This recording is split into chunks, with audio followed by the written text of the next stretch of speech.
Hello. How you doing? We are going north today to a little place called Canada. See it on the map there. You've got USA and then up. And once upon a time in Canada lived Russell Williams. Look at him there. Look at him there. I'd love to know exactly what he was looking at. A bird. Like that scene in Forrest Gump when Jenny wishes she could just fly far, far away. Far to another place, far away from here. Turn me into a bird so I can fly far, far, far away from here. Maybe Russell Williams wanted to turn into a bird on some level. Rapist bird. Perv bird. Anyway, I'm sure you all know who he is. He's a Canadian. He's disgusting. But not because he's Canadian. That's just a sad fact, isn't it? You know. They sure have their fair share. You know, of all the true crime legends, they've got a chunk, right? It's basically Florida and Canada. Nowhere else matters. Everywhere else is Pleasantville. Just milkshakes and moon pies. But not in Canada. Anyway, we'll have a look at his I was going to say lecture, and it almost is a lecture, isn't it? So we're going to have a look at his lecture now.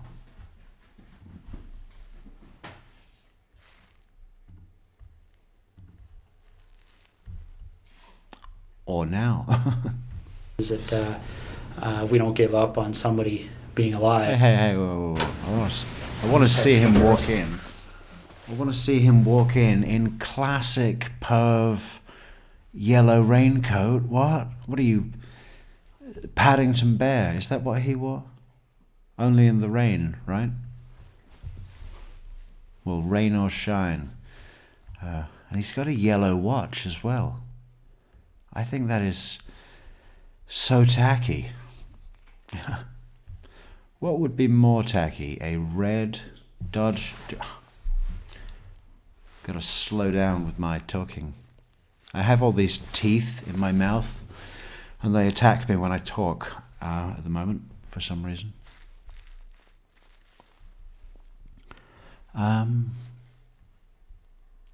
Yeah, what's the worst colour for a Dodge Durango, red or yellow? And would it matter if the driver is wearing a yellow snow coat and a yellow deep sea diving watch? He's trying to tell us that he's a utility man. Okay. The guy I was speaking with on whatever night that was Russ as well. Oh yeah. Took every night. Yeah. You know what? The guy that I was talking to that pulled me over, even though I was coming from the military base, and even though I flashed my military ID and said, "Let me through, I'm a colonel," he still made me stop. Even though I was in full military uniform, with at least 25 pairs of women's panties under my hat while I was speaking to him. Yeah, anyway, you know that guy? His name was Russ as well. Yeah. Isn't that great that I have that? I have that little bit of recent relevant history that we can share now and go, oh, look, one of those minor coincidences that sometimes happen. And just digest that before we really get into this meeting, you know.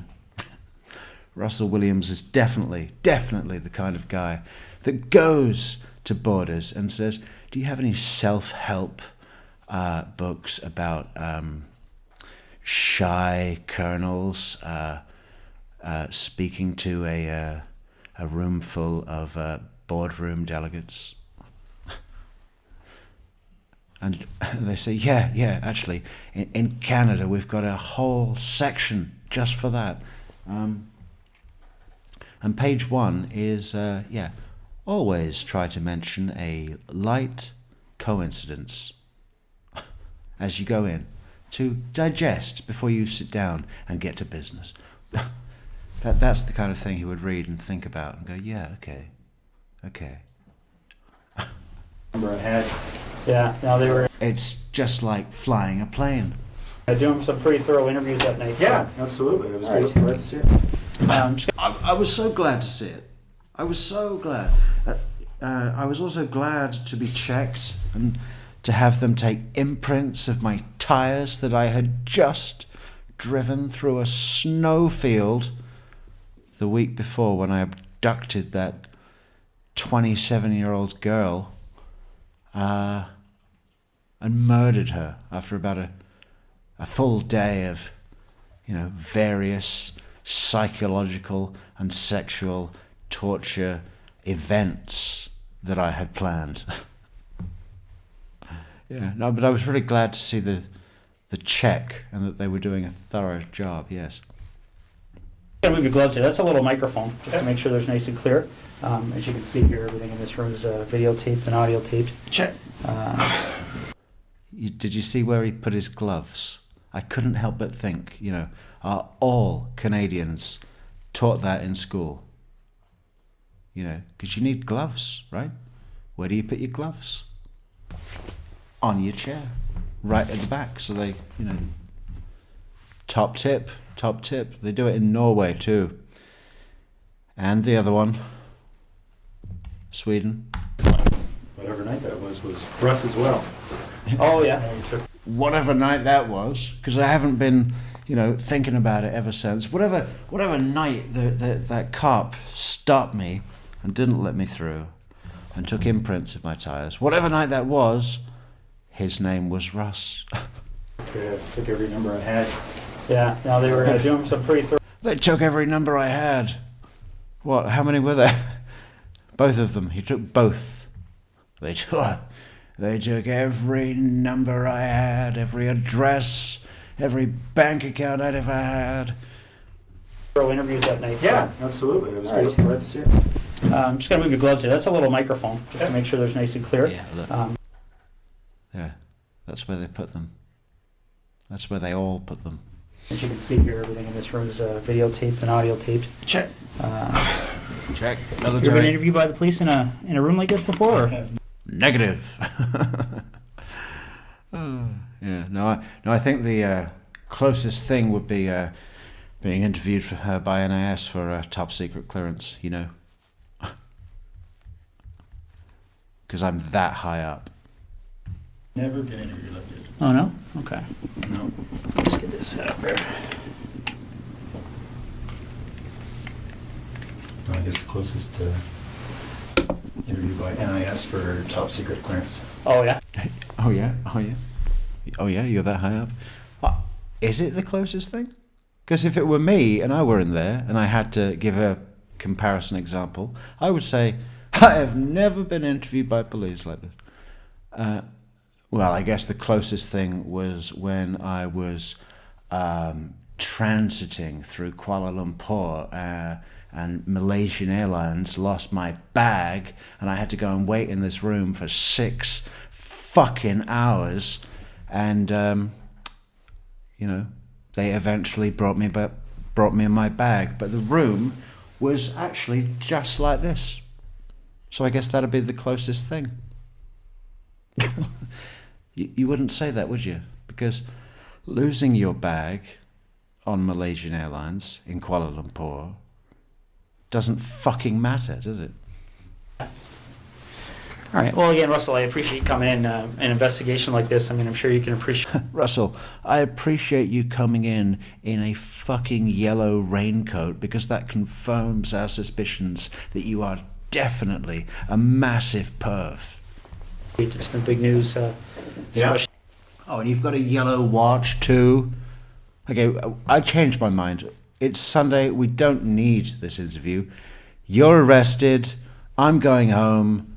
I'll see you when I see you. Down Belleville Way. And, you know, obviously our approach to cases like this is that we don't give up on somebody being alive until we get evidence that they're not. So, yeah.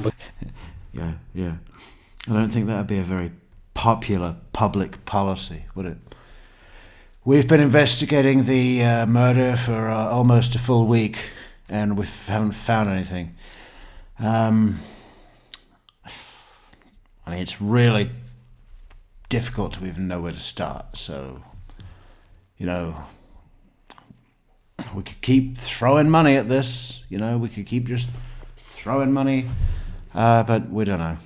And we were really in the middle of planning some other stuff in the city, you know, where all the rent is really high. That's kind of like our main focus, really. So we're giving up, but be strong, Canadians. Stick together. We'll be downtown. because of that, we're treating Jessica's case as an emergent situation, obviously. Yeah. So we're fast forwarding things that we might normally take our time with, and that's what We're fast forwarding, and then we're going to rewind, and then pause and discuss. we're here on a Sunday afternoon. Sure. So again, I appreciate it. Okay. We're going to do a pretty thorough interview today. Okay. I'm a military man. Days don't matter to me. You know, you could call me in any day of the year. And the reason for that is because the last thing we want is to be calling people back again and again and again. Okay. Yeah. So what we're going to do is we're going to go over a number of things, and I'm going to explain what all those are to you. Okay. I'm a big coffee guy. I don't know if you're a Big coffee guy. What does it actually take to earn the status of big coffee guy?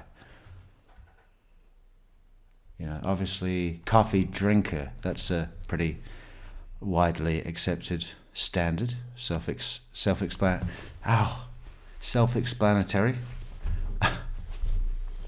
If you hear me writhe in pain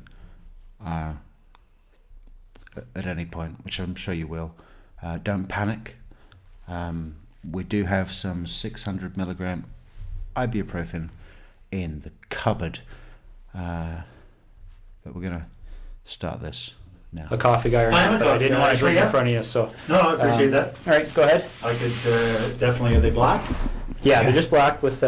They're black? Are they black? They're both black? Yeah, they're black coffee. It's a classic. It's a classic. Kind of good for ruminating, isn't it? Good for an interrogation. Take me back to before all the murder happened. What was going on then? With sugar. Oh, hey, no sugar. Sorry. Sorry, what? Sorry. I try not to do things that are bad for your body, he says. Sugar? No, thank you. Just Oh, okay. okay. Piece of gum. Well, there's napkins there if you want to toss it or whatever. I appreciate that. Yeah. All right, and again, I think he swallows it in the end.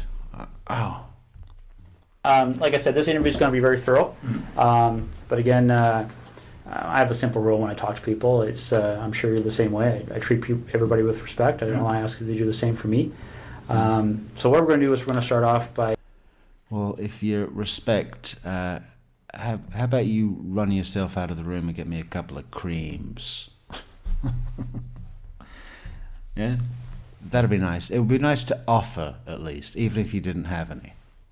How about that? Why don't we start there? Then you can do then you can do your little speech. We're gonna have to start the tongue goal. Going through what your rights are, okay? Okay. Just like everybody else, okay? Yeah. Hey, you ever watch TV? You seen TV, right? You ever seen a cop on TV? Oh. Beautiful. It's usually the American version. The wrong version. Have you ever been read your rights before? No. Yeah, I'm sure you've seen it on TV a whole bunch of times, but that's usually the American version, so Okay. I'll go over with you briefly, okay? Basically in Canada, as you know, I'm sure, is we all have our rights guaranteed under the Charter of Rights and Freedoms, Right. okay? Now, Russell, just to avoid any confusion, because people do get confused when they're talked to by the police, is that you're obviously not under arrest here. People do get confused when they're talking to the police, and you're obviously not going to be leaving here with that yellow raincoat, because it's a garment that is associated with known sex offenders, and we don't know if there's some sort of yellow raincoat sex offender gang in Ontario. So until we know for sure, you're not having that back. Today, okay? Yep. Anytime you feel you want to leave here, you feel free to do so. The door's not locked. Teresa will walk you down the lobby anytime you want, okay? Yeah. If there's anything that comes up in our... Yeah. Help yourself to the mud bath on the way out. He makes it sound like a spa, doesn't he? Teresa will walk you out right down to the lobby. Oh, really can't talk. Yeah, someone contacted me today and they said, Metrics, you seriously need to go to urgent care. And I never do that. But I might. I might. I don't even know how I would do that, but it's 3 days now that I can't fucking talk. You know. It's like if I was a baseball player and you cut off my hands. What would happen then? Nothing good, right? Wouldn't get any hits, that's for sure. Probably get an advertising opportunity though, wouldn't I? You know, celebrities always do that, don't they? They know how to take the worst thing and switch it around into an amazing 7-figure advertising opportunity. What would it be? What advertising company would come to a baseball player that had lost both his hands? What would they want him to do?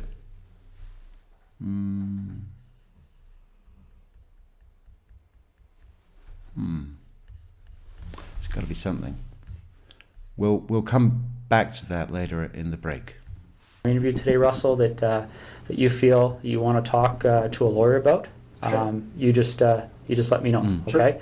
And the reason for that... Could a lawyer cut my hair better than a barber? My barber? Because I don't know what he's done here, but I feel really self-conscious. You know, I've been wearing my military hat in public, just as a civilian. And people don't get it. You know, because the picture doesn't add up, but I think it's better than what I've got going on here. So listen, the lawyer, could he cut hair? That is, I want to explain to you exactly what's going Or could you? Somebody. on here, okay? Jessica Lloyd is one of 4 cases that we're currently investigating, okay? Right. And essentially what's happened is over the past about 4... He's counting them in his head now. He's like, okay, 4, 4, 4. I think I've done at least 12. That's all they know about? 5 months. Yeah. What about if I tell them I only broke into those houses to see if they had any, what do you call it? Hair clippers. I just wanted to get rid of this last bit in the middle. I felt too polite in the barbershop. I just didn't want to say anything, but I got home and I thought, I can't deal with this.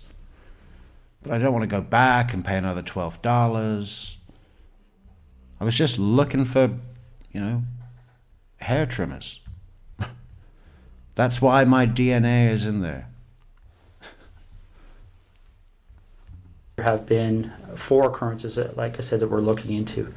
2 of those occurrences occurred in September of 2009. Yeah. And very briefly, they were up in the Tweed area. Yeah. They involved somebody entering 2 different women's houses in the evening hours and committing Any missing hair trimmers? sexual acts. Yeah. Okay. In November of 2009, a young lady by the name of Marie-France Como My people. was found. One of my people. One of my people. You're not some tribesman, okay? The chief, Perv chief. Yeah? One of my people. We come from Mountain Wanakaka, way up above the clouds. And we came to your people to trade. But you tricked us and did your fucking massacre. Murdered in her home in Brighton. Yeah. And we believe You murdered my people in her home in Brighton. that there was a sexual component to that crime as well. Okay. And then most recently we have Jessica Lloyd's disappearance. Mhm. Okay, so essentially when you're looking at those kind of crimes, we're looking at a number of different potential criminal charges. All right, Absolutely. we're looking at issues all the way from the most serious one, which is first-degree murder. Yeah. All the way from the most serious one, which is first-degree murder.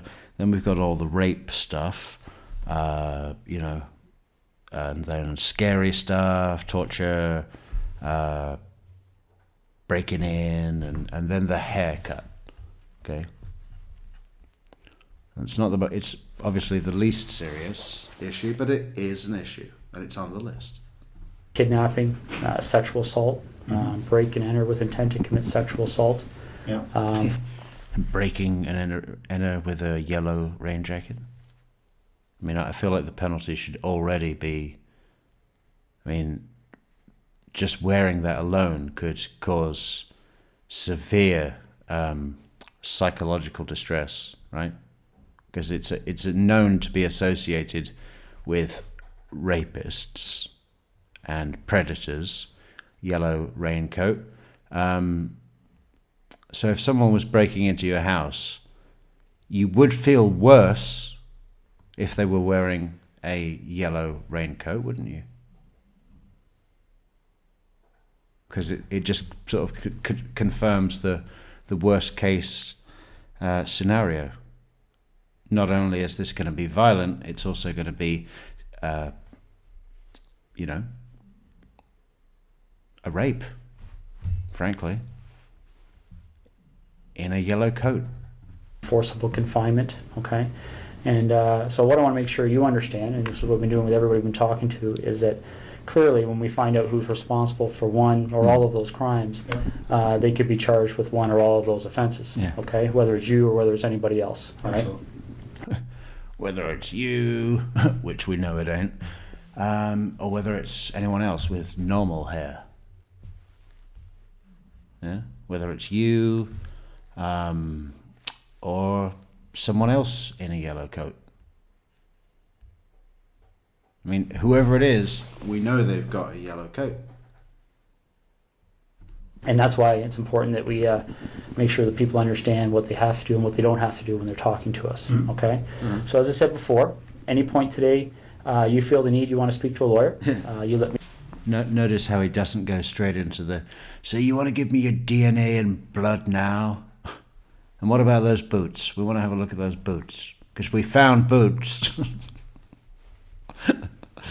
We're comparing everybody's boots, Colonel.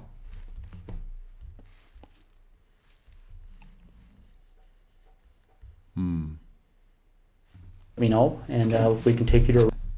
Also, show me your underwear. What are you wearing right now? That's never been confirmed, is it? So people always talk about, oh, it's so crazy. He didn't have time to change out of those boots. If he'd had time to think about it, maybe he would have thought and not worn the boots that he wore to the murder or the abduction. But no one's ever thought about what he's wearing, what kind of underwear. It's never come up.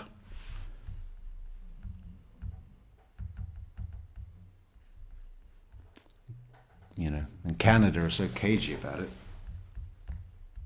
Room where you can do that in private, okay? Okay. Do you have your own lawyer? I have a realty lawyer, but Okay. no, I don't have a lawyer. All right. If at any point you want to make that call and you don't know who to call, A lawyer? What would I need a lawyer for? I buy property because I'm a colonel. And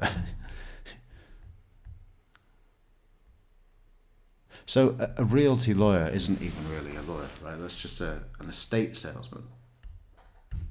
we have a phone list of lawyers that are Really? available to give you advice free of charge right over the phone. Okay. So again, if at any point today you want to take advantage of that, you just let me know. Sure.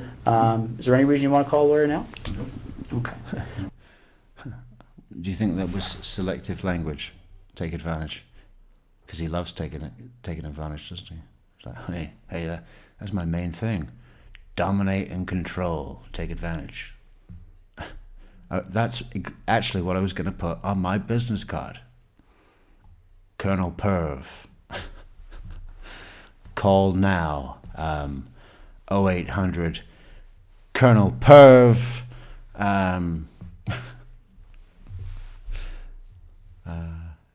Dominate and control.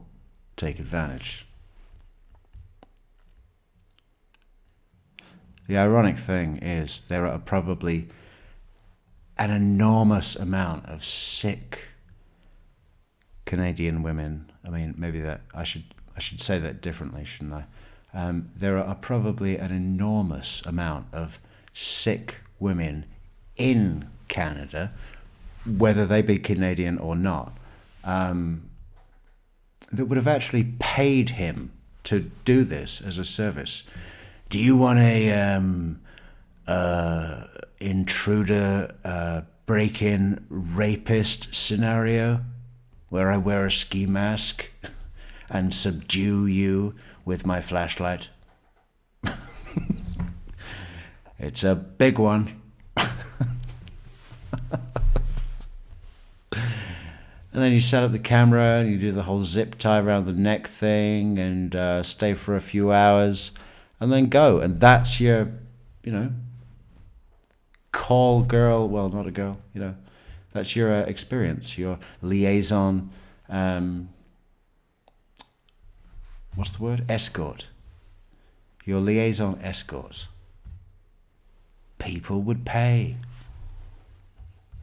Even in the snow. A couple other fairly simple and straightforward things that you probably understand, but again, we'll go over them to make sure everybody's clear. Yeah. Is that you don't have to speak to me today, okay? Okay. Yeah. And the reason for that is because the law considers me to be what we refer to as a person in authority, okay? Mhm. Probably similar to what you may be considered to be on the base. Yeah. And because Probably similar, but definitely better than what you may be considered to be on that little base thing where you play with your planes and stuff. Yeah. How is it down there? Fun? Yeah. Sort of like the firemen, right? Don't really do nothing all day, just fuck around in that building. Until a big thing like, 9th of November happens, and then it's the hero's world then, isn't it? Because of that, I can be compelled to appear before any judge in the country, basically, to account for what takes place here today between you and I. Okay, and that's the reason why everything's recorded, because there can't be any more accurate record than that, right? So. No, understood. Well, it could have better quality. I mean, I know it's 2010, but yeah, I guess it's not bad for that time, really, is it? It's nice we've got. And the other thing I want to make multiple sure you angles. understand is that you mentioned a second ago about Miss Como being one of your work associates. So I don't know what's happened since November on the military side of things. But what we want to make people clear on is that if you have been spoken to by any person in authority or any police officer about any of those cases, I don't want what they may have said to you to make you feel influenced or compelled to say anything to me today, okay? Whatever you might have felt influenced or compelled to say to them earlier, you don't have to repeat. Do you think this is what the detective says when he gets a Tinder match? And they just sit down for coffee or in a bar, and he's like, "Listen, you don't have to, you don't have to speak to me today." And the reason for that is the law considers me to be what we consider to be a person of authority. Probably what you maybe consider to be at your job. And I can be compelled to appear in front of any judge in the country.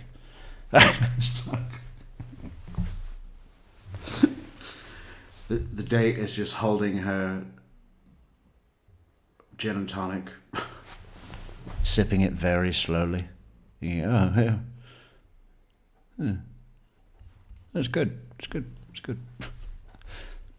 The guy hasn't even actually sat down.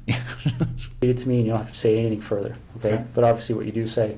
You don't have to say anything further, but obviously everything you do say is being audio and video retaped. Did I not mention that? For the third time is being recorded, right? So, Yeah. Understood. These first two attacks happened not that far from my place. Yeah. Hey, straight out the gate. You want to read me my rights? You want to tell me about the Canadian Charter of Rights and Freedoms? Don't even need to think about it. Why? Colonel. Sworn. Oathed. Die for my country. Trained.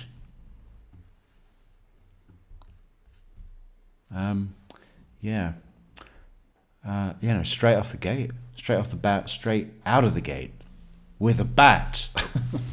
Straight out of the gate with a bat, he goes in for the fast dive in, answer to the questions. Right, well, let me tell you, these first two attacks happened not that far from my house, but you'll notice that the information is so obviously filler. Anybody would know that there's nothing. He's like, yeah, the first two attacks happened, well, quite far, not far from my house, actually, and the second one was just 2 or 3 doors up. Obviously, the detective knows that, and as much says so. He's like, yeah, I know. From the reading the report, I know, yeah. He's calling him out, though. He's basically saying, yeah, I get it, Russ. You want to appear like you're really eager to help and don't even need to consider whether you want to waive your rights under the Canadian Charter of Rights and Freedoms or whatever. But what you've just said is completely superfluous. And that's an indicator. So nice try. But any turn you make, I'm going to be there. I'm going to be there with my fucking OPP degree in criminal forensic psychology. You got that? Yeah, they don't put that on CSI. You know why? Because there's no science fiction machines. It's just books and study.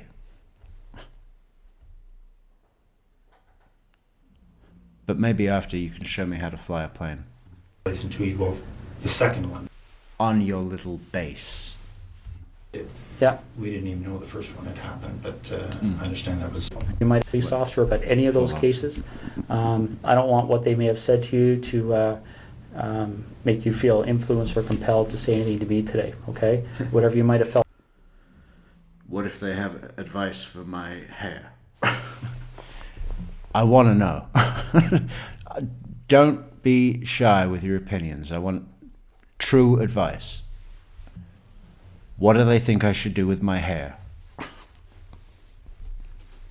Felt influence here today between you and I, okay? And that's the reason why everything's recorded, because there can't be any more accurate record than that, right? I'm still thinking about this guy on a Tinder date, leaning across the table. And that's, for the third time, is why everything's being recorded, because there can't be any more accurate record than that, right? And if this goes well, I think we should record that too. I got a few more cameras in my bag and access to do a live stream. What do you think? So, No, understood. and the other thing I want to make sure you understand is that, you know, you mentioned a second ago about Miss Como being one of your work associates.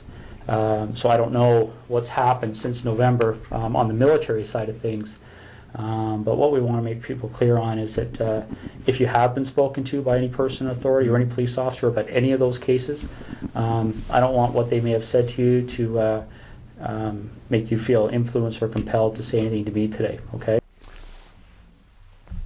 Just pause a moment, please. We need to go to True Blue Tattoo. Zoom in, True Blue. I want to put that fucking comment on the screen in gold. In gold and bold. Gold bold, it's that good. True Blue. You see, this is why we need to storm the citadel of Christmas and sack it. We do a Secret Santa load of bollocks every year. The budget is 50 quid. Which is money in American. The budget is 50 quid. I always, because I'm me, I go further. A nice present for someone. I got a fucking Lynx Africa set. Work that fucker out. That's terrible. And you don't know who from. So you don't know whose jaw to smash in a door, in a fire door. He fell. He fell. It was an emergency. I panicked and ran out. And then the door, it caught and it just, it started banging. Yeah. You should do the flamethrower thing. Flamethrower. Set fire to that person's head. Yeah, that's terrible. Terrible. Sorry to hear it. Okay? Whatever you might have felt. But it's that kind of pressure, isn't it? No one wants to do this shit. No one wants to do this fucking shit. You want to spend some money? All right, well, let's all go out and have a really nice lunch. In a posh place. Ooh. 50 quid each. That'll get you the finest steak in the land, pretty much. Or as good as.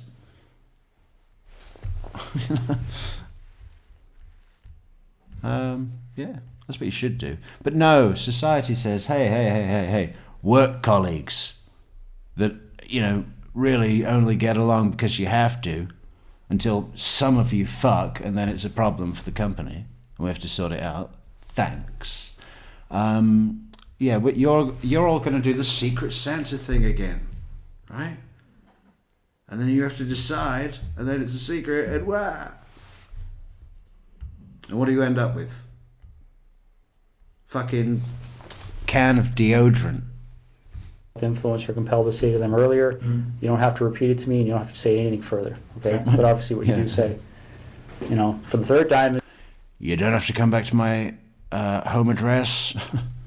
You don't have to take off your clothes, but you can, and that will be recorded under the Charter of Rights and Freedoms. It's being Yeah. recorded, right? So, Understood. These first two attacks happened not that far from my place in Tweed. Well, Yeah. the second one did. yeah. We didn't even know. Just throwing myself out there, nothing to hide, nothing to hide. And I was right there, and I'm shocked. I'm so shocked that a crime happened so close to my non-crime. Because did I tell you I'm all about non-crime, flying and non-crime. I know the first one had happened, but I understand that was reasonably close as well. But the second one was very close. Yeah. So certainly at the time, the OPP did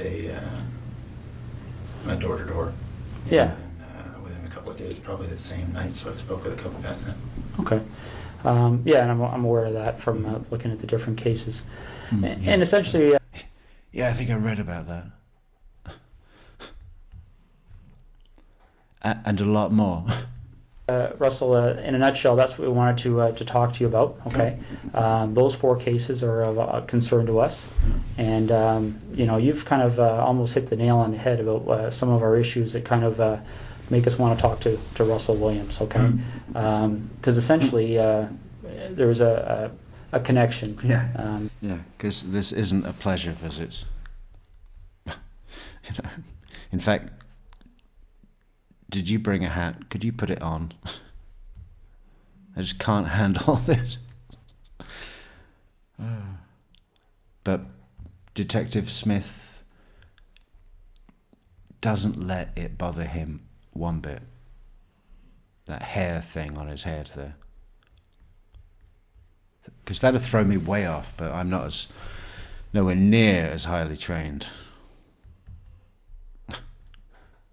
Between you and all 4 of those cases. Would you agree? Geographically, And then I guess or I drive past. Yes, I would have to say there's a. Yeah, in the sense that you drive past. Well, yeah. That's one way to put it. Another way to put it was 2 of them were right next door, and the other 2 were on your way to work.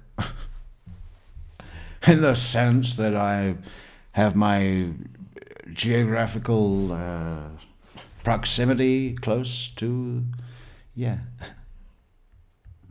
A connection, yeah. Yeah, that. yeah, and that's why I'll be quite frank with you. That's why things kind of evolved when the officers talked to you on Thursday night. Okay.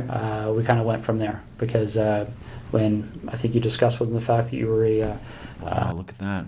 Christine, wasn't your birthday the other day, Christine?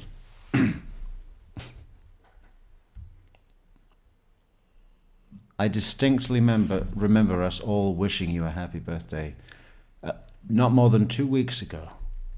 Anyway, whenever it was, or is, or will be, happy birthday. Thank you. a colonel Yeah. at the base. I was in uniform at the time, so. Yeah, so pretty obvious, right? So I was in uniform at the time. Well, it's a good job. It's a good job you didn't change out of uniform early and wear a fucking corset and a lace thong.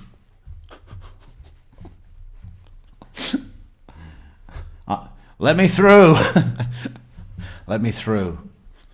I have a very sick pet at home, okay? What I wear in my own car is none of anybody's business.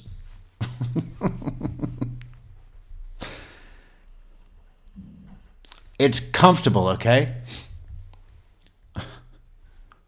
So essentially, then the connection with Miss Como Yeah. was made, and I believe you're. The connection with Miss Comer. What did you breadcrumb follow the women's underwear to his front door? Yeah, we found this trail of underwear, and it led, which kept the dogs. The dogs got tired. Okay, they had to take a break, but as soon as they were ready again, we found your house. A door or two down from one of those 2 incidents I think in Tweed. 3 doors down, yeah. Yeah. Very close, absolutely. Yeah, exactly. So those are some of the issues we wanted to discuss with you. Yeah. Okay.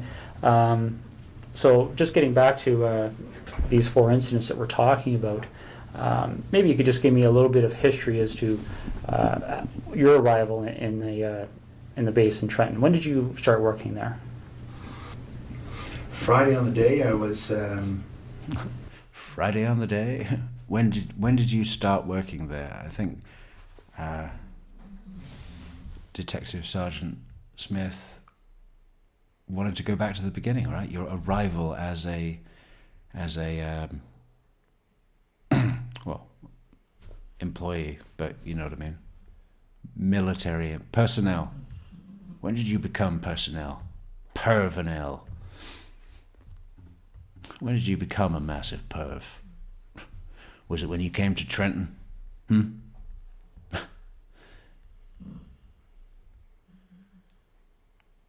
It's a point, isn't it? I mean, where was he before? Because he was... Was he always at Trenton, or I don't know. Anyway, he gets it wrong and starts describing the events not of when he arrived as personnel at the base, but just the other day, the event in question. Friday on the day, I was at home. Bit of a stomach flu. Yeah, my stomach. It was fluttering. You know, flutter stomach, like a butterfly, like a. So I stayed at home with my butterfly and then went in later.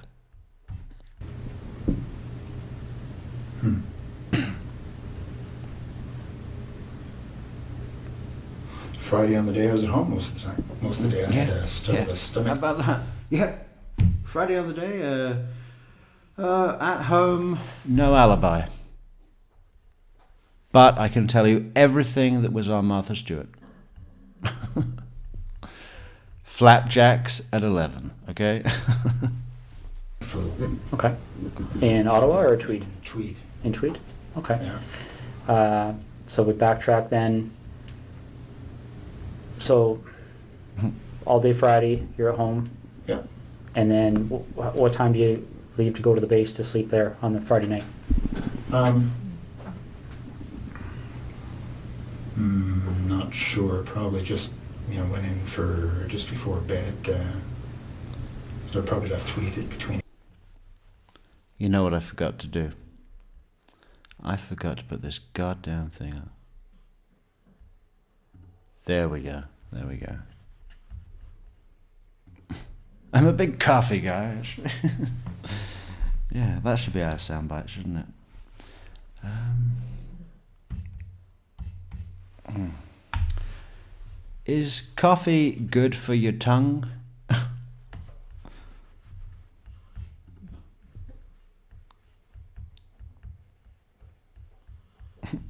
I keep going through the cupboards thinking, would this be good for my tongue?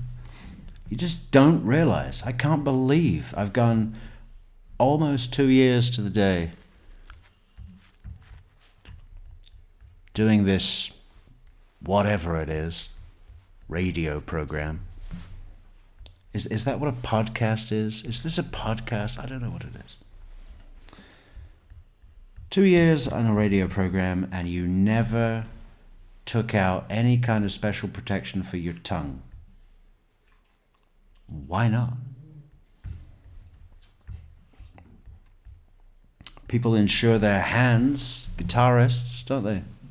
They're like, if I get my hand chopped off in Istanbul because I stole an apple, if I steal an apple in Istanbul and get my fucking hand chopped off, somebody is going to need to pay me $200 million. I'm sure you can get that insured. I need to do the same thing with my tongue. If you're in insurance, if you're an adjuster, if you're a claims adjuster or whatever, anything about it, I'd be interested in looking at a plan. Anything to just make sure I'm covered. Because I shouldn't even be in the studio right now. I should be in I wouldn't even know where to go. Where would you go?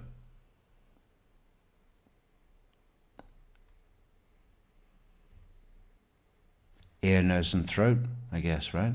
I need fucking, God damn it, what's his name? Shit. What's his goddamn name? Rob Adelson. Come on, Rob. I can tell you everything you need to know about the case. Just have a look at my tongue. Should I put coffee on my tongue? Anyway, we need to get back to the video, don't we? But I did need to check the coffee.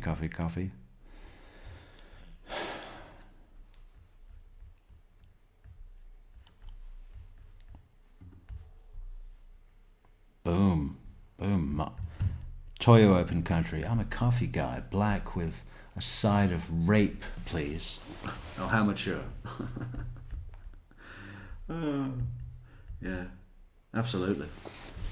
That's his order in Starbucks, isn't it? And then he says, I'm just joking. But none of them find it funny. All these 20-year-old girls in there with the writing magic markers on cups. When did that become a thing? You want me to give you my name? I always felt like, fuck you. I always made one up. They'd say, what's your name? I go, Lomas. Yeah. Spell it any way you want. I'll be over there. Anyway, thank you for the coffees, Toyo Open Country HTS. That's a good start to the day. Thank you. 8, 9 or so. Okay. And you get to the base and spend the evening there and get up for the 5:30? Yeah. Okay. That's right. So we backtrack from there. When did you... So it's not all good, right? I mean, what? You've been off sick, and at the end of the day, you drive back to the base to sleep there, which is obviously going to be less comfortable than your house, and then up at 5:30 for formation. Like, why don't you get a real job? Why don't you get a normal job? A trade, something with your hands, keep you busy, keep your mind occupied. Honey, I made you another panty rail. Shall I put it with the others? Shall I try it out? Okay, I'll try it out and let you know. Hey, we've got so many now. Maybe I should deliver some of these to our neighbors and help them try it. You arrive at your home at the cottage. I don't want to get confused between your home in Ottawa and the home in Tweed. So, no, I had been in Tweed all week. Yeah. The week prior now. Yeah, I think that's the case. I was in Tweed all week. Oh, yeah. Let me take a moment to confirm that I am thinking about a real life memory, okay? Just give me a sec. Yeah, checking real life memory, Tweed all week, and then Ottawa for a meeting about buying one of their C-130s. Flew Saturday, headed to Ottawa Saturday night. Okay. Headed to Ottawa Saturday night. Up in the club. Can you imagine him in a fucking let loose techno rave holding 8 glow sticks in each hand, So, 8 pairs of panties on his head? if you didn't have the stomach flu on the Friday, what was your I think it schedule was that day? about 8, really. Okay. What would have been my schedule? Just a standard schedule in the office. Okay. Yeah. So, standard schedule in the office. So come in, 5:30 formation, breakfast, meetings, extensive daydream / planning session for predatory experimental hobby, then drive back to Ottawa. So ops brief in the morning, a couple of Brief? meetings. I can't remember Couple what of the briefs. specifics were going to be. Okay, so Thursday night you slept at Tweed, or you? Yep. All right. And what? Yeah, I slept at Tweed. If you call lying on a bed, on top of a bed, naked for 8 hours, rolling around in women's underwear, if you call that sleep, yeah, yes, I slept in Tweed. What did you do Thursday during the day? Thursday during the day. Same thing. I just, one day becomes the other. I was at the base again. Yeah. I think it was a fairly standard day. I can't recall exactly, but yeah, nothing. I was not flying, so I was at the base. So I would have gone in early in the morning, back in the evening again. Okay. Do you remember what time you left the base that night?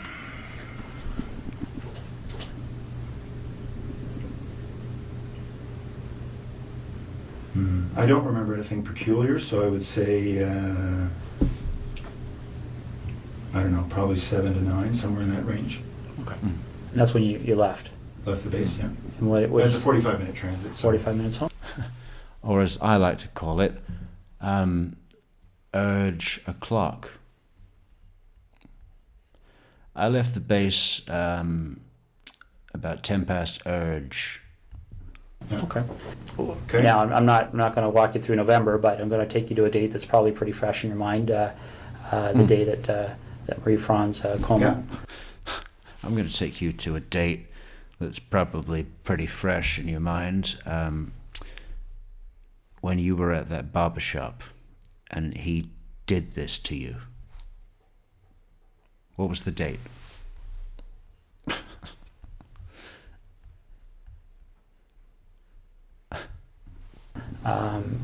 Russell, as soon as we're done here, I'm going to take a statement from you, written statement about your hair. I'm going to hand it to the Crown Prosecutor, who's a friend of mine.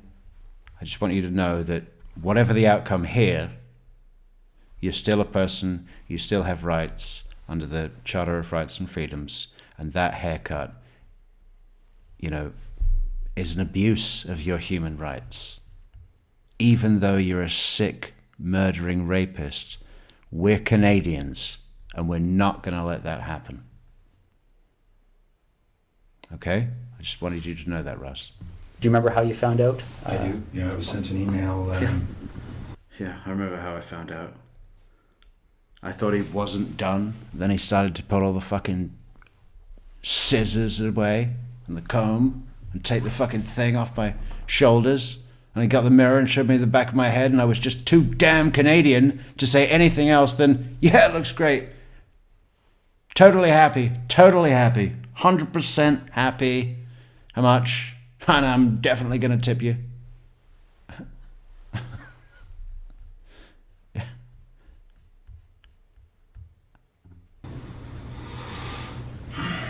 Well, as soon as the ops staff and the base learned, they told me. Yeah. Okay. So I got an email. I can't remember if it was late at night, early in the morning. It was certainly, I saw it, I want to say first thing in the morning, because I had just come back from Ottawa. I was in Ottawa for... Like, seriously, some people on the base counted my haircut as a direct attack against Canada because we're military. They wanted to invade the barbershop. A set of meetings on one of the days. I can't remember what day of the week we're talking about, but yeah, no, I mean, obviously when your people gets killed, it gets your attention. So Absolutely. yeah, I very much remember that coming in. Not as much as that haircut, though. It's like, holy shit, one of our people got killed? Oh, never mind. Here's the Colonel. It's true. It's biological warfare. And how did you know Marie Franz Colonenl? I'd only met her once. She was on a crew I was on just after I got to the base. Okay. Mm-hmm. So I can't even remember. I think it was a one-day trip. I did a number of trips in Canada, transporting our troops, sort of first leg out of Edmonton, we tend our troops, and I did manage to get a few crates on board as well, just labeled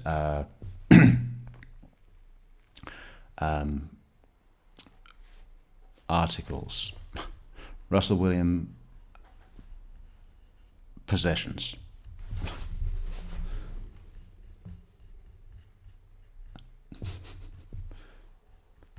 to hopscotch them across until they get a feet or so. So he's probably got crates of panties in fucking Edmonton, in fucking Regina. He's all across, right? I mean, spreading them out. A bit like Israel Keyes with his murder barrels, right? But Russell Williams is like, okay, if I bury these, if I get at least 2 crates buried in every province, I can just roam the land from site to site, and that'll be my life now. Anyway, I can't remember which trip it was, but we did a number of them out to Edmonton just to pick up the troops, bring them to Trenton. Oh, Madeleine, was it Madeleine for that so kind thank you PayPal donation yesterday, Madeleine? Thank you, Madeleine. Oh. Ow. And then put a fresh crew on, and because we fly out and back in the same day, so pushing the edge of that, and fresh crew on, and then continue on after a couple hour delay. Okay. Do you know roughly when that happened? Though we were on the same crew? The time you met or the one time there? Do you remember Lieutenant Dan when when fucking Forrest Gump gets to Vietnam, and he's like, okay, I want you to change your socks whenever we stop. Take good care of your feet. And he's got this thing where he keeps going on about the socks, right?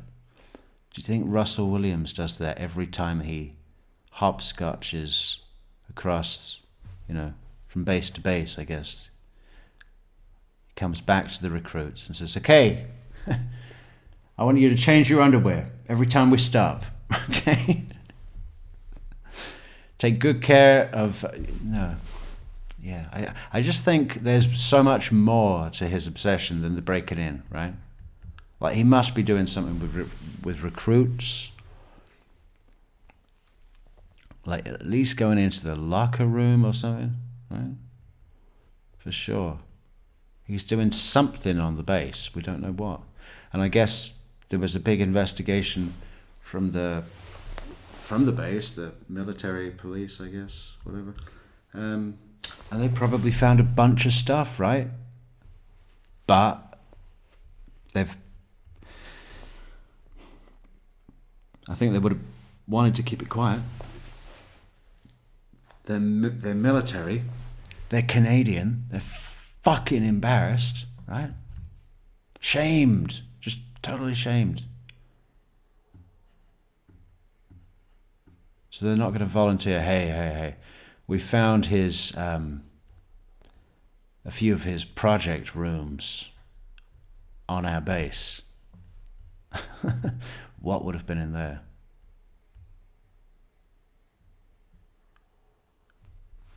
Well, hopefully a hair clippers, set of hair clippers. Yeah. It was soon after I got to the base, so I don't remember exactly, but I would say in the first couple of months, so August, September. Okay. Yeah. Now, you got that email notifying you that something had happened. Yeah. Do you have any kind of a clear recollection as to how your schedule was going that week? Well, I can't remember what. In his mind right now, he's just like, break in, abduct, tie up, restrain, torture, film, jerk off,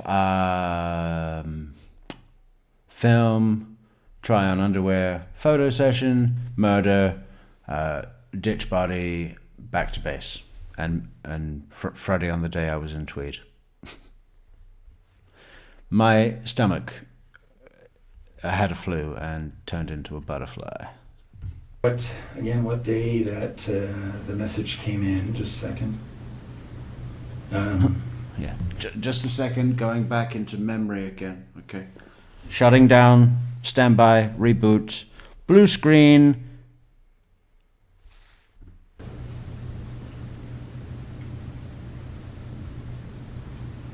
No, I can't remember what day of the week, but I... Sorry, yeah. No, I just went through each individual brain neuron memory thing in my head and checked them all, and we could not locate an accurate memory for this section. I just wanted to let you know that had been confirmed. I just think there was a whole bunch of activity spun up as a result, obviously. Whole bunch of activity just spun right up, and just ruined my Friday, you know? Just wanted to go home and watch the Blue Jays. But, you know, she tempted me. She shouldn't have been running on her treadmill in her house, right next to the window. What was I supposed to do?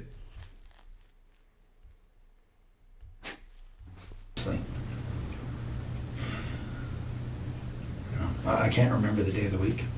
Yeah. Which is funny because I usually do all my rapes on the same day. I'm just trying to think through the news reports I read. Yeah. Hang on. I just need to look through the news reports I read. Okay, so there's the Post, the Times, the Mail, and it was even in Sports Illustrated. No, I'm sorry, I can't remember what day that was, but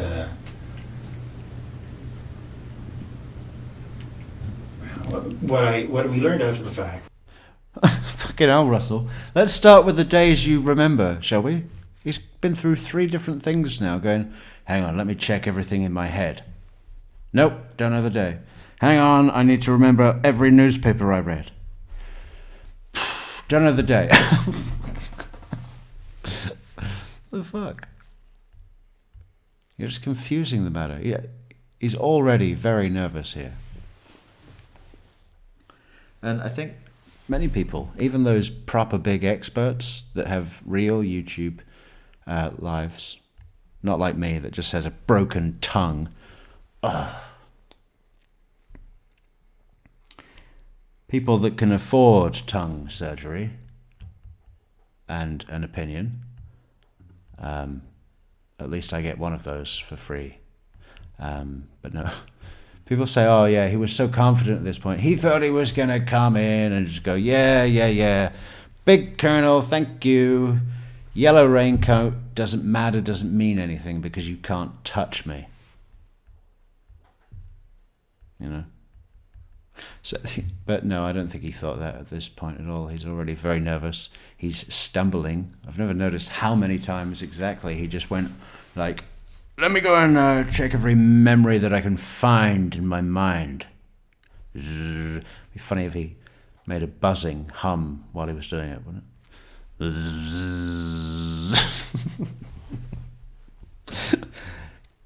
Nope, couldn't find the day of the week. Okay. He's all over the place. Nervous as fuck. Okay. Do you know roughly when that happened? That we were on the same crew? The time you met or the one time there, yeah?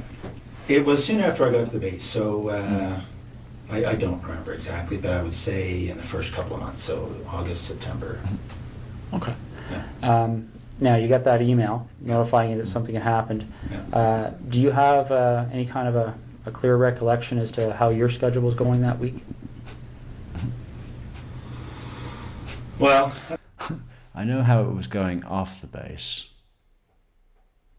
And when I was on the base during that week, I was either excited or panicked or adrenalined out. I mean, strange. Can you imagine the concoction of chemicals that must be going through your your body when you're doing all that with that double life? I mean, they would both take a lot out of you, right? I'm sure being a colonel, I mean, that's why it's difficult to do, right? If you just want a job with nothing, you go to a shop that has barn in its title and you see if they're hiring. And they will be. Because 30 people would have walked out that day, right? Is this a dental barn where you sell all the dental stuff?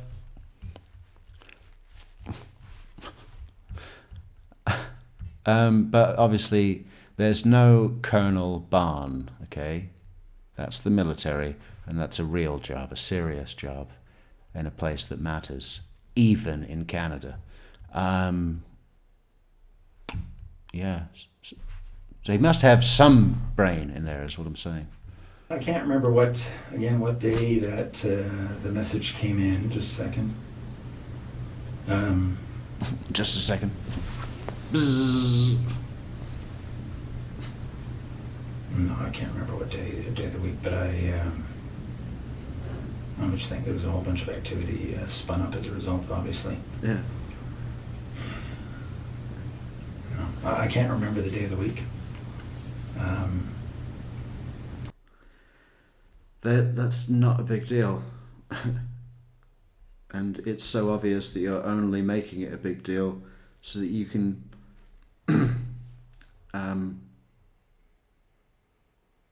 regulate your response emotions right now, you know. You can sense panic within you and you're trying to control it by remembering the day.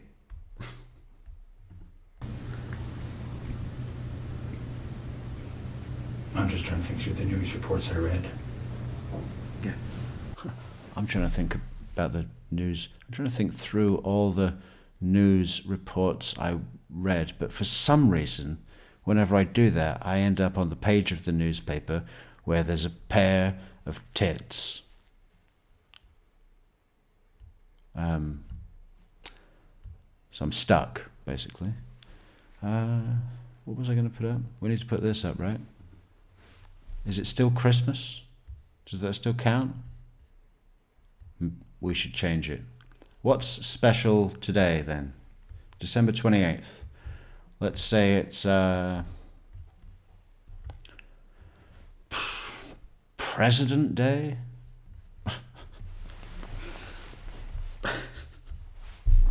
Yeah. Send us some dead presidents in the coffee cup. Yeah? That'd be cool. If you want to go to buymeacoffee.com and support our channel that's against Colonel Perv. We don't like him. You don't like him.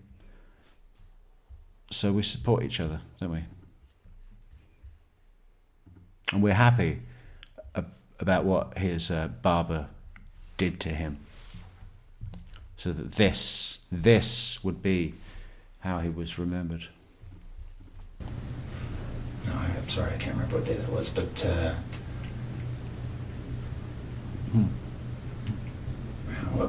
what we learned after the fact was that the MPs had learnt of her death, I think quite a bit after her body had been discovered. Okay. Learnt of her death. It's interesting, isn't it? It's military speak, but it's effective military speak. So, I think what happened. No, I'm sorry. What day was that? Russell, are all these days like consecutive? Like if we remember one, does that mean we can have a pretty good guess of the others? Because we're spending too much time, okay?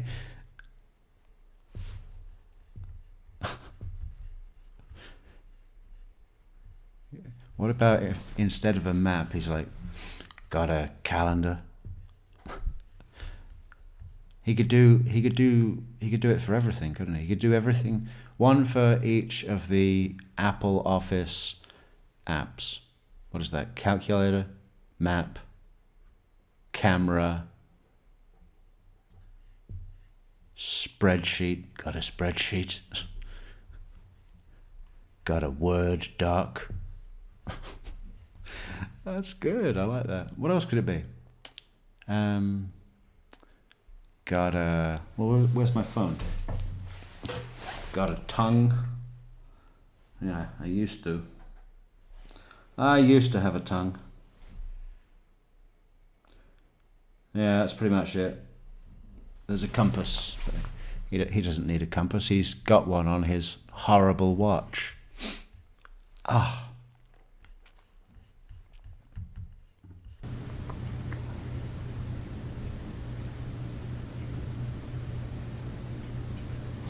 Okay.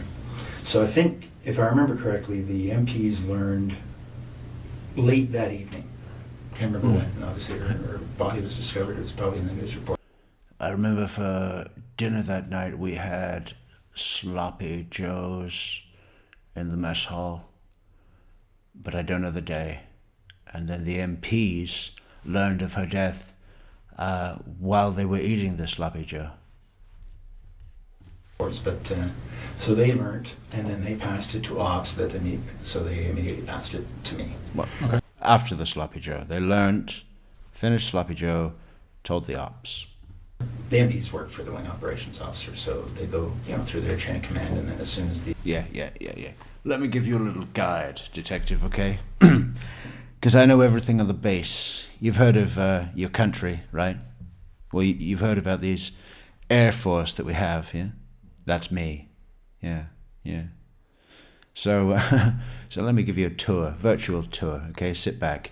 You walk down the hall, yeah? You're an MP, and you walk into the base. And what is he saying?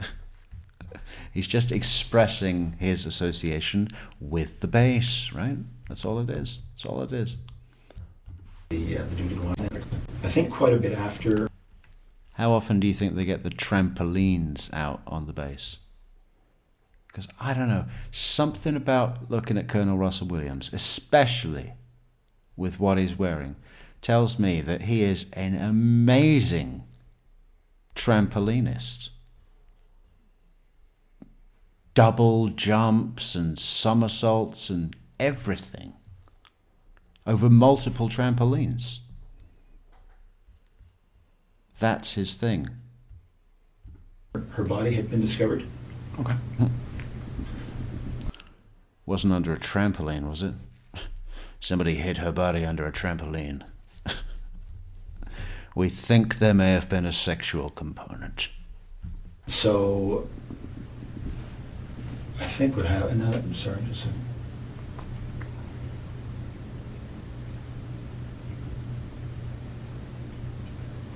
Okay. So I think, if I remember correctly, the MPs learned late that evening. Can't remember when, obviously, her body was discovered. It was probably... Yeah, we finished dinner and then it was trampoline time and then they told me. News reports, but so they learned, and then they passed it to ops. So they immediately passed it to me. Okay. The MPs work for the wing operations officer, so they go through their chain of command, and then as soon as the duty watch officer... They go through the chain of command, which ultimately ends on my desk, at the top, okay? Basically, every chain of command on the base comes to me. But then for some reason, when I go to the fucking barber shop, they do this, and I pay them for it. I had that information, she advised me. Okay. So again, that particular... We've got the biggest maple syrup reserves in the world. I'm in charge of protecting it, and I can't get a fucking haircut. Along with some others. Right. I'm sure it spread like wildfire. Yeah, absolutely. So that particular week, Wildfire. Do you have any recollection? Well, for instance, when you got the email, Yeah. do you remember where you were? I was at home in Tweed. Okay. Yeah. Do you Alone. Yeah, I decided to watch a 90s comedy. Waterboy. Adam Sandler. I was at home watching Waterboy, thinking about how to fix my hair. remember if that was a week that you were reasonably stable in Trenton, or had you flown? No, over? I had been in Ottawa.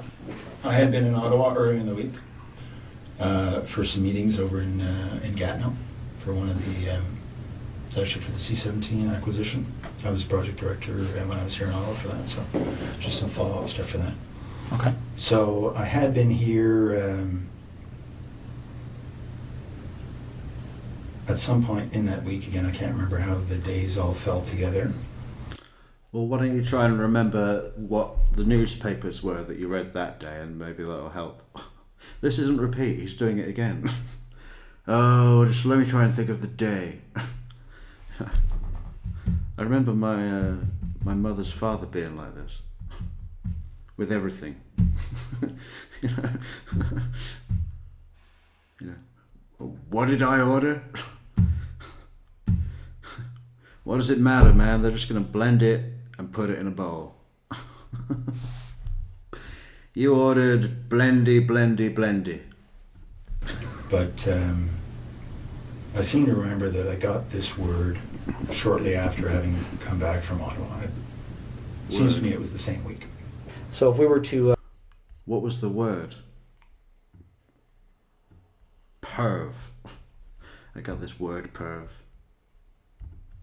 to do a similar investigation in your background, is there anything you can think of that anybody may have misinterpreted, or anything in your history that somebody might say Russell Williams Absolutely. did this? No. Okay. So it didn't say on your yearbook when you graduate a quote that said, "I want to become Canada's biggest perv." You're very boring. Yeah, but that was a joke. That was a joke. What's that? 20 years ago. All right, because essentially that's what I'm looking at. Is it? You seem like a very intelligent person, and I think you can see. Is that it? Is it? Is that it? Was that the reason? Did he just give us the reason? Would there be anything in your background? No. It would be very boring. Is that it? Are you like the desperate housewife? I never did nothing. I never did nothing. My wife is so fucking normal. We go to IKEA again. She asks me questions. And then I come home and I have to set it all up. I hate this. I need a hobby. But what? Can't do the model railroad thing. Neil Young took that. I know. I'll try... well, let's start with breaking and entering into our neighbours' homes. See how a surprise like that would certainly set off some alarm bells in our investigation, right? Okay.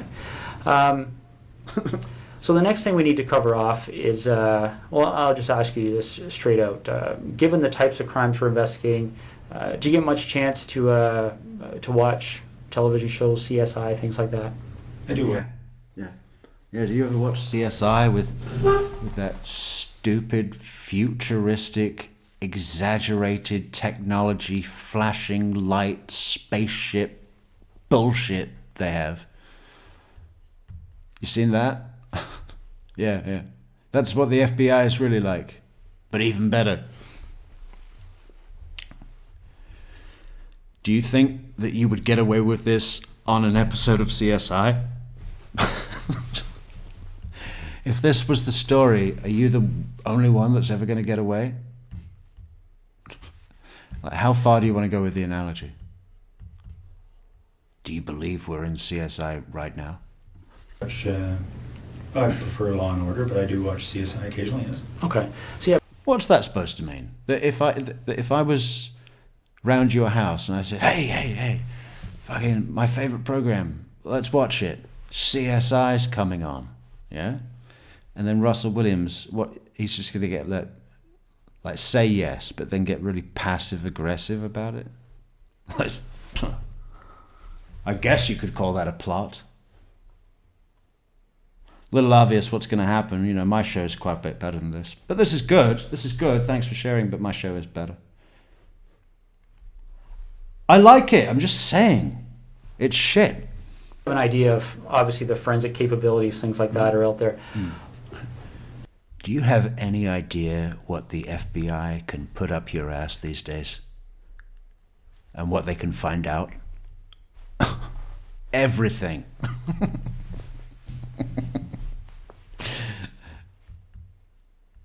Your whole life, Russell. It's up there. What would you be willing to give me today to help me move past you? What would you be willing to let me put in This investigation. What do you need? Well, I always wanted to try a snorkel. Would that be okay, Russell? would you be willing to supply things like fingerprints, blood samples, Sure. things like that? Yeah. Okay.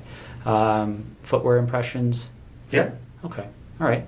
I think that's what we're gonna ask you to do. Okay. All right. Now we have a process we have to go through to do that. Okay. And for the blood sample, I don't take the blood sample. We have specially trained officers that are trained to do that. Okay. I'm going to step out and make sure they're still available. Can I assume you're going to be discreet? I know It's it. possible. Yeah. I know it. I know it. I know it. Look, it is a Canadian thing. It is a Canadian thing.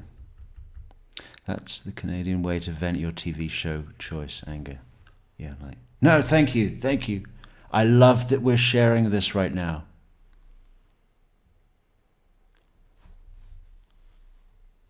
That whole thing. I love that. I love that. You know, this would have a very significant impact on the base if they thought you thought I did this. Well, Yeah. Yeah. And then they'd be asking me questions too. bottom line, Russell, that's one of the reasons we're here on a Sunday afternoon. Okay. The military certainly be of great assistance to us, especially in relation. What's this look on his face like? Is this his, like, don't fuck with me pressure? Like, you know, for the new house in Ottawa, like, if they've gone to a mattress salesman and they said, listen, we want to invest. This is that big purchase. We've been saving. We want the fucking best mattress you've got. And they've chosen it and they've tested it and they've even had a night free on it, right? All that shit. And they finally go down to close and pay and take it away. And then the fucking salesman's like, oh, didn't I tell you? No. That's not with the protector. No. The protector is $895. Yeah, $895. And now, if you want the side supports, and you're really going to need that, because if you don't have them, what you get is side sag. Okay, you sag, it goes all out the side, and you get half the lifespan of this bad boy. It's $200. So he's got all the extras, right? That's the look, isn't it? It's like, listen, you called me to come down here, and you told me it was going to be $2,350 all in.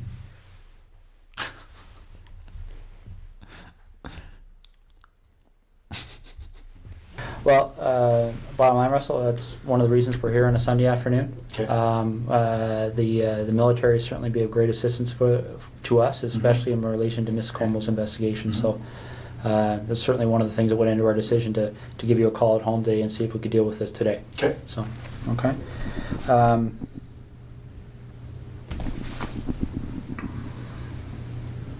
Because it's tough to undo the rumor mill once it gets started. Yeah, it is, isn't it? I remember the last time I had to undo the rumour mill. I got up one day and I thought, you know what I'm going to do today? Undo the rumour mill. Oh. What do you call things like that? I don't know. It's just an expression, I guess. But it's he's trying to do a rapport, but it's a great example about how rapport building, just look at his body language. He's saying something that's tough and difficult and something that's unpleasant, right? Sad energy. He's got sag shoulders, like his stupid side sagging mattress that he just spent a fucking fortune on. Oh, and yeah, no one's going to connect with that energy. No one. Not even someone equally as depressed. It's tough to undo the rumour mill. Yeah, but would you rather unclog a toilet or undo the rumour mill? What's better? Okay. All right. I think that's what we're gonna ask you to do. Okay. All right. Now we have a process we have to go through to do that. Okay. And for the blood sample, I don't take the blood sample. We have specially trained officers that are trained to do that. Okay. I'm going to step out and make sure that But we take it anally. they're still available. That'd be good, wouldn't it? Just to fuck with him. Because he's a rapist. We're going to take your sample of your blood now, okay? Feet wide. Can I assume you're going to be discreet? That's possible. What? Yeah. What? Okay. When you're taking my blood sample, yeah. You'll be like Marcellus Wallace in the back. Don't worry about it. It's soundproof down there. Because, this would have a very significant impact on the base if they thought you thought I did this. Yeah. Fucking national news, I'll bet.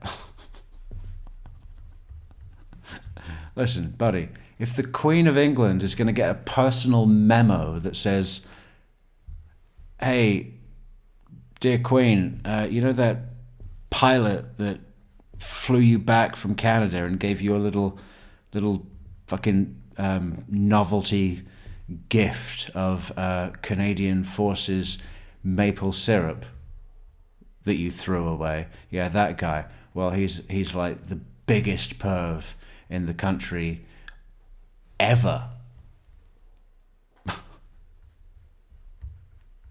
Yeah, if the Queen of England's going to get a note like that about your crimes, it's definitely a significant impact on the base. You've made the ranks, Colonel. Well done. Well, bottom line, Russell, that's one of the reasons we're here on a Sunday afternoon. Okay. The military certainly be of great assistance to us, especially in relation to Miss Como's investigation. So, Yeah, they've been great about sealing off your office and keeping it under armed guard. Yeah.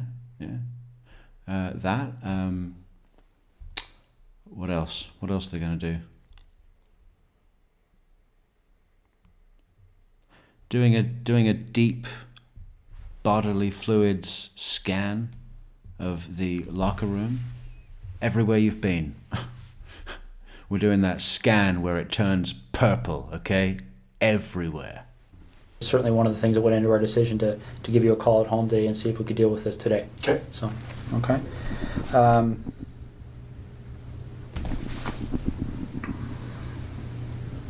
Because it's tough to undo the rumor mill once it gets started.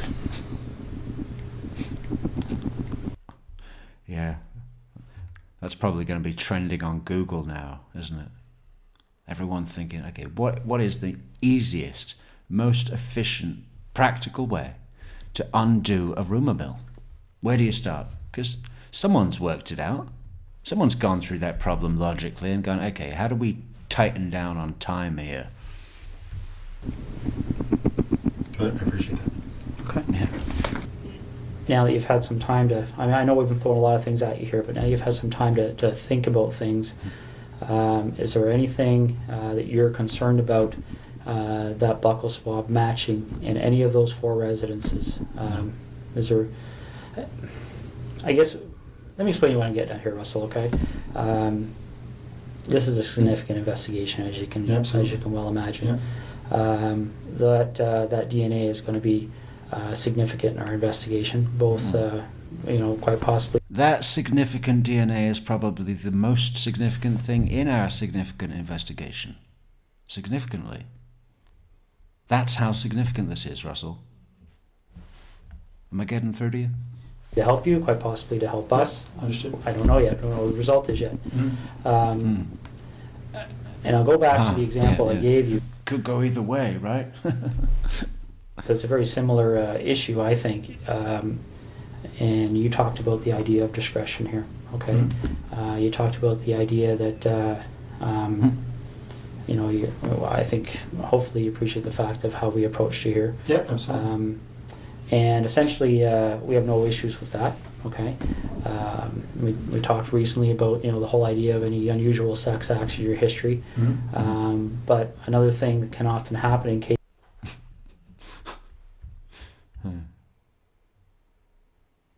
I wonder what would happen if we were all really honest about it, though, huh? Cases like this is that people become concerned about things like extramarital affairs, indiscretions along those lines. Is there any contact that you may have had with any of those 4 women? Does Russell Williams think, is he coming on to me? Russell, we've all done things. We all get a little bored at home, right? If you ever, if it was ever anything you wanted to talk about, extramarital or, doesn't have to be anything official. You want my card, Russell? That you may not want your wife to be aware of, anything like that we should know about to try and explain why, if your DNA is. Which is basically a way of him saying, okay, listen, I won't phone the house. I don't need to phone the house. What's your cell phone? Found that would help us understand why it may be there. Absolutely not. Okay. Can you think of any reason why we would find your DNA in any of those residences? Let's focus on, well, for instance, I believe. Let me just check the name there, make sure I've got the right address. Talking about the house that was just a couple of doors down from you there in Tweed. A couple of doors down was Lori. I don't know her last name. I don't know. Mazzacati? I don't even know her last name. I have her last name, and I also don't know what day I saw her. It was definitely a couple of doors down. Yes, but there's the woman down the road, 3 doors down. Her name is Lori. I don't know her last name. All right, let me just make sure we're on the same page here.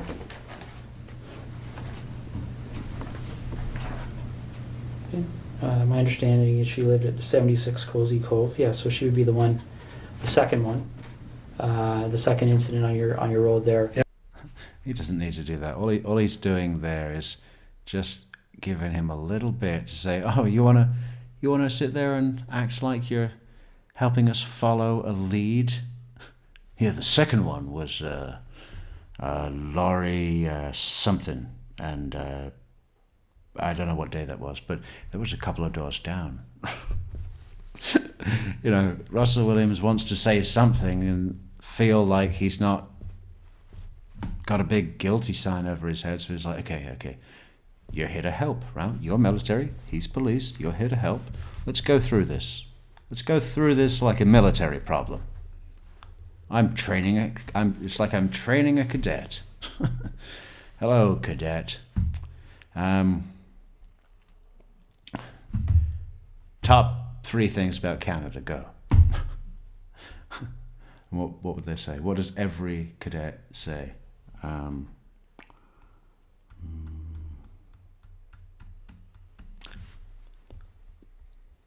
Or the flag, beavers, and really tall trees. What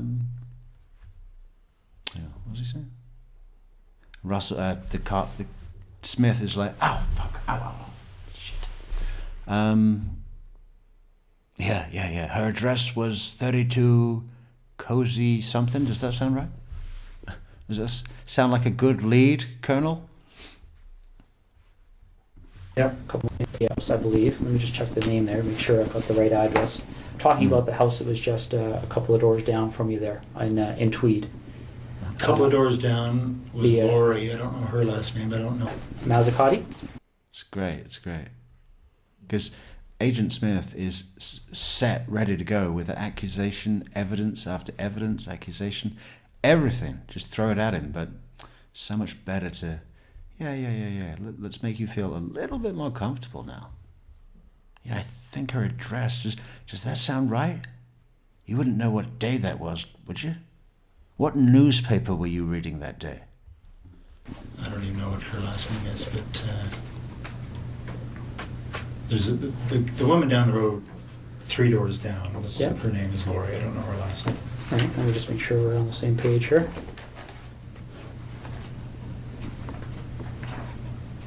Okay. My understanding is she lived at 76 Cozy Cove. Yeah, so she would be the second one.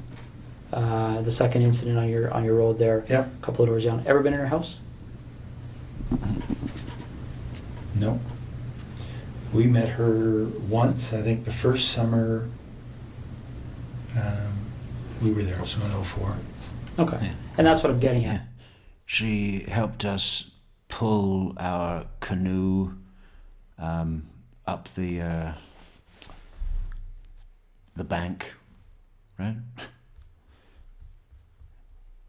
mean, that's what people do there, right? They go to Cozy Cove, they sit in a cabin, and then get the canoe out and paddle around, right? No alligators. And again, this is a credibility issue, right? Yeah. Because I don't want to come and see you 2 weeks from now and say, This is a credibility issue, Russell. What color was the canoe? you know, Russ, Yeah. our CSI people in that house. And are you familiar with how DNA works? Have you seen TV? You've seen TV, right? And you know, on TV, there's these things called cops. And they've got forensics, right? I think broadly. So, would your pubic hair have any reason to be in that house? Yes, I would guess so. One of the challenges we have in 2010 with DNA is it's become so precise that One of the challenges that we have is that less and less and less and less people are watching CSI these days. Constant decline. You know, it used to be a hit, and now it's just people that are fucking suffering from dementia, walking in circles around their own armchairs in a nursing home, saying they want a juice. They're the only viewers that get the analogy now, and not many of them, you know, are committing violent crimes. I mean, we can only hope that changes, but looks like we're going to have a need to find a new TV show that people actually like. I guess the best way to explain it is I can think back 15 years ago when I started in I can think 15 years ago back when CSI was still meant something in this world. my crime investigation. Yeah.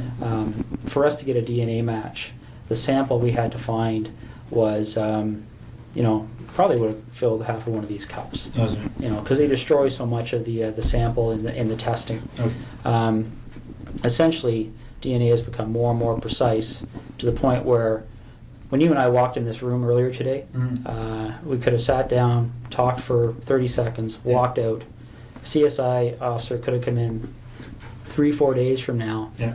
did some swabs here, and he would have found your DNA and my DNA, and probably a lot of other people's DNA. Sure. a little bit gross to think about, but essentially, you know, as we talk, you know, a little bit aspirate comes out of our mouth Yeah, no, I understand. that contains our DNA, our bloods, or our skin cells contain our DNA, Yeah. and that's what I'm getting at. If you were ever in Laurie's residence, quite possibly, quite innocently, your DNA could be in that residence. Has there ever been a time you've been in there? No. Okay. What about the other lady down the road on? Has there ever been a time your pubic hair has been in there?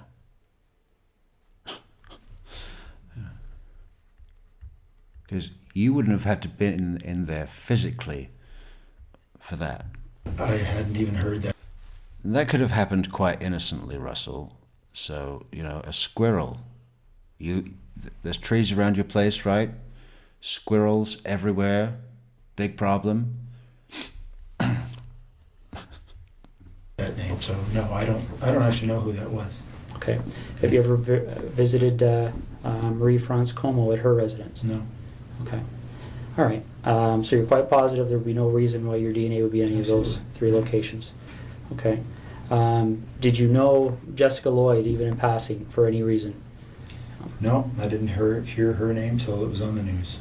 Okay. And the reason I'm asking that is because I know you were asked that question on Thursday night, and sometimes what we find, and again, this is one of those situations that can sometimes cause us to get in a lengthy investigation as somebody that maybe doesn't deserve it. But what can happen sometimes is somebody gets stopped by the police like you did, and they get asked that question, and people, when they're stopped by the police, they can be nervous, okay? So they blurt out an answer, and then they start driving. And no one's more nervous than a military colonel driving a Nissan Pathfinder in a corset and lacy thong. Is it enough to flash my badge? He wants to see in the car. Okay. Well, this isn't illegal. Old habits. I like it. It's who I am. Away and they go, oh, why'd I do that? Because the problem is that once they get asked again, then they feel compelled to maintain that answer for fear that if they change their answer, somebody could find it. You understand what I'm saying? I do. Okay. So I want to make sure that's not happening here. I don't care what you said to the officers on Thursday night last week. If there's any communication or contact between you and Jessica Lloyd, you've seen her picture, right, around town? Yeah, absolutely. Okay. Ever seen her before? I don't. No, I would say I have not. Okay. All right. Do you reckon that he fucking jerked off to the picture that was in the newspaper of his murder victim after she was killed? Probably, right? Wow. That's dark.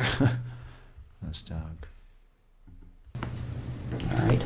And you mentioned something about doing some renovations at your property in Tweed there. I think you said something earlier about tearing up carpet. Yeah. Correct me if I'm wrong, but Oh yeah. okay. When did all that happen? In 2004 or 5. Okay. That's just storage.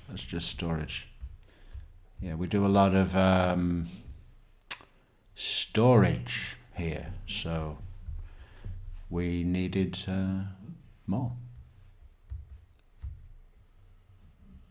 Any recent renovations? No. Okay. All right.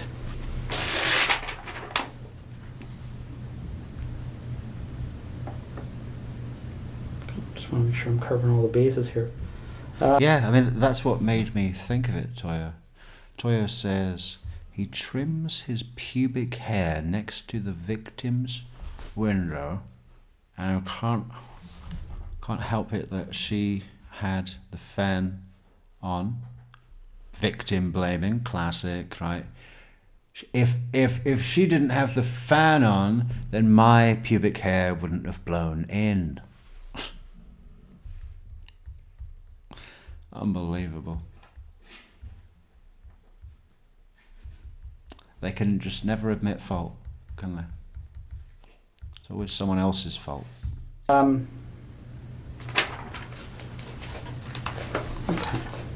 What kind of tires do you have on your Pathfinder? Hey! Here we go. I think they're Toyo. Do you Toyo. know the brand name, or sorry, the I think that make? is The make is Toyo. I don't know the model. sorry, the make is Toyo. Yeah. I don't know the model. Okay.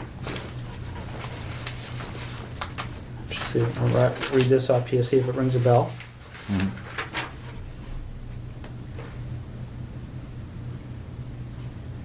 Ever heard of, does Toyo Open Country HTS That sounds make any right. sense? Yeah. Okay. When did you have those tires put on your Pathfinder? Well, it's the second version we've had of them, so Well, we know what his fucking dinner party conversations are like, don't we? Got some great tires today, guys. It's the second version we've had of them, and we're very happy. Toyo. Toyo's the brand. Yeah, no, fantastic. HTS Open Country, and apparently they are very popular for the Pathfinders, which is what we have. Yeah, pass the salt. I think it might have been this past fall. They replaced other ones we'd had on the same. Okay. Well, Toyo, I can't say that they were the same, exactly the same model, but our dealership here in Ottawa says they're very popular for the Pathfinders. Okay. And they were good. They lasted a long time. Everybody head over to Nissan in Ottawa for 2 for 1. 2 for 1 on all Toyo brand tires. For all PayPal or coffee supporters on tonight's show, with many thanks to our sponsor, Toyo Tires. All right. I've had to. I think you were talking about the whole idea of the MPs helping us with our investigation, stuff like this. You have the same system as we do at our headquarters with the swipe cards. Mhm. One of the things one of our investigators did is they made a call while I was talking to you there, because we were trying to work through that week of the 23rd of November. Okay. 23rd being the Monday, 24th being the Tuesday. Okay. What they've told us is that, and I want to make sure I get this right, is that on the 23rd, your swipe card was being used at the base. Okay. Okay. On Tuesday 24th, there was no use of your swipe card. Okay. And then on the following days, the Wednesday, Thursday, Friday, there was what appeared to be average activity of your Okay. swipe card in the base. Does that make sense to you? It does. That says that I was in Ottawa on the Tuesday. Okay. Do you remember where in Ottawa you were? Yeah, I was in Gatineau with, as I said, meeting about the C-17. Okay. Now, again, I want to be fair to you here. But How does that go for a group of Canadian military high-ups talking about whether or not they should purchase the C-17? Well, I like it. I like it too. Let's do it. Just, yeah, very positive, very positive. going back 2 months, Yeah. are you sure that would have been the day you were in Ottawa? Well, Well, only because I wasn't at the base. Okay. So I Only because that was only the day of the week that I don't remember raping anybody. So, yeah, I think that was Gatineau with the meeting about the plane. can't remember, honestly, that that's the day I had the meeting in Ottawa, but if I wasn't at the base, it was because I was here. Okay. Now, if that is the day you had a meeting in Ottawa, do you remember being at the base on the Monday, the 23rd, and swiping your card in and out? Do you remember what you would have done that evening to get to Ottawa for that meeting? Like, would it be...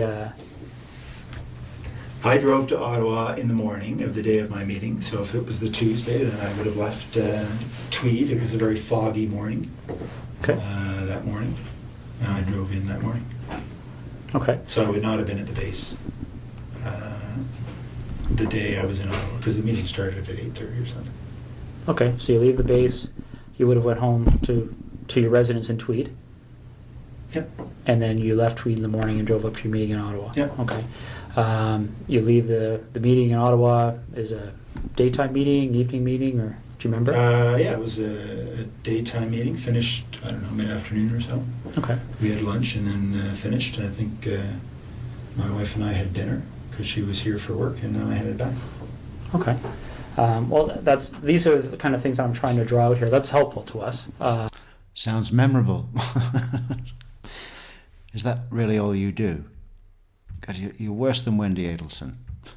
I run a medical legal partnership, organizing the name tags. Anytime we have an event, I have to put them all out on the table in alphabetical order. And the real trick of it is I have to do it upside down, and I'm really good at that because I'm ambidextrous, and I can also read words upside down without even thinking about it. Yeah, no. That was the basis for my full scholarship to Brandeis. Yeah. Do you remember where you had dinner? Well, I don't. Be honest, Russell. Be honest.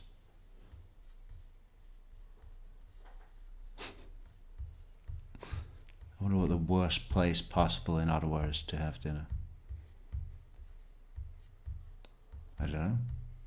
I don't remember exactly the restaurant, but it was in Westboro because that's where our house was being built at the time. So we had dinner, in a restaurant that we would expect to be able to frequent once the house was. There's something quite funny about that as well, isn't it? He's had this dream project building the house, and it's all to the wife's spec and taste, and she's been really into the design. I think he's been putting up the main chunk of the money, I guess, and like all that. I mean, it seemed. And just as it's finished, and they're about to completely move in, the entire full force of the fucking OPP show up at the door and say, we need to have a look in all of your walls. And anything that's bolted down is coming out. We're not going to be gentle. Okay. Remember how you paid? One of us would have paid by MasterCard, I think. Okay. Are you sure about that? Oh, you didn't flash your military badge and drop some hint that you're defending our country?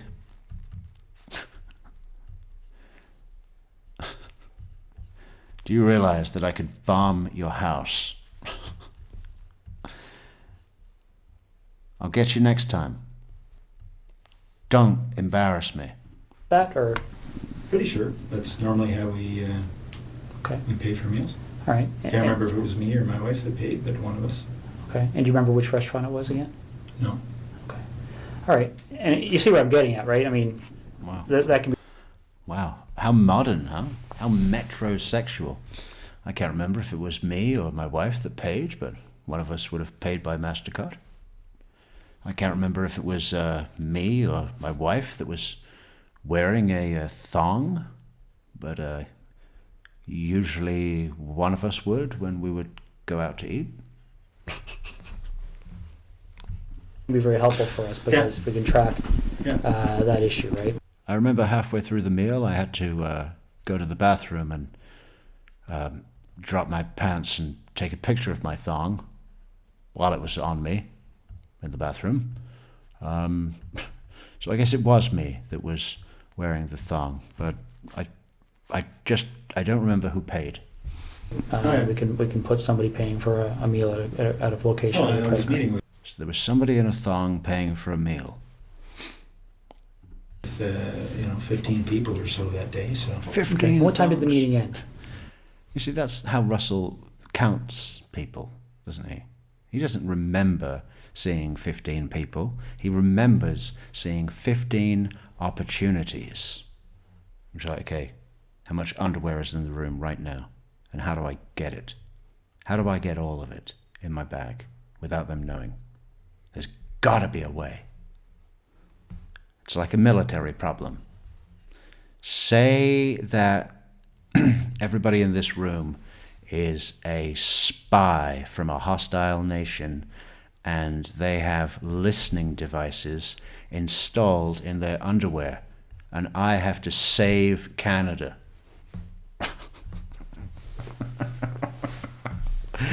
That would be a good film. Okay?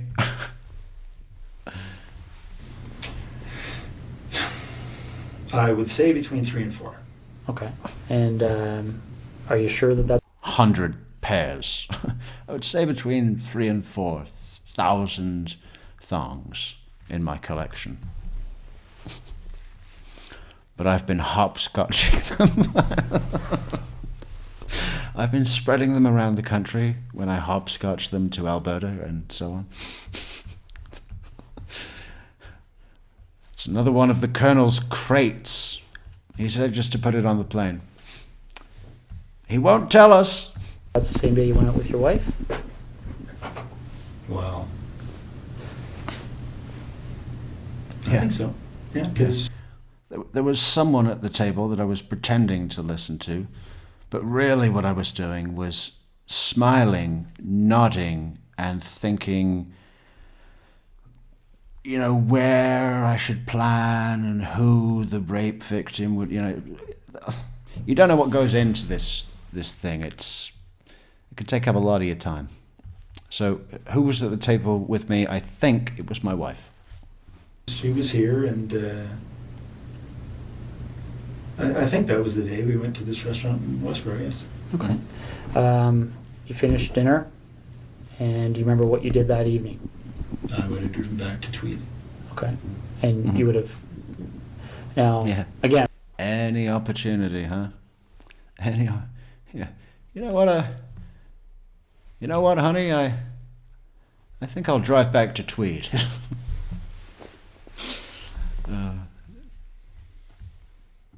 Who wants a coffee mug? Hmm? I think I'll drive back to Tweed.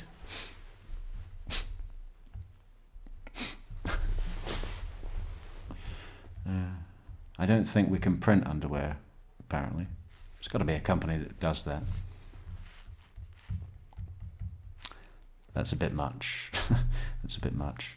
I think I might actually get a fucking... That'd put me in the paper, wouldn't it? Evil profiteer cashes in on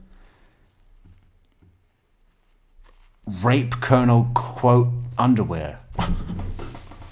It's almost worth doing just to get the headline. I know we're talking 2 months ago here, but do you Yeah. remember specifically having dinner and then driving back to Tweed, or do you remember, are you just... I remember specifically it was a yellow thong because I was excited for it to match my raincoat. guessing here? No, I'm not really guessing. I mean, I believe... I'm not guessing. I think it was Monday. Let me just remember all the newspapers I read. Okay, yellow thong, newspapers. that this night at this restaurant was following the meetings in Ottawa. Mm-hmm. And I, kissed my wife goodbye and headed back to Tweed to go to work the next day. Okay. All right. The tires that you have on your truck, right? The reason I asked you about that is I'm sorry, Detective. Our deal with Toyo is that anytime you mention the tires, they're referred to as Canada's greatest tires. So the version of Canada's greatest tires that you have on your Pathfinder, that's the line, okay? Is there any time, I mean, you recall where you were stopped by the officers there? Yes. Okay. Did they explain to you what the significance Said of that was her location house. That was her house, Yeah. okay. So you remember that location? Yep. Do you remember what the crossroad was, or? I don't think there was a crossroad. It's sort of just on the south end of 37. Okay. When you get stopped at that location, has there been a time in the recent 1 or 2 weeks that your vehicle has left that road for any reason whatsoever? Have you driven into a field with your vehicle at all? For any reason you can think of? No. Okay. Night Rider. Because I want you to rack your brain here. This is important. So, Yeah. is there anything you can remember doing that would have caused you to drive off the road No. at that section of roadway? No, that's my early, that's the early part of the highway, and I had seen a trampoline for sale on Facebook Marketplace, and I wanted to check it out, even though I knew the property owner wasn't there. I just wanted to see it, so I knew I wouldn't be wasting my time. I know everything there is to know about trampolines, so I can tell from a distance. just head north. It's about 30 minutes from there to, no, probably 20 from there to my house. Okay. Would it surprise you to know that when the CSI officers were looking around her property, that they identified a set of tire tracks to the north of her property? That happened to be a perfect match for Canada's greatest tires. Looks as if the vehicle left the road and drove along the north tree line of Jessica. And had no problem doing so, by the way. Left the road, drove up a bank without breaking a sweat. Easy. Lloyd's property. Okay. Okay. They took, they examined those tire tracks, and they have contacts in the tire business. Obviously, tire tracks are a major source of evidence for us. Sure. Shortly after this investigation started, they identified those tires as the same tires on your Pathfinder. Really? Yeah. No. Okay. Okay. One of the other things that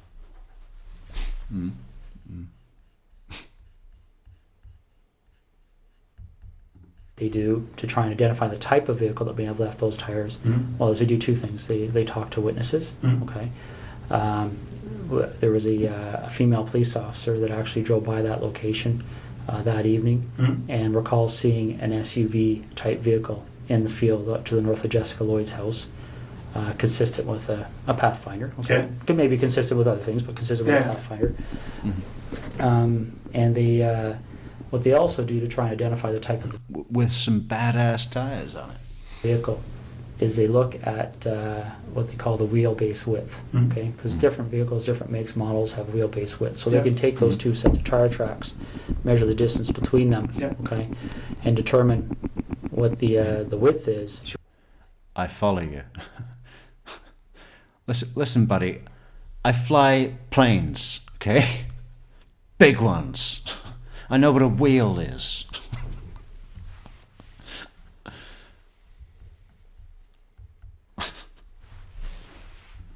And then they can enter that into a vehicle database, and it will spit out the types of vehicles, okay? Your Pathfinder's wheelbase width is very, very close to the width of the tires that were left in that field, okay? Do you have any recollection at all of being off that road? No, it was not off the road, no. Okay. All right. Russell, is there anything you can...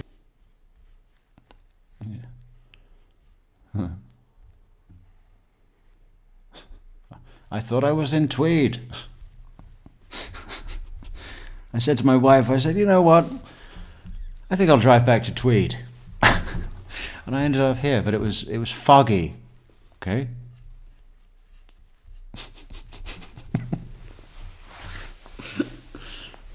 think of, let's go talk about Marie-France Como for a minute, okay?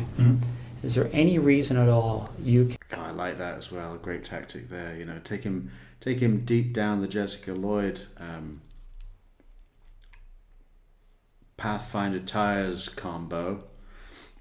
Let that start to just fucking unlayer itself in his mind, and then just totally drop it, skip. Hey, jump, you don't know what's going on.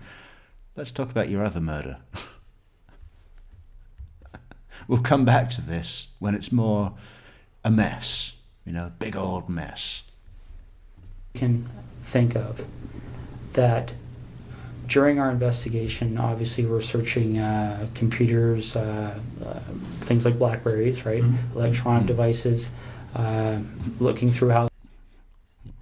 Things like Blackberries, right? What, a phone? Phones. Well, during our investigation, we're searching computers, blackberries, blueberries, raspberries.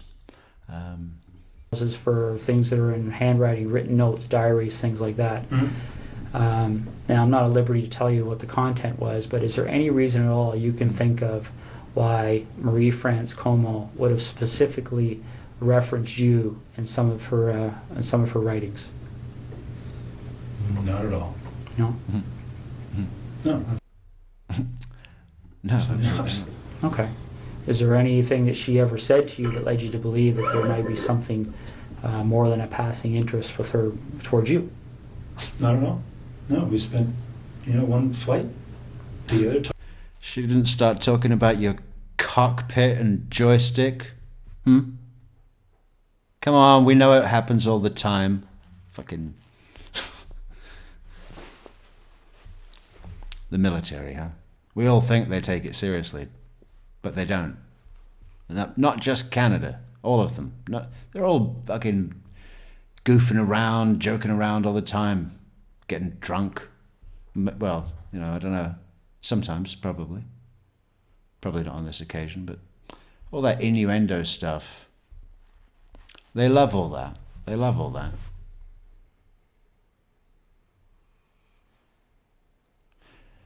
But I don't think she wrote anything down. I don't think she got home and wrote about Russell Williams. I just saw the pilot from heaven today. He had a yellow raincoat, pockets full of underwear, spilling out onto the floor. Talking, I'd go back occasionally and talk. No, if that's the case, that's very surprising. Okay. All right. You have any questions for me right now? No. Okay. Yeah.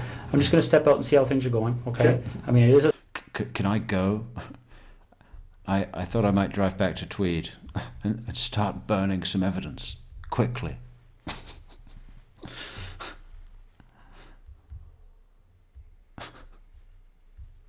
Keep the boots. It's a Sunday, but there's probably 60, 70 people working on this file, so there's a lot of things happening. Lie. There's not 60 or 70 people working on this file today. Not on Sunday. Sure. So let me go out and see what's happening, and then I'll come back in and we'll hopefully continue. Okay? I told you when I came in here that I'm going to treat you with respect, and I've asked you to do the same for me. A lot of disappointment there, isn't there? He's like resigned to the fact that he's found out he's been cheated. I came in here this morning, even though that I know you're a underwear criminal perv, and I treated you with respect, and you've let me down, and you've let Canada down. Okay? Big style. We talked about the whole idea of how we've approached you here, okay? The trying to be as just rude as possible, okay? But the problem is, Russell, is every time I walk out of this room, there's another issue that comes up, okay? And it's not issues that point away from you, it's issues that point at you, okay? And I want you to see what I mean. Yeah, every time I walk out of this room, there's another evidence tech walking down the hall with a huge see-through bag of underwear that he says is new evidence. Why is that, Russell? All right. This is the footwear impression of the person who approached the rear of Jessica Lloyd's house on the evening of the 28th and 29th of January. Yeah. Okay?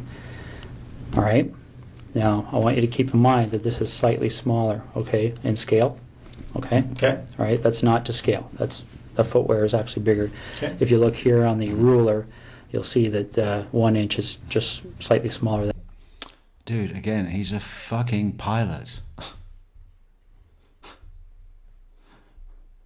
What do you think he does? Like, looks out of the window at the 401 and freaks out because all the trucks are tiny, and he doesn't get it. It's a toy town down there. He understands scale. Than an actual inch, okay? But this is the way it prints off on the computer. That's how we tell it's less than an actual inch? Yeah. Okay, good. Yeah. I'm going to move this over so you can see what I mean, all right? Because essentially when you're dealing with footwear impressions, we have a gentleman on the OPP who's basically world-renowned. His name is John. Again, totally made up. He just, they're all world-renowned, but they're also top-secret agents that never reveal their identity, because if they did, they would be high risk to be, abducted by the Saudis. We need these guys. These are the best guys in the world. They're not going to release the names. They're so highly trained that they just refer to them as assets.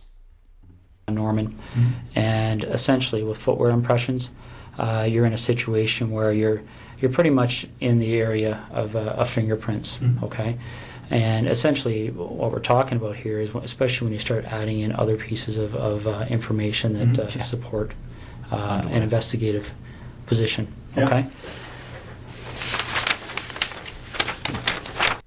Especially when we look at the footwear impression, the map, and the 50 bags of underwear that are on my desk right now. What's wrong with you? How did it get that bad? This is a photocopy of the boot that you took off your foot just a little while ago, okay? Now, I'm not an expert in footwear impressions, so I rely on the experts. Footwear impressions are very... I have worn shoes before, but if you think about it, when you wear shoes, you're not looking at the sole. So I basically know nothing, even though shoes are a part of my life. That's why we need an expert. Very much like fingerprint comparisons, okay? You take a look at this print, and again, this is one print. This person walked through, there's several different prints to compare. So we're going to get features off of one print to compare, features off another print to compare. Yep. These are identical.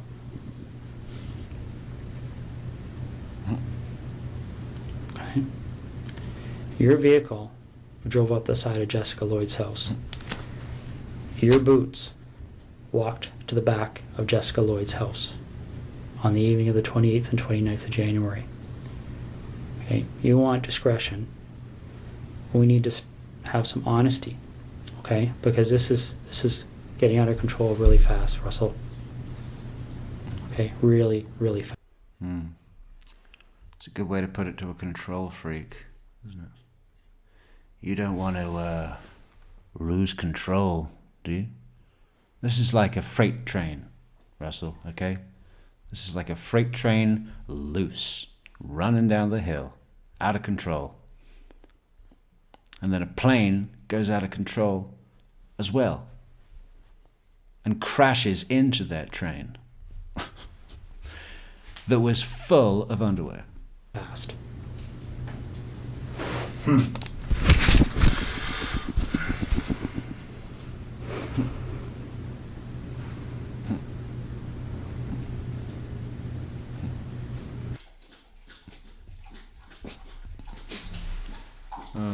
Yeah.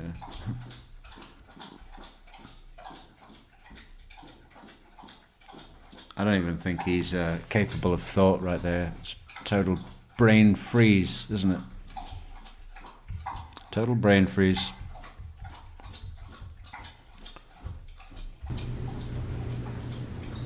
This is getting beyond my control.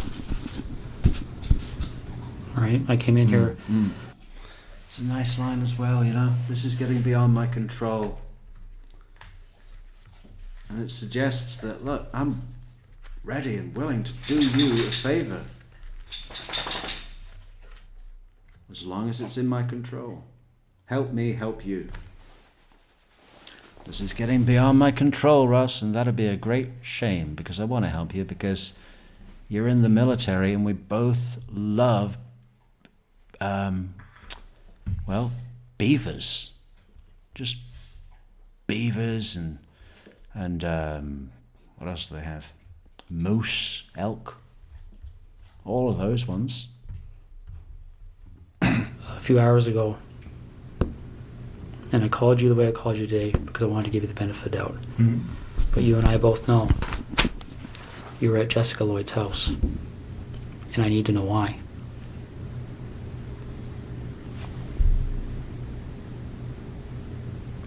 I thought I was in Tweed.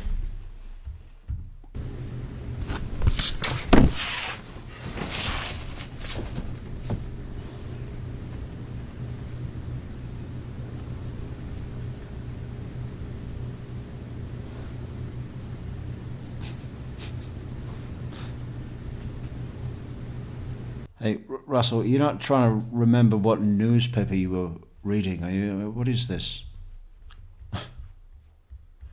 It's like he's looking at the back of 2 cereal boxes doing the good morning map before school.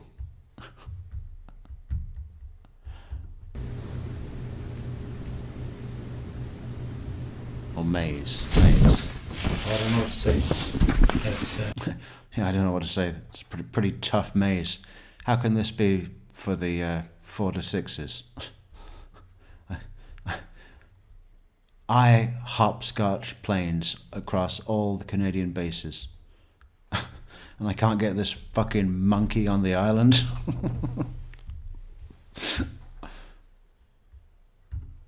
Well, you need to explain it, because this is the other problem we're having, Russell, okay?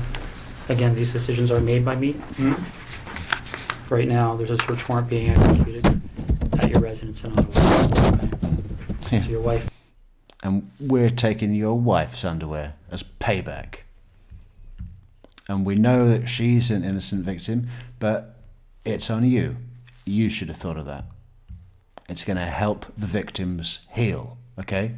We're taking everything she has. now knows what's going on. There's a search warrant being executed at your residence in Tweed, and your vehicle's been seized, okay? You and I both know they're going to find evidence that links you to these situations. Okay. You and I both know that the unknown offender, male, May, on Marie France Comeau's body is going to be matched to you, quite possibly before the evening's over. Okay? So, what does that mean? You want me to come in a cup? Because I can't do it unless there's underwear.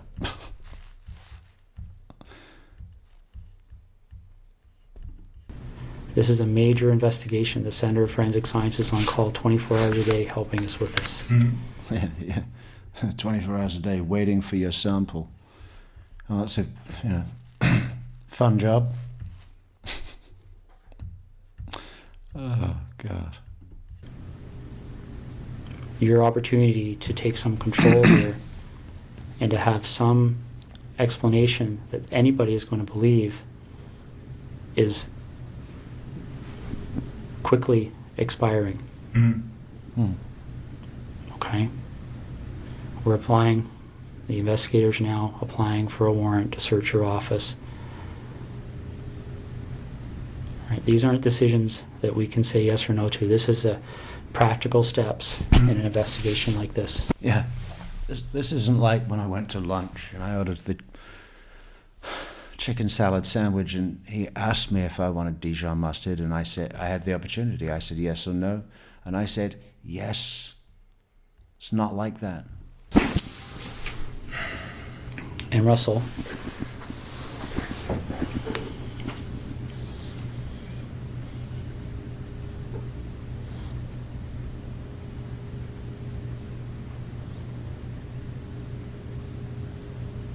Ow. Fuck. Russell, Mm-hmm. listen to me for a second, okay? When that evidence comes in, when that DNA match, when that phone rings and somebody knocks on this door, Mm-hmm. your credibility is gone, okay? Because this is how credibility works, all right? And I know you're an intelligent person and you probably don't need to hear this explanation, but I also know your mind's racing right now, okay? Because I've sat across a lot of people in your position over the years, Mhm. okay? faster than the speed of sound. My brain could be in Alberta in 2 hours. The bottom line is that as soon as we get that piece of evidence that solidifies it, DNA, okay, as soon as the What does that mean? That there's an ultimate boss piece of underwear, at the top level. After you go through all the stashes, all the boxes, all the locations, finally,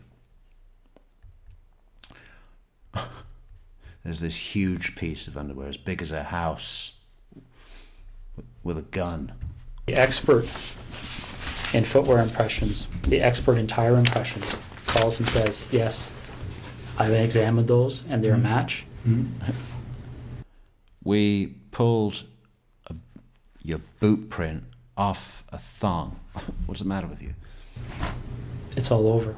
Because as soon as that happens, where's your credibility? Where's your believability? You're just another, and again, don't take this wrong, okay? But you can see if you step outside this room in your mind and imagine how people... And if you step outside this room and then look back in it, you'll see a twisted rapist, like what all of we see. I know that you think you're a colonel right now, but the reality is you're just a sick, twisted rapist. are going to view you, okay? If the truth comes out after the clear evidence is presented to you, when you finally go, okay, I'm screwed now.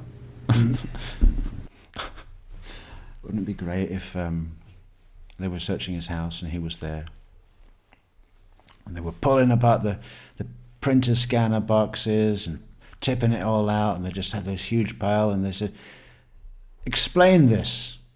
What are you doing?" And he just looked up and said, "Goodwill." We want to give back to the community. And this suitcase, too, we're dropping that off as well. What are we going to do? Goodwill.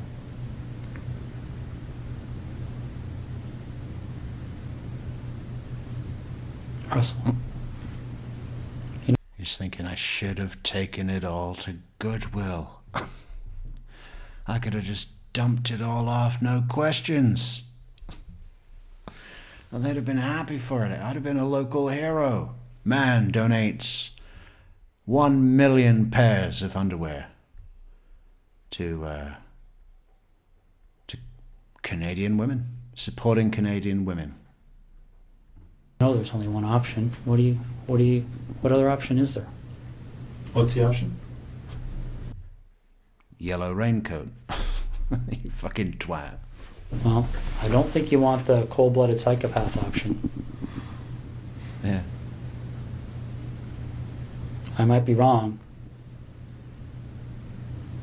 Okay, because don't get me wrong, I've met guys who actually kind of enjoyed the notoriety, got off on it. Got off on having that label. Bernardo being one of them. I don't see that in you. If I saw that in you, I wouldn't be... You're not going to blow kisses at the jury, are you, Colonel? Because that'd be too freaky. Back in here talking to you, quite frankly. Blow kisses, mouthing the words, "You're next."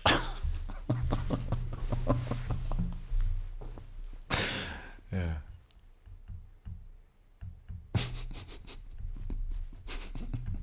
You're not one of those guys, are you? I mean, I didn't think you were. Then I saw the yellow raincoat.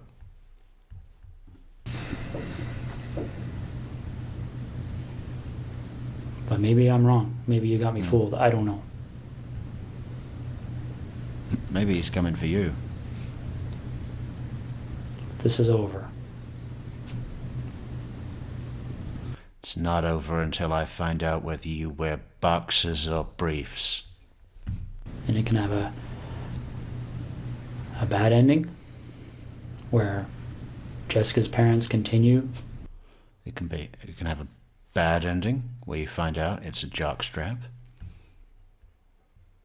and you're forced to confront the everlasting question of why would anyone do that? That's the bad ending, or it can have a good ending. To wonder where her daughter's lying.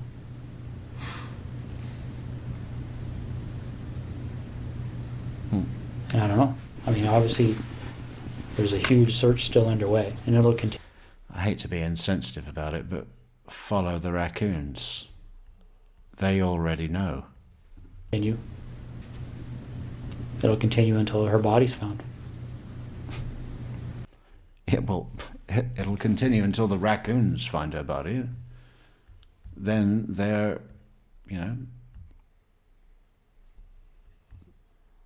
I'm sure they could get through that in 40 minutes.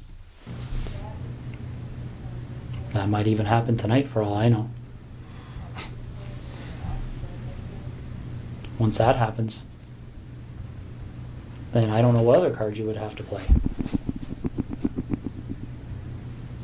We'll have to arrest the raccoons. What are we going to do?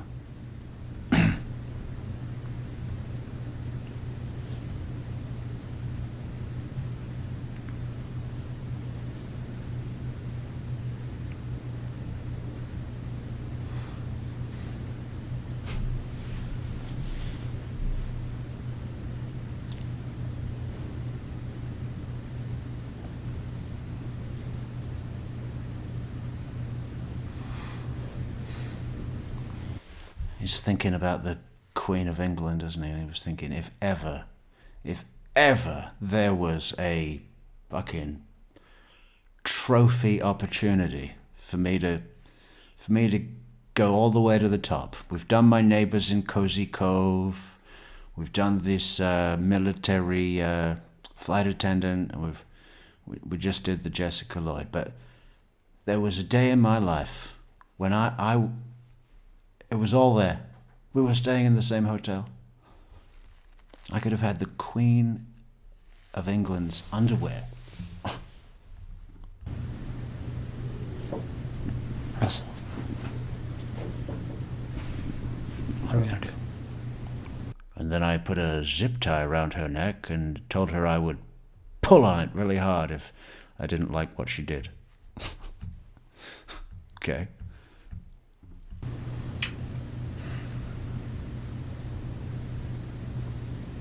Call me Russ, please. Call me Russ. Call me Russ because, I think maybe my mother used to call me Russell when I was bad, which was never. Definitely didn't like that, did he?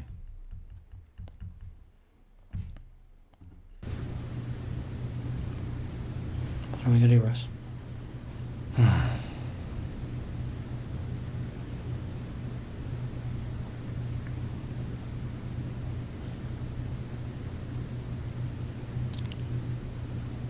Why don't we do some pause where we try and encourage people's souls to be good and to support the channel, and to click that thumb button. Put your thumb up that button. So what is it? We all need to do the same thing. So it's like button and subscribe button and bell button, comment button, support button, buymeacoffee.com button, and PayPal as well is awesome. Great. Ow, fuck. Unless you have a yellow raincoat, and then we don't want your support. You need support. You need advice before you purchase anything. You're never allowed in a shop again.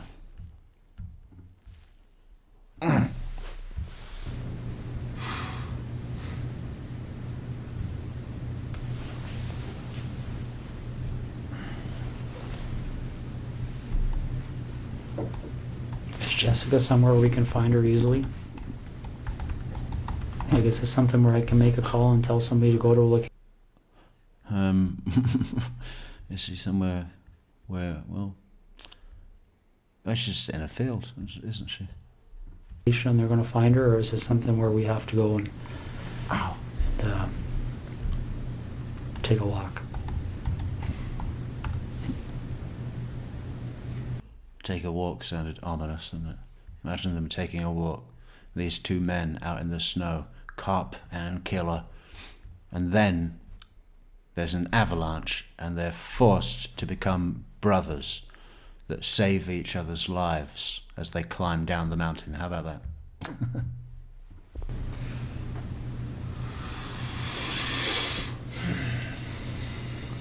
Yeah, and they both bring a unique set of skills to the equation, you know.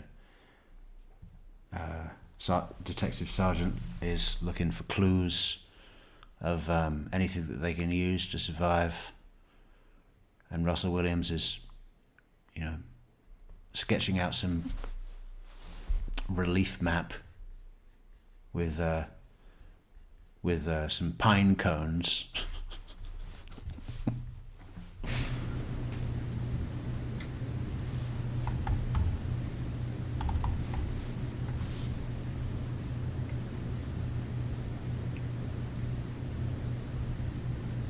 Which direction are we heading in here? How far is it to Underwear Barn? I want a list. I want a list of all shops in North America that have barn in their name. I need to know how many. Thank you, Toya. Got a map? Got a calculator? Got a video camera? Got your duct tape? I mean, imagine him going through his kit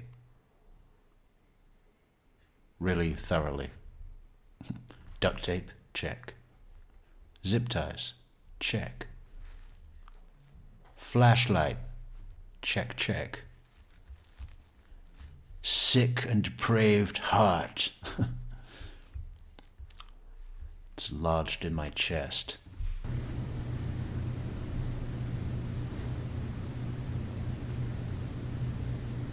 Wow.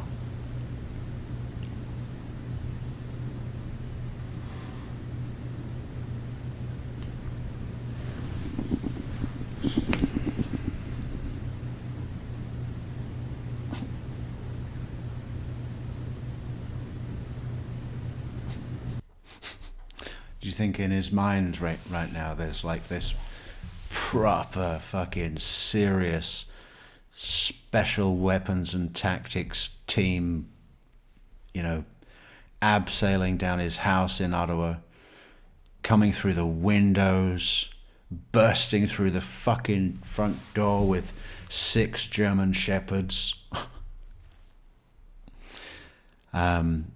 smashing his wife on the ground, and then absolutely like slashing the social... Okay, try and say this when you're having S's problem. Slashing the sofa cushions open, looking for panties, ripping up the carpet, you know, absolutely just tearing everything apart, tipping it all out. Mess. That's what's going on in his mind right now. Yeah. Like some foreign nationals are storming the embassy.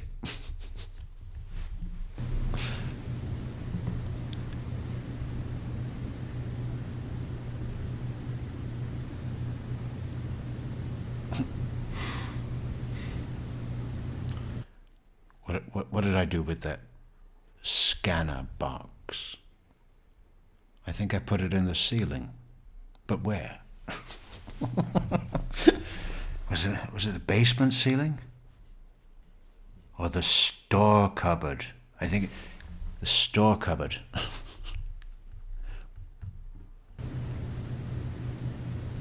Russ, maybe this would help. Can you tell me what the issue is you're struggling with? I think the issue is that he's struggling with is that he is remembering, he's stuck in the memory of his last trip to IKEA, right? That he acted like that he was excited about, but really didn't want to go, you know. Walking around with his wife, having her ask him questions like, oh, what do you think about this rug? The rug? The floor runner? For the den? Too colourful? Too patterny? Okay. Well, what about a dark pastel? Behind the couch, for behind the couch. And he's like, acting like, yeah. No, you know what? We probably do need another stainless steel colander and fucking breadboard for life butcher block. Yeah. How many of these fucking butcher block for lifes have we been through now? 35? The fuck?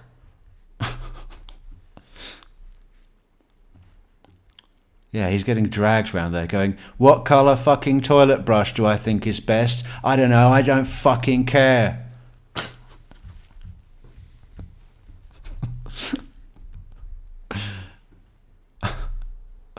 Yeah. You know, you've all been there. But for him, you know, it really is pointless. Because most of us resent that trip to IKEA that we don't want to go to. But we deal with it. And you know what? We get some shit out of it at the end, right? Maybe even a couple of those hot dogs. But for Russell, it's different. Because he's probably just spent the whole weekend going around that thing, bringing it all home, getting it out of the boxes, ended up with so much fucking cardboard that he could build a whole second house next to his new house. Then he's got to set it up with all of those fiddly bits. And then he's in this interview and won't even get to sit on that stupid chair that, you know, looks like it's supposed to be good for your back, but really isn't.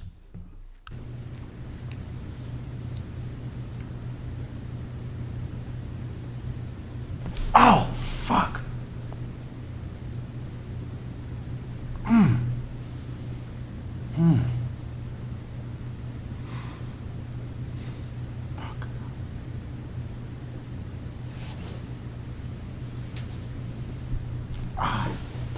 What's the issue you're struggling with? I can't believe I said yes. The whole day we were in there. It was really busy.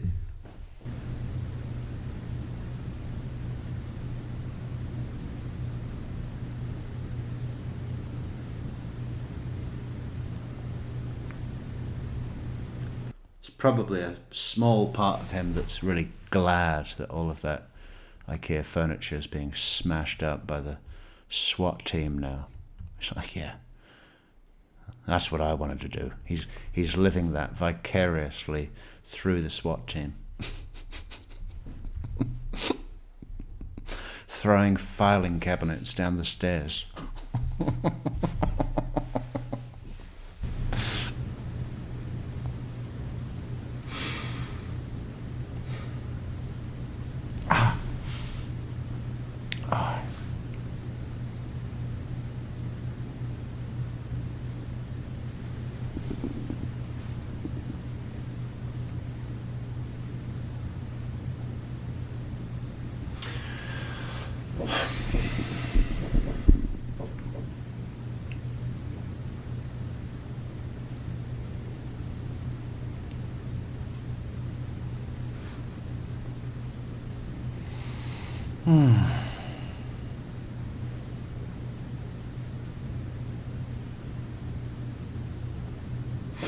It's hard to believe this is happening. Will there be any underwear in jail? Any at all? Can people send them to me? God. Why is that? Because I had plans, you know, I had big plans. I had plans for the new house. I was going to have a whole secret basement under the basement. That was going to be my basement. And I was going to get a bean bag and a lava lamp, dartboard, and just have, you know, panties everywhere. Even in the fridge. People are like, oh, you got a little beer fridge? No. That's where I like to keep the panties that need to be kept cool. And his friends are like, okay. Do you have any warm beer?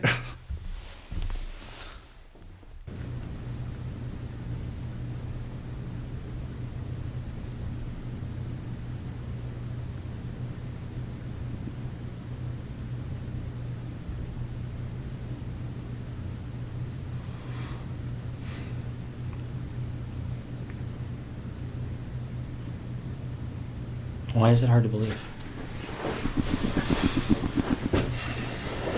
It's just hard, you know. One day you can be a person on the earth with all the underwear in the world, and the next day it's just gone.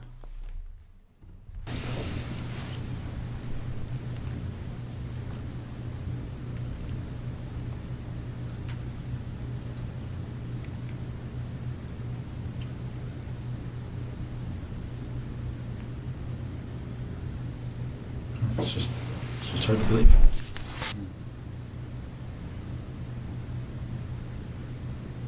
Whose decision was it?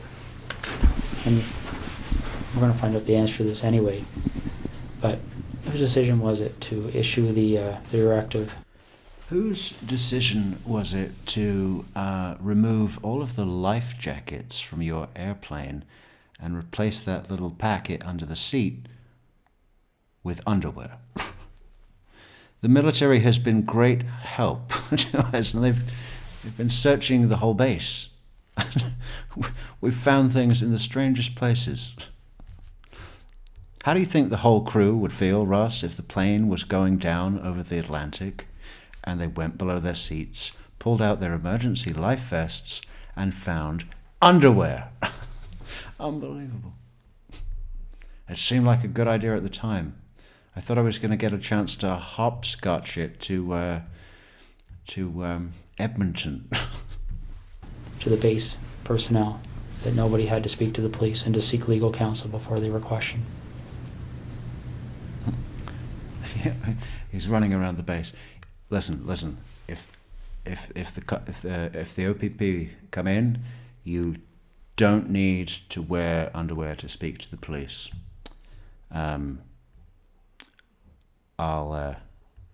You can leave it with me.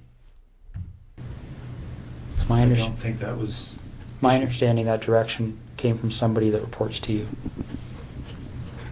What do you think they're going to say, Russ? No. What do you think they're going to say? All right, and let's step back for a second here, okay? Why does Russell Williams currently look like the detective is going to confess something to him? Russ, let me tell you, I like underwear too. Do you want to write a book about shared fetishes from both sides of the law? That'd actually be an interesting concept, wouldn't it? A cop, a killer, and the cop that gets the killer actually have the same, sexual fetish that was at the root of that killer's murder spree. And while one of them's behind bars, they collaborate for a book deal discussing their fetish and why it drove one of them to criminality and one of them to not criminality. You see, that's the sort of thing that Dr. Grande would be all over.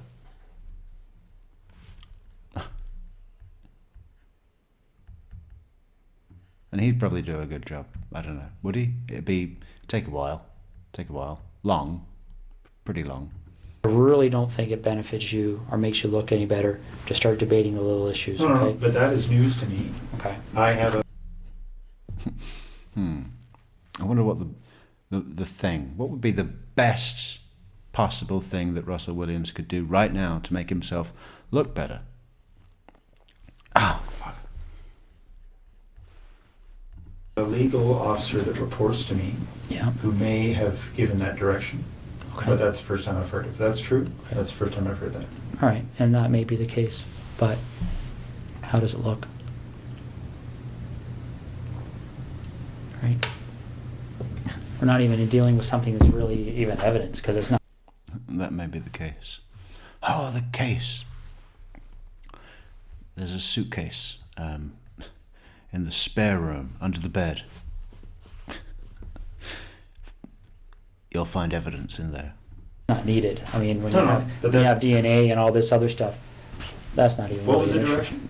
I don't recall, but it was something along the lines of telling the people on the base that they weren't required legally to speak with police, and they should seek legal counsel before they decide to speak. But Well, if that was actually Don't answer any questions about your underwear. said, it would not have been to the base at large. It may have been to the individual, the boyfriend, who is the suspect. okay, That- my understanding it went out to all personnel. No, absolutely. Maybe no, only under your command. I don't know. It didn't. Okay, okay, that's I fine. did never see it. That's fine. Now let's get back to the issue. What's that? So you talk about perception. My only two immediate concerns from a perception perspective are... You talk about perception. Let me ask you. From the pillow and bedding section, how do you fucking get out of IKEA to the market hall? Perception. are what my wife must be going through right now. Yeah. And She's the still in impact this is IKEA. going to have on the Canadian forces. Where do we go? Not IKEA. Exit. Exit. Just leave it all here. I don't even want any of it now.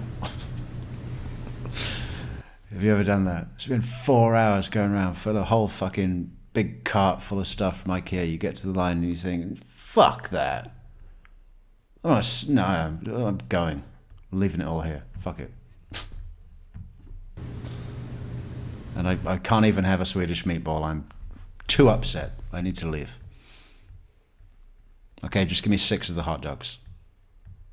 And one of those cinnamon snail things. Russ, is there anything you want from me? Is there anything you want me to explain?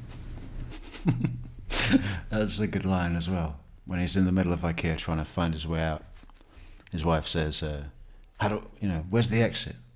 And he says, got a map? And of course, he probably has a map of IKEA, the floor plan. Is there something missing that you're struggling with that I can shed some light on for you? Well, I'd like you to put the squeeze on my barber. Somebody needs to check that he's properly trained. Ow! Fucking... Alright, I'm gonna get... I'm struggling with it. I'm setting my life pain in pills. right now. Russ, what are you looking for?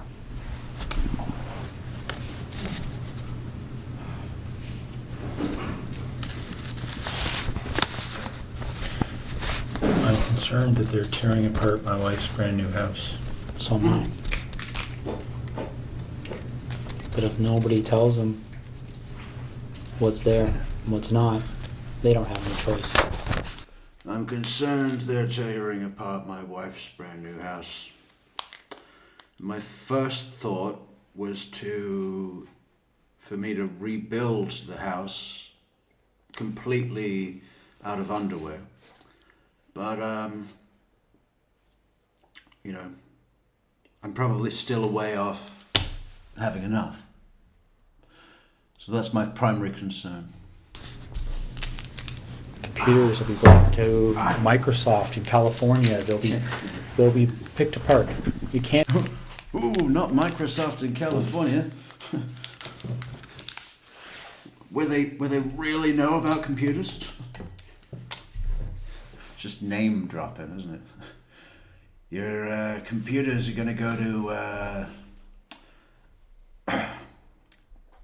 you know, Dell and IBM. Dell and IBM, but they're really big multinational corporate companies, and I'm just one individual. You can't erase things from computers.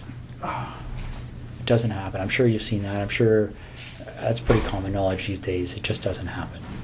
They sell programs that to try and help people clean their computers of stuff, and our guys are pulling that stuff out all the time. The FBI is pulling that stuff out all the time. We're gonna shut those fucking companies down then.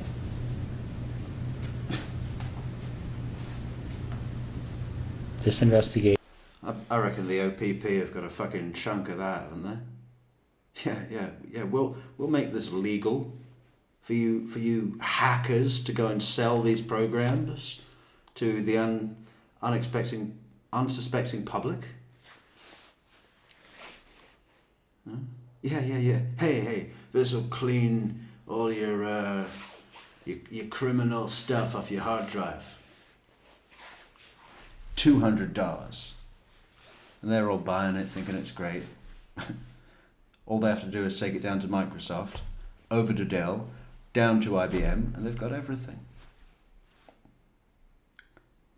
And they're pretty fucking happy to let that happen, right?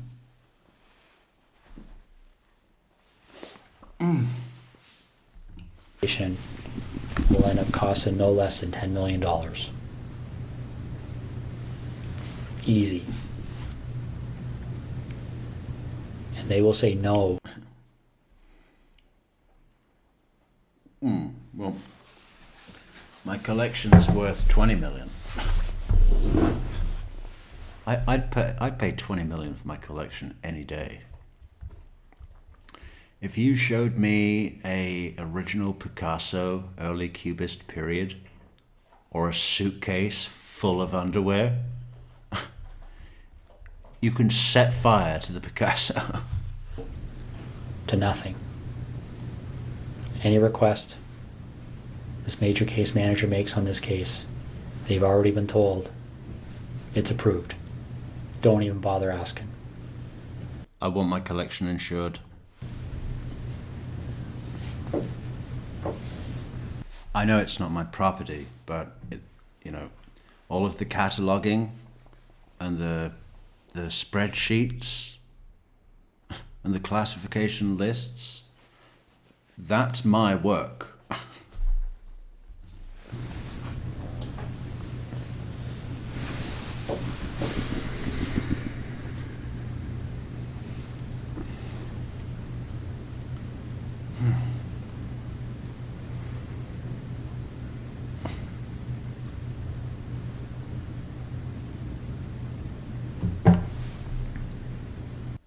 I wonder what kind of underwear they're going to give me in jail.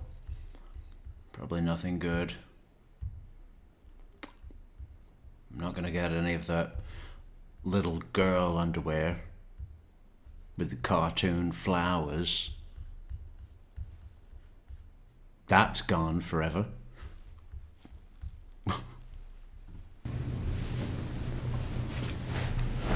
So what am I doing, Russ?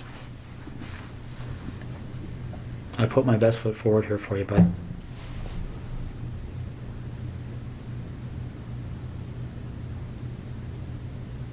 I really have. I don't know what else to do to make you understand the impact of what's happening here.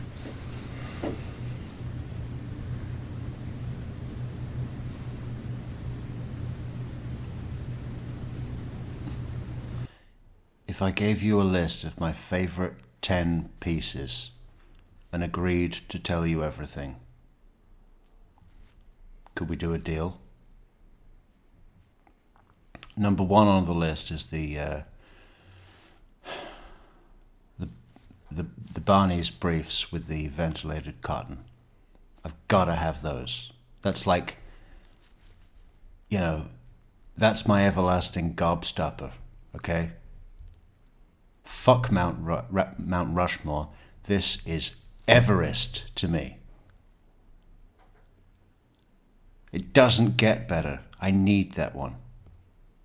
If I could just have a few minutes to think of another 9 on my list, I'll be ready.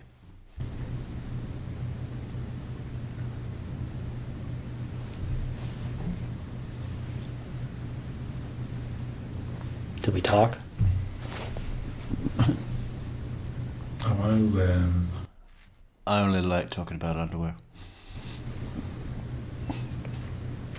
minimize the impact on my wife. So do I. That ship sailed, man. What does that mean to you right now? Minimize the impact on my wife. Is there any way that we could... I mean, even if they make no damage in the house, and all leave immediately, no broken windows, nothing. Do you think it's just all better? She's just going to continue with her evening. Her nice little suburban military wife evening. What does your husband do? Colonel in the military. Yeah, and you know what's really great is that he loves coming to IKEA. Yeah, Colonel in the military. But not when we're in the pots and pans section. So how do we do that? Well, we start by telling the truth.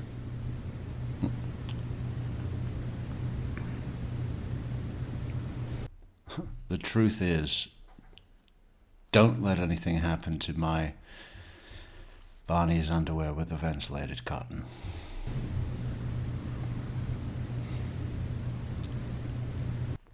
It's the unicorn, okay? It's the fucking unicorn, everlasting gobstopper.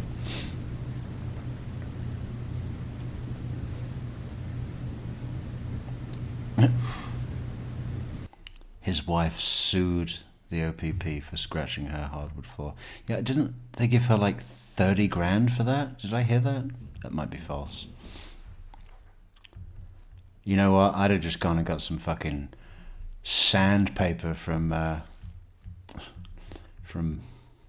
Al's Hardware, and done it myself. If obviously his wife, I might have kept a low profile. Hey, you that woman that was married to that sick guy with that thing on his head? What's that about, that thing on his head, anyway? That's the question that she always gets asked. Not like, oh, did you see any signs? Or did you ever wonder? Or were there any clues now you look back? The only thing people are really interested in is, did he choose to have that there, or or what?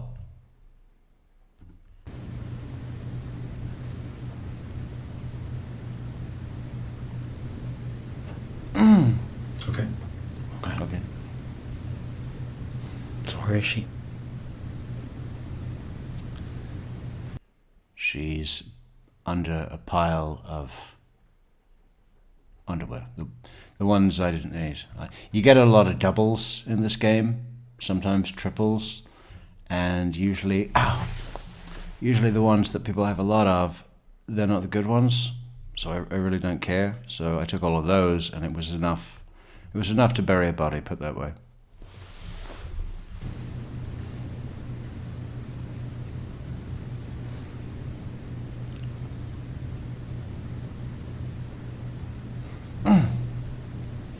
Oh, man.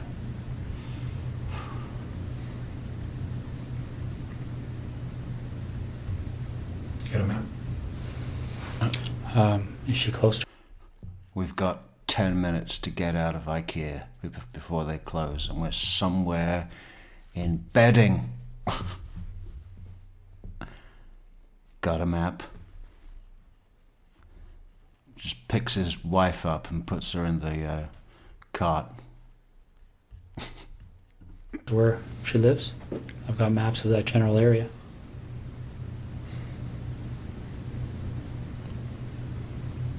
Which town is she near? Why don't we start there? I'm not sure if you give me a map of... If you get me a plane, I'll show you from the sky. How about that? Get me a map and a plane. Just put the map in the plane and give me the keys. It covers Calagar down to the highway and over to Tweed and south. I'll show you. Let me see what I got here. I might have something. Is she inside, outside?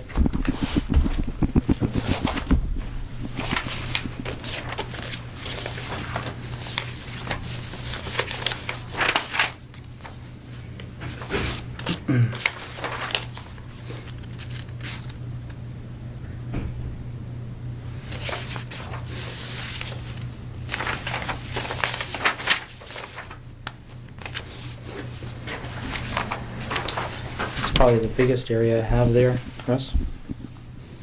Yeah, you need more. You need a real map. So where am I going on here to get to her? In this block here. Okay. So you're pointing to. A detailed map of that area, and I'll show you where she is. Okay. Is she close to a road? Yep. All right. Is it something where is she buried, or is she somewhere where if you walk there you would fairly easily see her? You'd see a pile of underwear in the snow. Probably looked like a big dead sheep. Here. Okay. So she's south of 7, east of Tweed, Mm-hmm. west of 41. Mm-hmm. And what's this road here? Not sure. Neither am I. Okay. I'll be right back, okay? Do you want any water or anything? Sure. Okay, I'll be right back.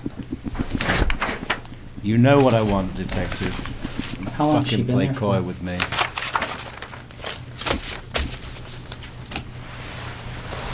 A little over a week. Was it fairly quick from the time she left? Friday night. Friday night? Yep. So where was she between Thursday night and Friday night? In Tweed. With you? That's when your stomach turned into a butterfly, isn't it? So that was a lie, yeah?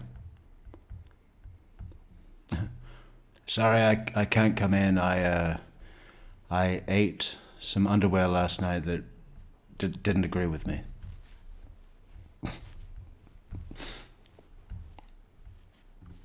Yep. How long was she alive for?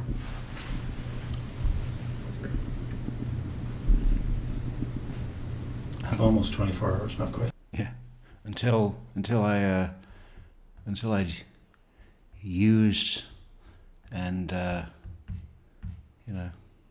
taken everything I wanted from her and her life, and then I caved her fucking head in with a flashlight. Yeah.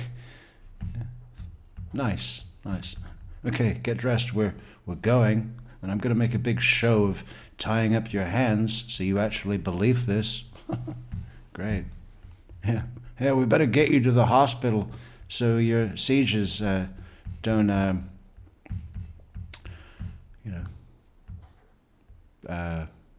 give you any trauma. Okay. Russ? You're doing the right thing here. Yeah.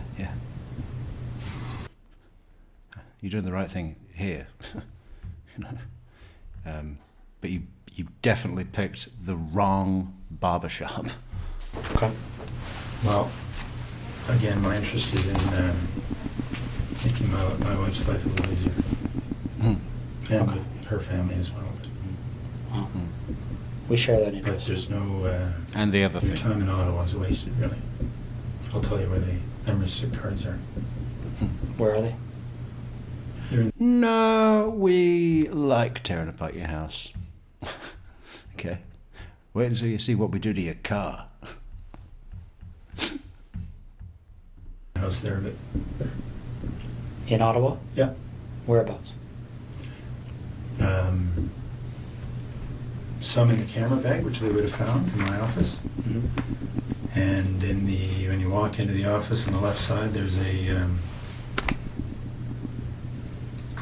desk of drawers, set of Okay. drawers, like a filing cabinet, wooden, IKEA. I love how he describes this filing cabinet and then realizes that he's just gone too far on the details. And there's a wood, IKEA, filing cabinet, dividers. You're not selling it, man. Okay, door to door. And here we have a filing cabinet, wood, IKEA.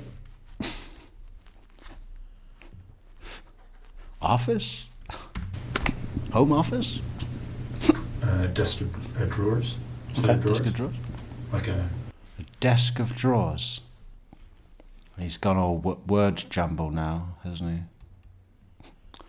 There's a desk of underwear drawers. When you walk into the office on the left side, there's a desk of drawers, set Okay. of drawers, like a filing cabinet, wooden, IKEA. In one of the top two drawers, and there's a plastic divider. Yeah. And Yeah. And we picked it up from the discount section. It's supposed to be $189. We got it for $110. there's inside there are two memory cards, Okay. which are blank, but I'm sure they can be And whose images are on those cards? well, Yeah, we'll send those to Microsoft in California. And if they can't help, maybe IBM and Dell.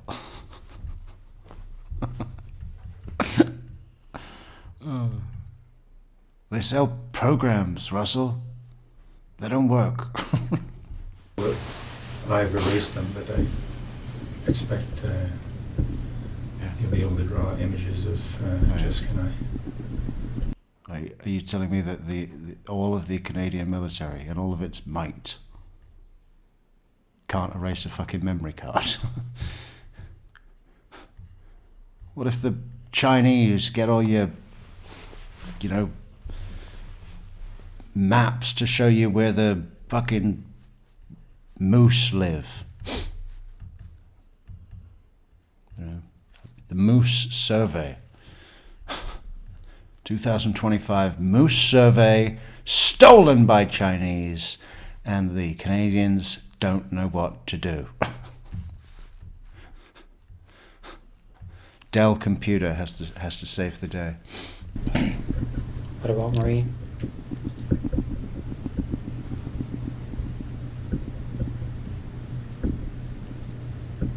There may be images on there as well.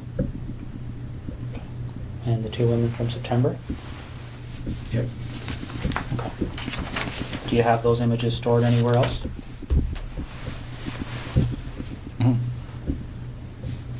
Yeah, there are. Yeah, I had to back everything up, in case my brand new house burnt down. I couldn't take a risk of losing my work. Two hard drives in the house in Ottawa. Yeah. I can draw you a little picture if you like. Yeah, I can draw you a little psycho picture. How about I draw you a little picture about where they are, and then a little stick figure of me stashing the hard drives in the ceiling, grinning. And then in the background, I can draw another little picture of my unsuspecting wife cooking dinner with a speech bubble of her saying something that wasn't about underwear. Sure. Do you want to do that now while I'm getting them out? Okay.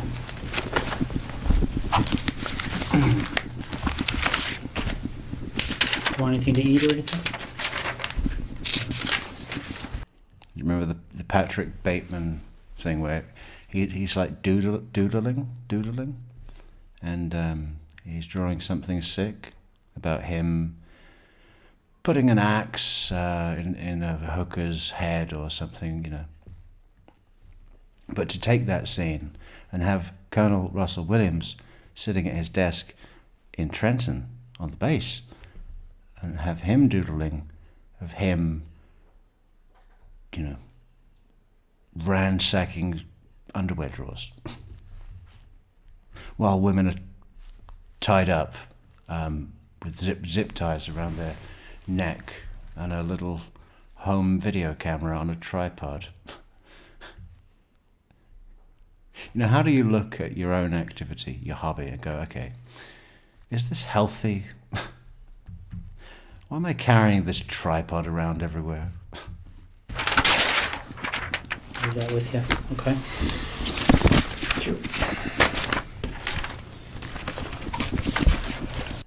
Listen, before we go to the jail and you book me in, could you please just see if anyone out there can come and just buzz this little patch thing off the top of my head? You know.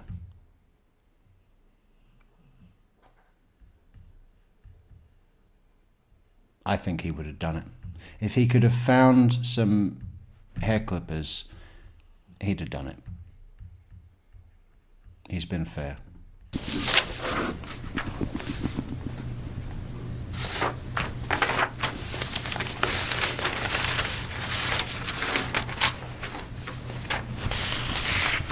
But I do want to talk to you, Jim.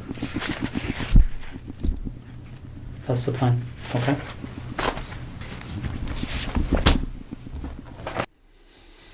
What was I sad about? I don't know. The Canadians will be polite and respectful even while someone is ruining your life. Yeah, it's true, isn't it? So the wife of Colonel Russell Williams comes in to the kitchen while these SWAT team are viciously pouring all of her stuff all over the hardware floor, and she offers them, you know, coffee and a bun. You know, you guys must be thirsty. It's cold out.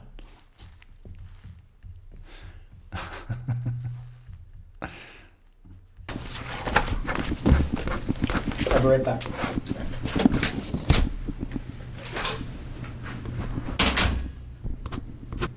Even Agent, he's probably going to come back in with some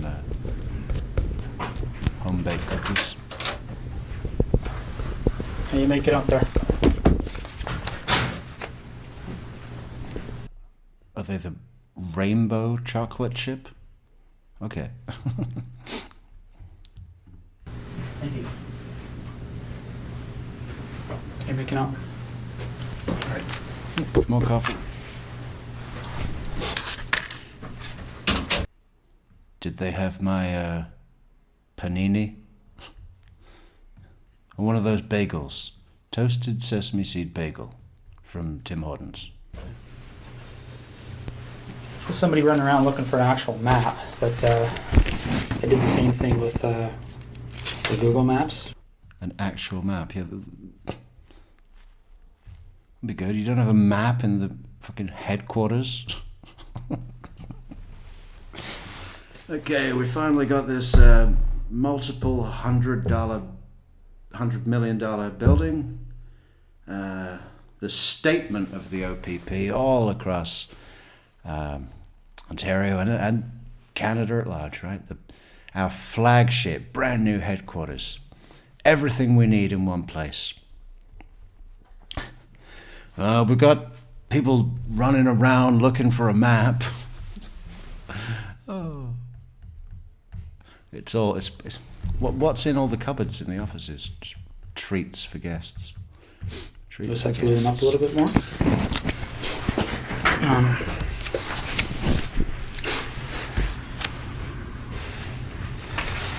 This is the biggest of the area. This might have better parameters for you. Here's tweet. Yeah. We're working together, Russell. We're on the same side of the table now, man. I like underwear too.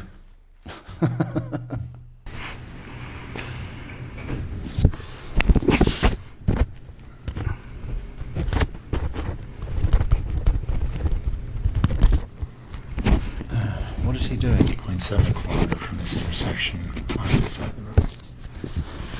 Writing a poem. And what road is that? Kerry? South of, can't read that word. East Hungerford? Does that make sense? Oh, there it is there. Okay. How far off the road is she? And his hunger was always the most insatiable when he crossed into Hungerford. 40 feet. If she covered 40 feet into Hungerford, and he hasn't been something. Thing? Wrapped up. In Just what? on the surface. Just a gray something or other. A towel. Cover. Okay. Imagine if it was a horrible novelty fucking kids beach towel with that horrific printing, like a Scooby-Doo character. Disgusting. Barry, the obvious question I'm going to have for you is, when they go there, and they'll be there shortly, they're going to find her? Oh, yeah. Okay. I'll be right back. You look like you want to say something. Just that this place, my wife, it's been a dream for the better part of a year, so I'm keen to get them what they need and so they can leave her alone. Okay. Well, we're going to do our best to keep that as low-key as possible, okay? How does that... I wonder what the rest of her night was like. I don't think she would have stayed there, right? Probably gone and stayed with...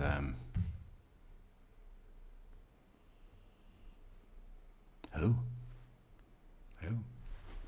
The only people they knew were from the base. And how could she trust any of them now? She might think they're all up to this. Probably the whole country wondered, right? What is going on in our military? Because we've never really thought about it.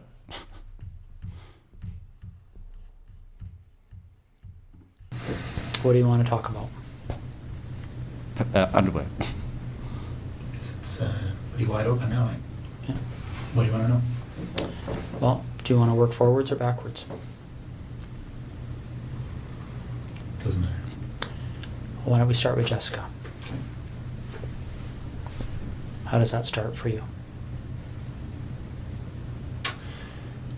I saw her in her house on her treadmill. Wednesday night, I guess. So her treadmill was in the basement, and while there was a window down into the basement from ground level, it was a long way away from the road. Basically, there's no way, if Colonel Russell Williams was standing or sitting in his car at the road line, that he saw her by chance on her treadmill. No way. So he probably followed her from somewhere, right? And I wonder where that place was. Would he go to the Asian supermarket and hang out at the I don't know,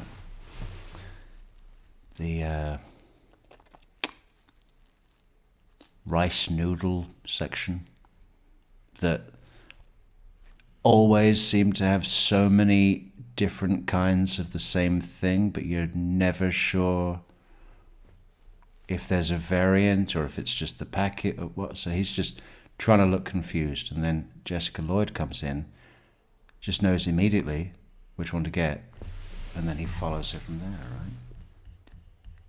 Referring to her as rice noodle. Yeah. I can't believe I've just found a way to make her situation more horrific by creating the idea that he called her rice noodle while he was doing all what he was doing. And I noticed she wasn't there Thursday. Mm. So I got into the house to look around. Yeah. Then left. Mm. Noticed she'd come home. Hang on. You just walked into our house, had a look around, then left? You know, I think we might be skipping a couple of bits there, Russell. Because I was really expecting you to say something about underwear, at some point. I don't believe that you would go into any house and not look through their underwear So I went back in. and try it all on and stuff a packet of rice noodles down your crotch for your photo. Sick fuck. Through the back patio door. Mm-hmm. While she was sleeping.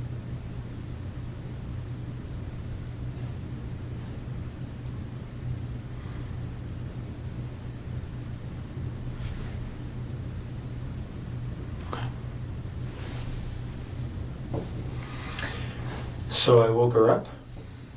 Mm-hmm.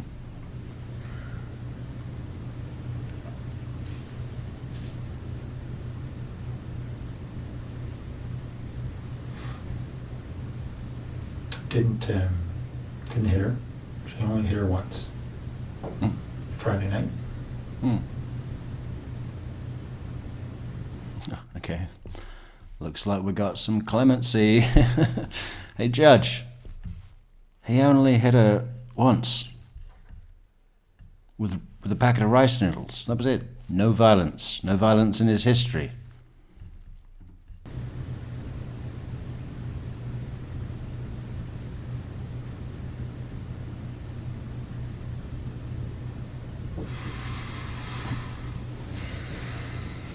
Okay. What is he doing in his head? Snoop, creep, rape, beat. When he spends these moments going through the order of things, it would be pretty fresh in his mind. I don't know. It's like with Katie McBanower. It's just something that I'd repressed. It was difficult to say it to anybody. And I get it. Saying it in words, especially when they're recorded, would be difficult. Well, so I raped her in her house. So I raped her on the rice noodles. And then I took her to the car and took her to Tweed.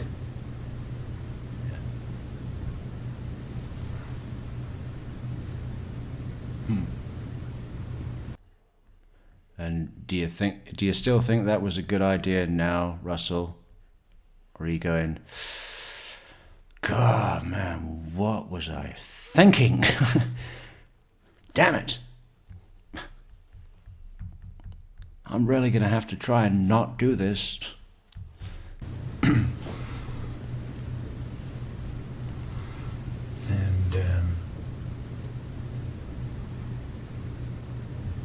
Spent the day in Tweed.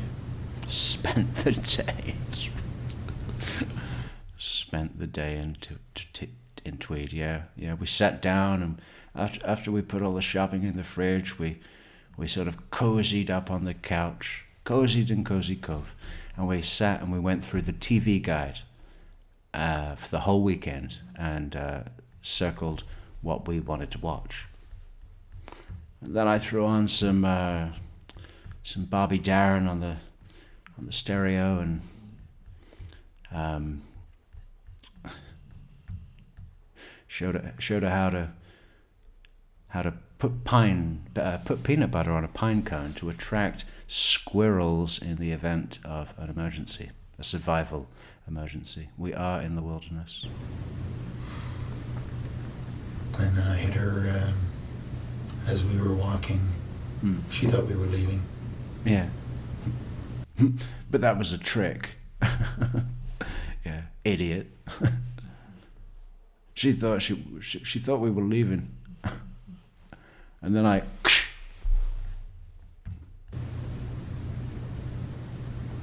hit her on the back of the head.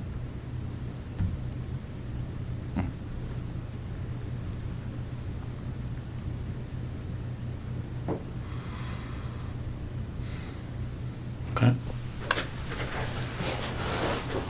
Anything particular? Well, what did the hit on the back of the head do?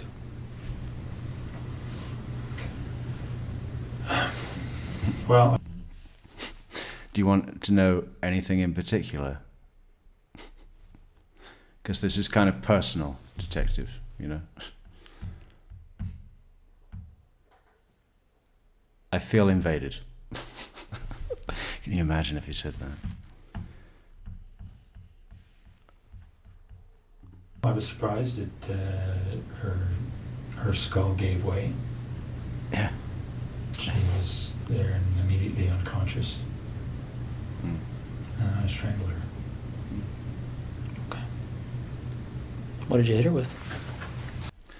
I don't know if we have this confirmed, but if the good people at Maglite want to speak to me about an opportunity, I believe the flashlight that Russell Williams used to subdue his victims and eventually kill one by caving in their skull, I believe that was a Maglite brand flashlight, which does come with a lifetime guarantee. But, you know, talk about a campaign you could do with this. Flashlight. Okay. In the house or outside the house? In the house. Yeah, they'll find signs of it. Where in the house did this happen? In the main portion, just in front of the fireplace.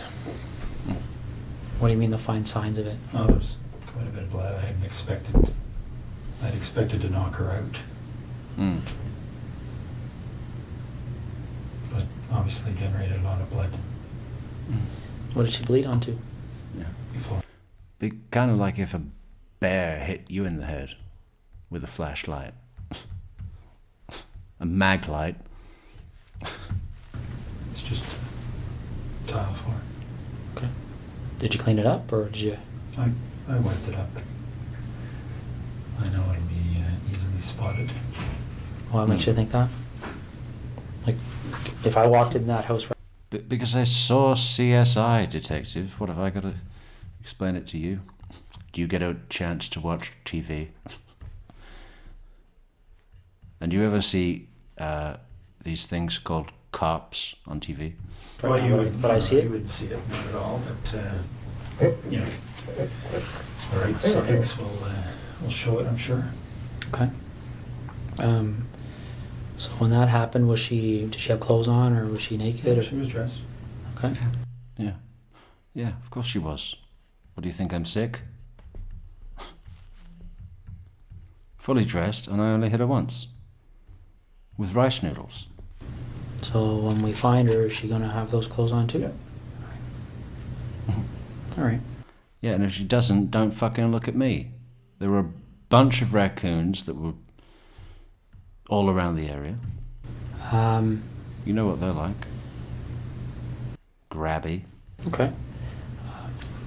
Marie France Como. even worse.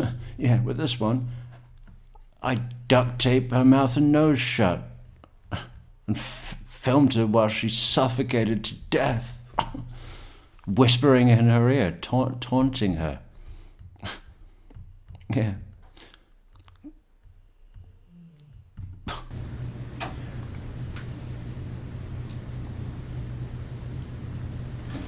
There was an open window in the basement of her house when she was away. I went in there a couple of nights before she came home. Looked around.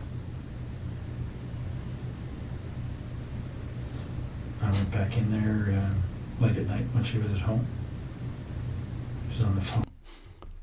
Think of all the other things he could have done that night, huh? Could have gone down to the see a movie, or what would some normal hobbies be for Russell Williams? Can't really think of many.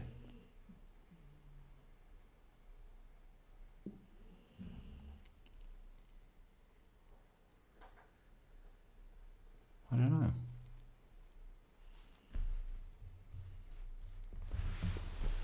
In her bedroom.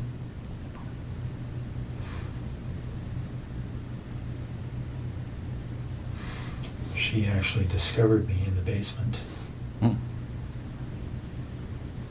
She was trying to get her cat to come upstairs, and the cat was in the basement, had seen me and was fixated on me in the corner. She couldn't get the cat up, so What an absolute fucking nightmare, huh? So, you're on your own. You got back from the military base. Single woman living alone with your cat. Get back, take your uniform off, a hot shower,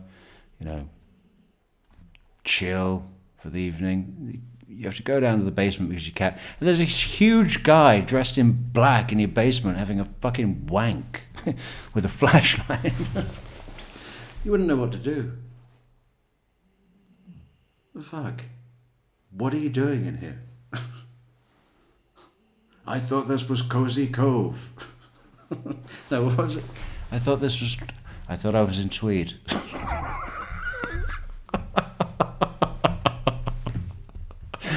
Anywhere this guy goes. I thought I was in Tweed. she came downstairs to try and get the cat, and I'm not sure why she came over to me. I guess the cat was staring at me, and she was wondering what the cat was staring at. Well, probably to save her fucking cat from the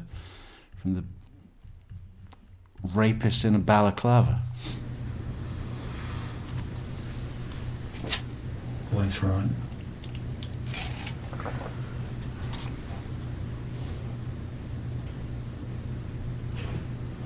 So when she spotted me, I had the same flashlight. I subdued her. Tied her up, brought her upstairs.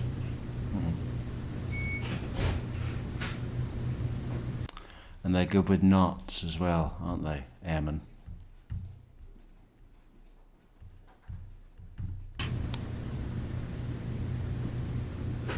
Flashlights, And apparently. strangled her later in the morning. Well, more suffocated her. A bit of both. And I guess I was also, punching her in the face at the same time. So it was this sort of horrific murder beating. Some tape. Then I found the tape. I thought, why am I using my hands? This is going to take ages. But that's what they teach us in the military, efficiency, preparation, and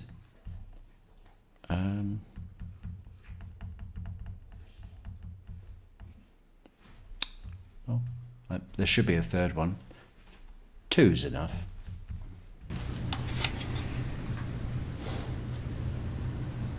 Left her there.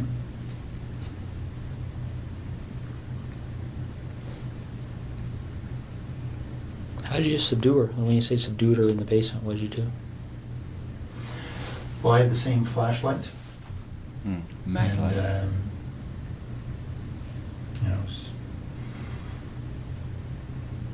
she saw me right away, so it was just hit her a couple of times and around her head. Well, she was wondering what all that fucking rustling was in the basement.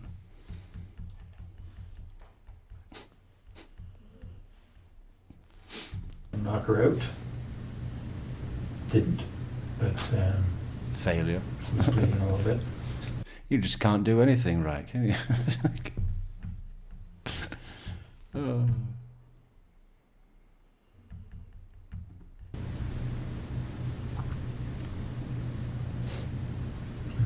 Eventually, through a struggle, subdued her.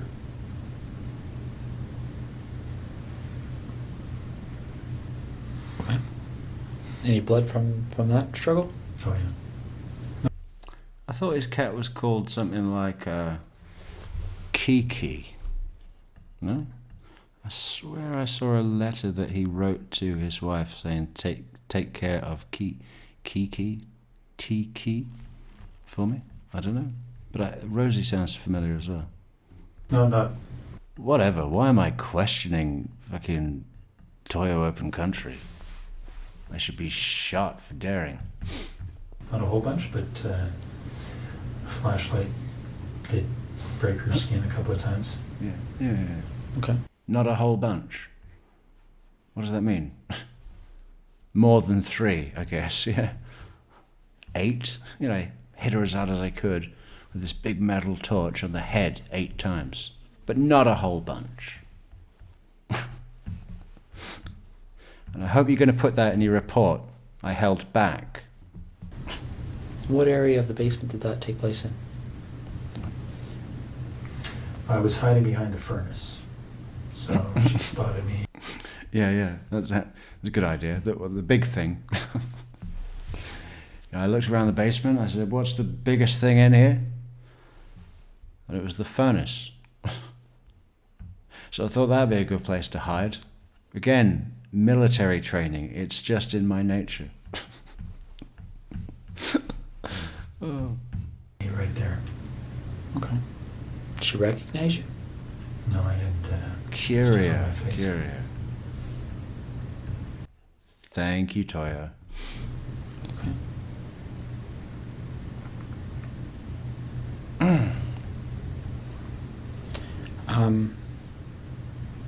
So then you go upstairs, and you said she suffocated? Well, I suffocated her. I put tape on her. Yeah. I put tape on her mouth, and then I put tape on her nose and held it there so she couldn't breathe. When he left the body, he probably thought, I wonder if I could get anyone to believe that this was her nightly skincare routine.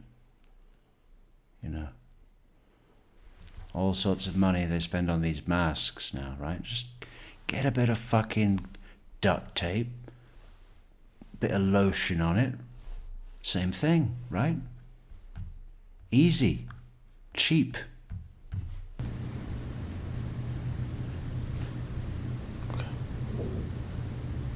What kind of tape was it? Duct tape. Yeah. It was the same duct tape that I used to wax my chest. So I know it's, doesn't cause any irritation. Again, please put that in your report. Special derma duct tape. What happened to it? Well, I took it with me and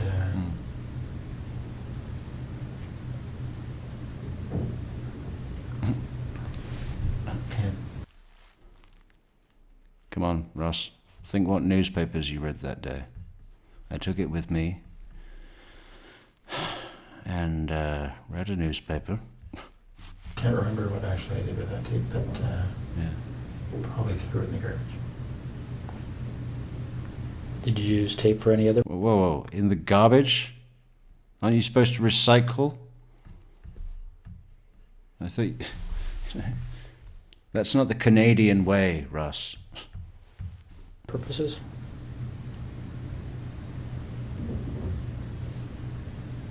No. Okay. Did she ever recognize you through this whole episode? What did you say you had on your face? Just a cover for my head, just a, you know, a sports, you know, pullover type, like just a little cap kind of thing. Okay. Just a, you know, lycra or something. And just a headband over my nose and mouth. So it covered most. And did you sort of go shopping for that specifically? Standing in the sports store, okay. Well, that one covers my eyes and nose. So that's good. But what if it's quite a humid evening? If it's a humid evening, I want to go with this fleece material. Okay, so we have, I'll take one of each for any occasion, in any province, any time of the year. Military trained. Just everything but my eyes. Okay. Now this flashlight, where is that now? And tweed. In the house? Yep. What kind of flashlight is it? It's a red 3 double D. Red? Come on. All rapist flashlights are black. I'm not sure what brand it is, but it's a metal, you know. Mag lights. It's like a big, I can't remember what brand it is. You know, aircraft aluminum flashlight. Great. Thanks for that, Russell. That could have got me $1 million if you'd have remembered the brand. One call to Maglite. They'll be sending me torches for years. Sorry, CLR. Anyway, it's a bigger one of those. Did you take anything out of Marie France's house or Jessica Lloyd's house? Yep. Yeah, some of their underwear. Some. Okay. All. That's all. And where is that? Everything I could find. Tweed. It's in some boxes in the basement here in Ottawa, in that rec room. Oh, so a minute ago when you said that all our guys are wasting their time smashing up your house, you forgot to tell us that, didn't you? I think we should stay. I think we shouldn't leave until every box has been smashed to bits. So we just moved in, so there are boxes everywhere. So on the same side as the Yep. furnished room, Not anymore. Not anymore. sort of in the back against the wall. Okay. What do the other boxes look like? I think one's a scanner, the box for my scanner. Mm-hmm. What do you scan? Don't tell me. At least his Maglite wasn't yellow. Oh, that would have been funny. And yellow Oakley sunglasses, wraparounds. You know what I mean? It's a thing with these sick sex people, isn't it? They do things like, oh, you know, I'm going to buy things that are yellow for no reason. And then it becomes this thing where any accessory they then go out and buy. Like he'll replace the shoelaces. I'll go with yellow in my black leather shoes, my dress shoes. Why not? What else? What else?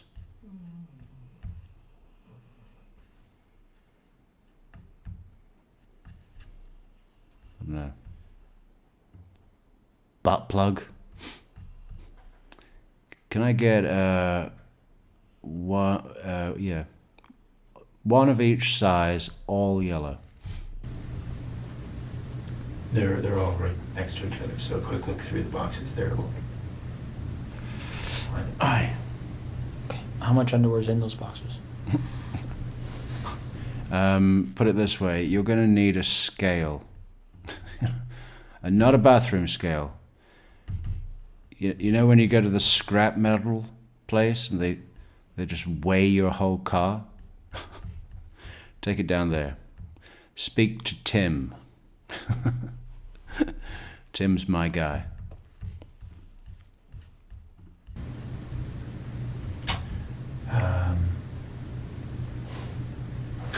Probably 60 pieces or so total. Yeah. All women's? Only. Yeah, 60 pieces of theirs. Yeah. All women's. Of course they're all women's. What do you think I am, a sicko? What would I want with guys' underwear? Yeah, 60 pieces. Only 60 pieces.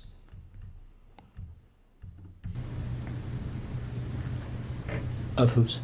Of Jessica's and Marie-France. So you took 60 pieces from between the two of them? Yeah. Okay. I think so. Yeah, I tried to take only the 30 best, but I just couldn't part with anything. And then I tried the 50 best, and I thought, well, what am I trying to cut down for? To save 10 pairs, I'll take everything. All right. And they're in when you talk about a scanner, is it a computer scanner box? Well, a computer scanner is up in the office, and its box is down in the basement, so Okay. it's inside that box. Does any of the underwear in those boxes belong to anyone other than Marie-France or Jessica?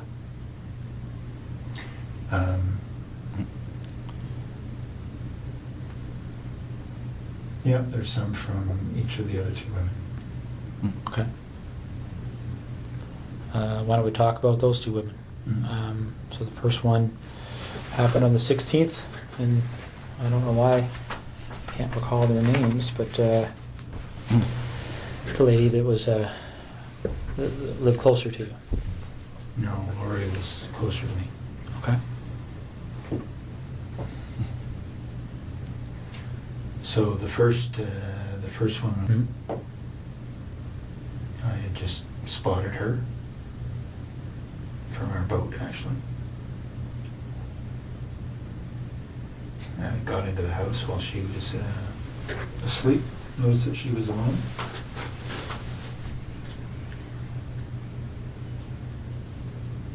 And just hit her with my hand while she was sleeping.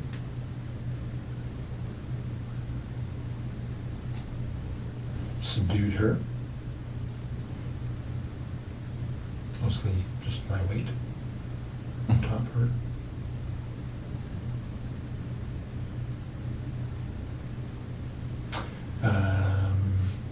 Had her take off her pajamas. Took some pictures. Took some of her underwear and left.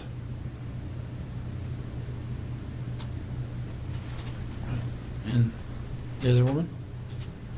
Same kind of deal. Got in through the back of the house. She was sleeping in her, not in her bedroom, but in her, in front of the TV. Very much the same story.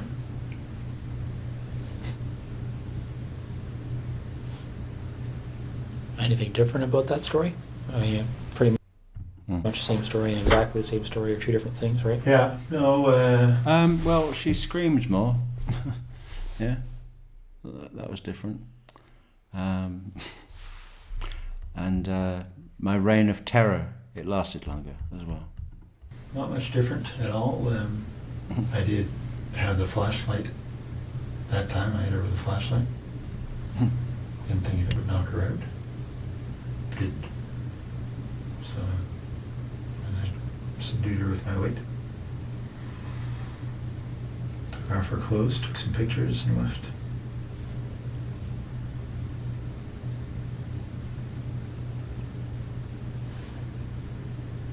Why do you think these things happen?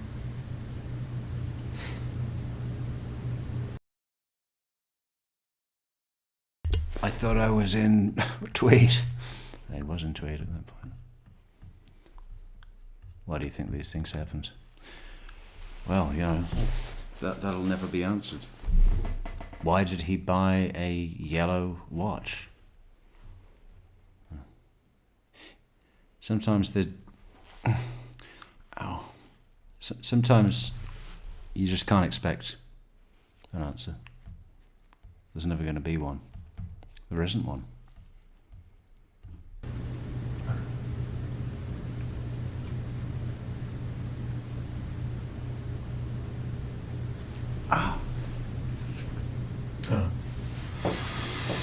Have you spent much time thinking about that?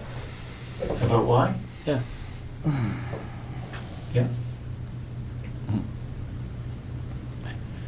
Yeah, I spend time thinking about it, but the problem is that every time I do, it really like turns me on, and then I have to go and do it again. It's just this loop. You know, it's this yellow watch loop that I'm in. But I guess that's done now.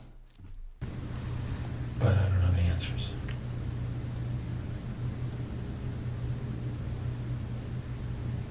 And I'm pretty sure the answers don't matter.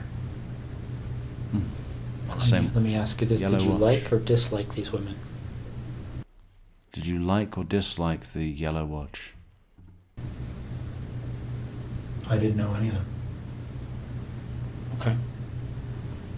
I had met Marie-France that one time in our airplane. Okay. Mm. No, I guess when you're going through these things, I bet he'd been, you know, nursing that dream for a while, right? Just give the controls over to the co-pilot, step into the back, Marie-France.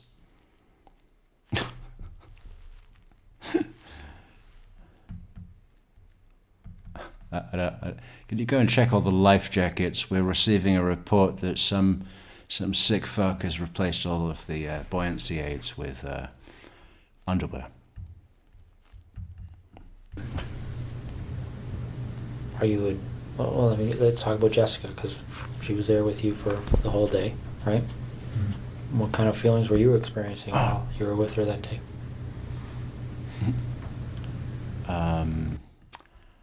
Sadistic desire. I don't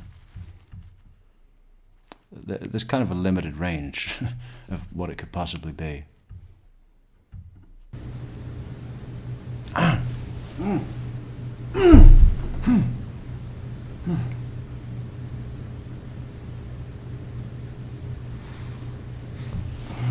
she's a very nice girl.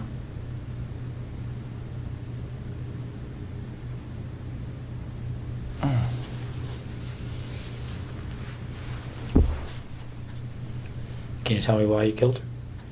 Russ? Do you know why you killed her? Well, I think I killed her because I knew that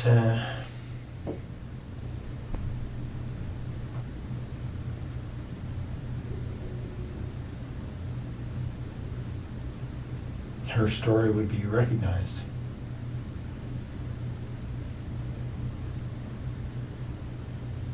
Her story would be recognized? How do you mean?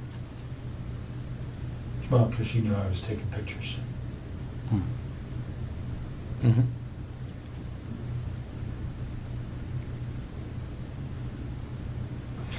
So because of the two stories in Tweed,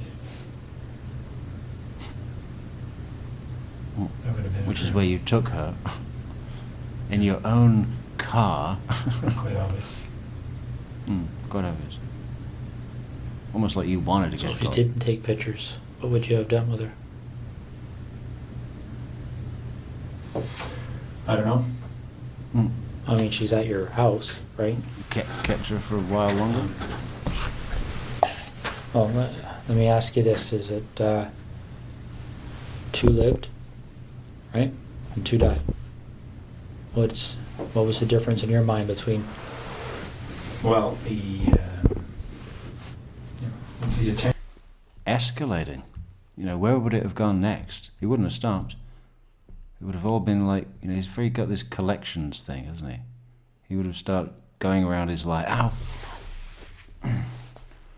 He would start going around his life and thinking, yeah, look, the hanger on the base. I got to put that on the list, you know. Like that'll be a good place to commit a rape. That's what he would have done. Obviously on the plane. Dunno.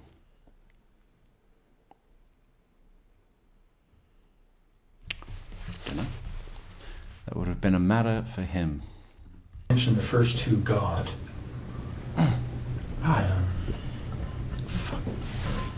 Was very much focused on, obviously, or for obvious reasons, the pictures I took. Focused on what? Focused on her? Is he trying to come across as a soft, a listening, I'm a listening man. Was focused on her, on her terror. Well, the attention the first two got. Yeah, I gave them a lot of attention. I gave them a lot of attention. It was very nice. And gentle. He really sees it that way, doesn't he? And with Jessica, I gave her so much attention. I was focused on her the whole time. You know, I didn't drift off and think about my socket wrench or something. Was very much focused on, obviously, or for obvious reasons, the pictures I took.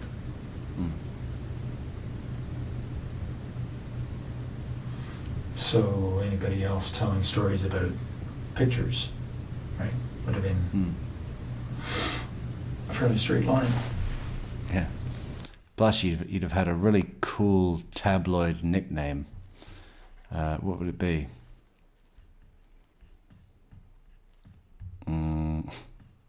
The Man in Yellow. Yellow Belly Rapist. Yellowstone.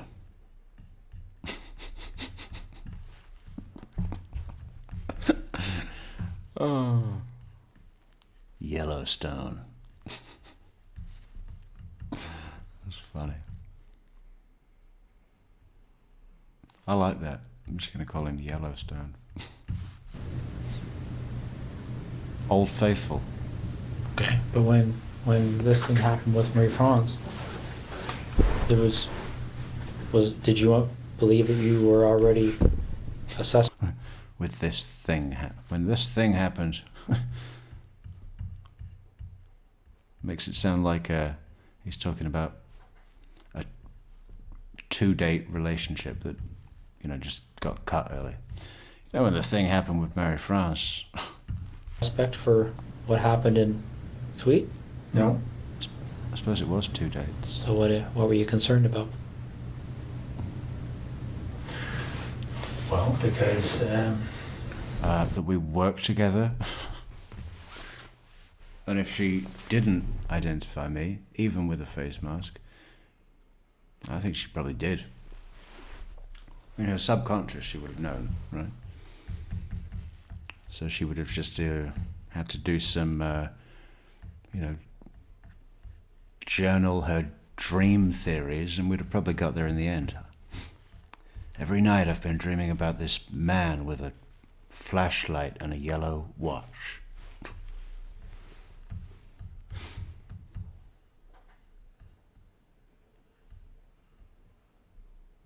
Who also had the best and greatest tyres in all of Canada, Toyo Open Country HTS.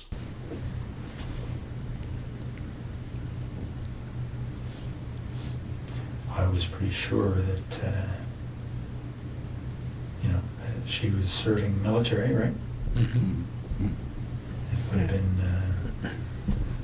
It would have been difficult for investigators to ignore that connection. Yeah. What? The one about you working together? That's not a lead.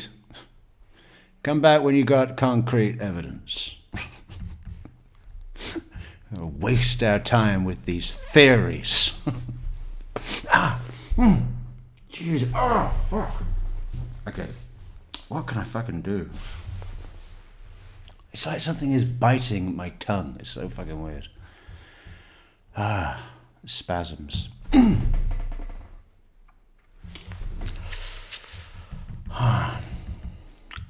I'll be back.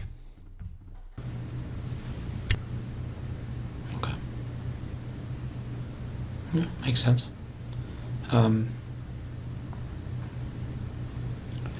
Let's go back to Jessica then. Okay. You see her on the Wednesday night. Okay. On her treadmill. Mm. How do you see her? She was in the basement, window wide open, on a treadmill. So I drove by. Okay. Did you stop to look at the house, or how does that catch your eye as you drive by? Well, I was looking to see who was where. Don't know that area very well, so I was just keeping my eyes open. Okay. So you spot her on the Wednesday. Yeah. Do you just keep on going, or did you just stop and take a close? I was just keeping my eyes open. I mean, what a predator thing to say. But yeah, it's true. It's like what I just said about the locations. I mean, once he's got into this thing, everything he does, everywhere he goes, he's going to be, he'll be in the food market, trying to find out the best avocados, fucking about, and someone will come in and he'll think, that could be a potential single woman living alone, prone to leaving her windows that are large enough for a fully grown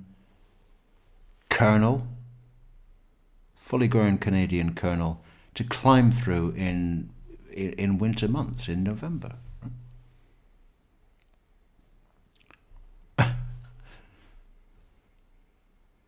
It's got to be a pretty big window.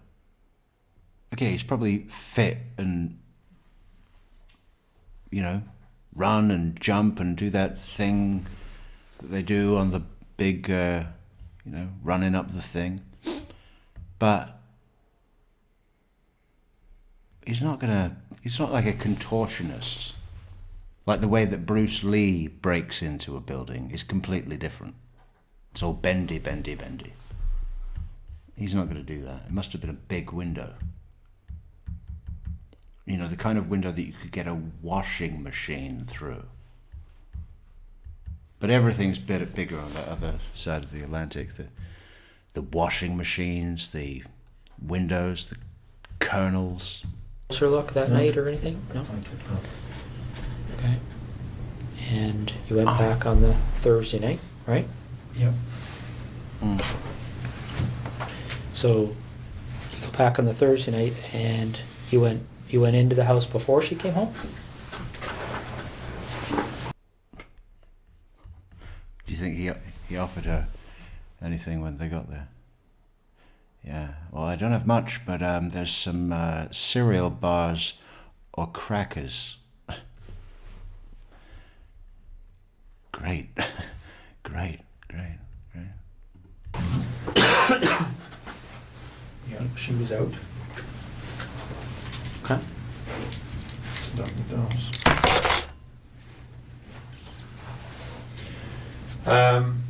Yeah, she was out.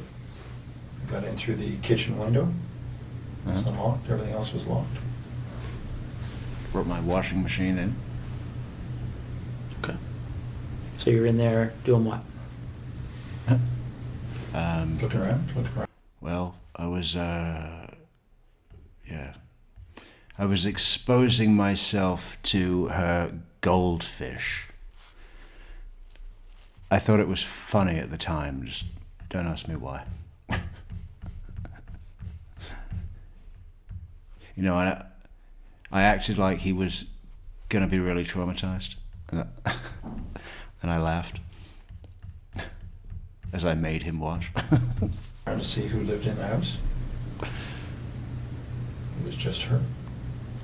Okay. Yeah, and the fish. And then what do you do?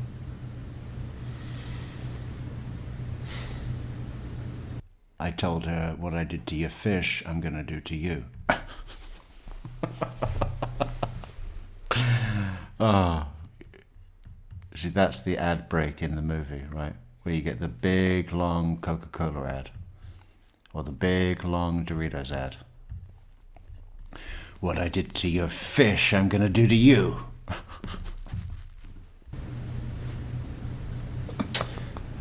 Well, I left the house. And, Yeah.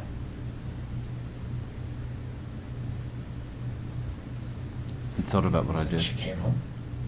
Yeah. I hadn't been out of the house very long. So I watched for a little bit to see if she was alone. Mm-hmm. She was.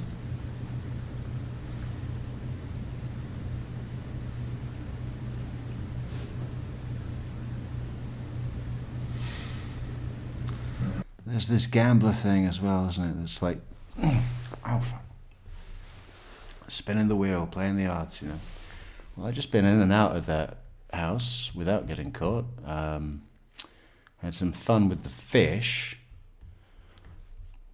He didn't have any underwear, though. And now she's back. I wonder if I could go in again. Or would I get caught that time? Fuck it, I'll do it. You know, there's this really like teasing fate thing. Dice Man. I thought if I roll this dice and it comes up 6, I'll go back in and rape her fish. I went in when she went back to sleep. Went to sleep. So you go in, she's sleeping, and what do you do? Well, I snuck up to the side of her bed, expecting to try to knock her out. Mm. She woke up, but she did as I said. So I didn't. hit her. Which was what? Don't move. You say a word, you're dead.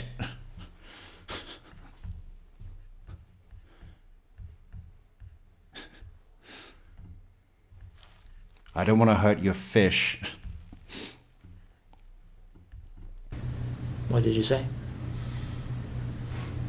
Said lie down on your tummy. Mm. Okay. She did. I tied her up. Which Bet she didn't like that. Some Aye. rope I brought. Mm. So she's on her stomach. How are you tying her up? Just tying her hands behind her back. Okay. She got clothes on at that point? Mm-hmm. What kind of clothes? Sweats. All right. You tie her hands behind her back, and then what happens? And took her clothes off.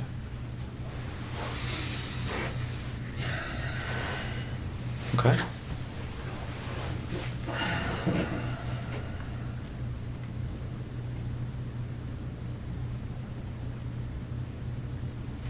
And then what happened? I raped her. A rape can mean a lot of different things. What kind of sexual act took place?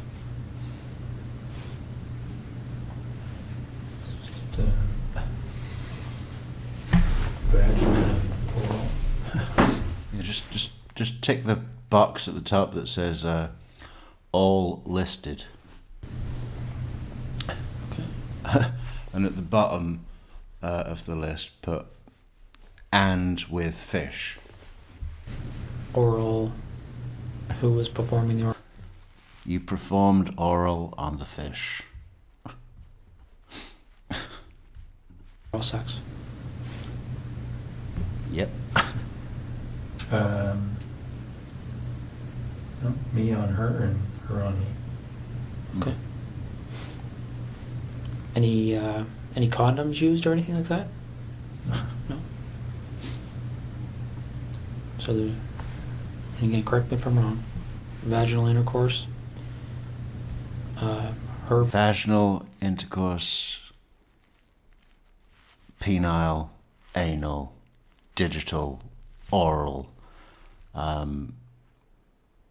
What is it if it's with a fish?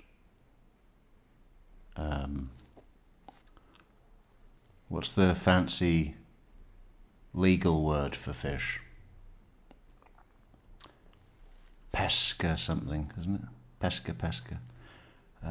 Pescarol. Pescarol fellatio. performing oral sex on you and you performing oral sex on her. Mm-hmm. Do you remember what order those things occurred in? Yeah. I started with the oral sex. Yeah. Yeah. I performed on her, so I thought, as I was being a gentleman about it, everything that followed was,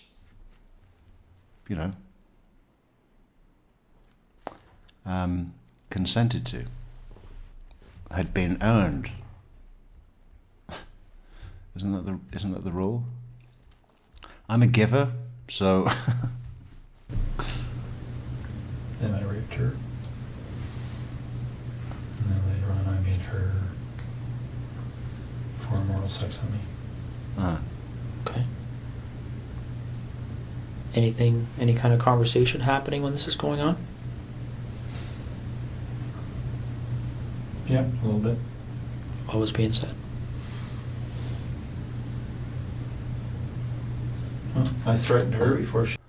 Yeah, no, yeah, a little bit. I think she was saying things like, I'm a little foggy on the details, but it was something like, please don't kill me,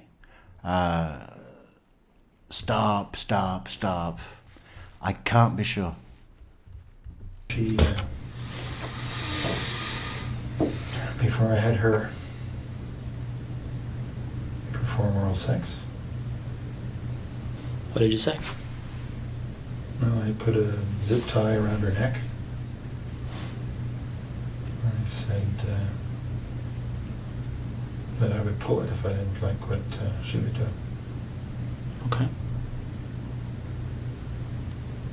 So she did what you told her to do? Mm-hmm. Mhm. Any issues there? Any reason to pull it? So, do you remember if you ejaculated at that point? Or at any point? Not at that point, but later on. Okay. So, they were On the fish.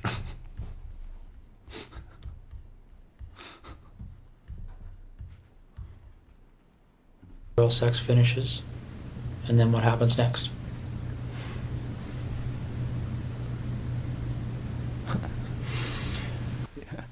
And then I started to realize what the fuck I was doing and how bad this situation had got. Because a few moments ago I was in a completely different place. Well, I continued to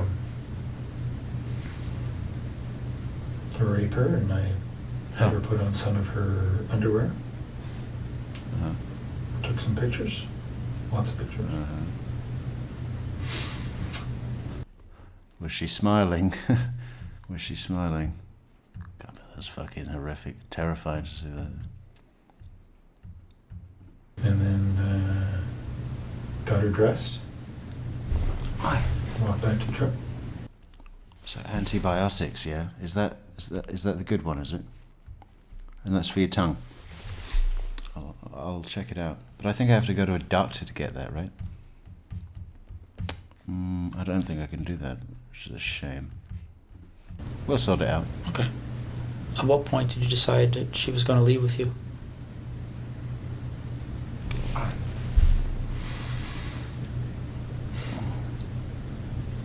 I'm not sure. That wasn't necessarily always the plan. But at some point, I was there for... Plan? What plan? How is this a plan? This isn't like he's sat down and really gone thinking, okay, break inside, rape fish, go back out, get ready to leave. She comes back, break back in, rape her, take her to Tweed. Rape her at Tweed. Oh!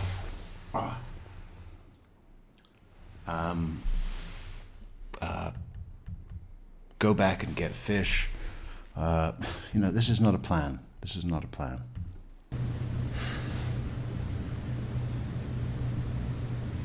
Thrush. 3 hours, 3 and a bit. Thrush? I thought that was what women had.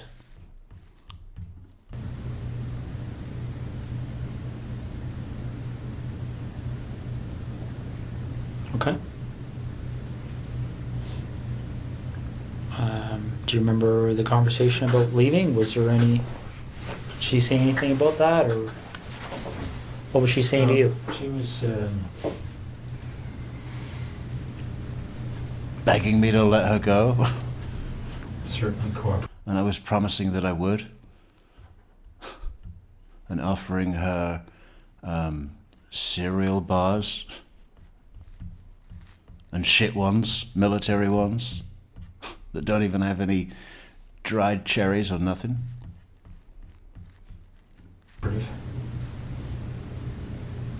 Okay.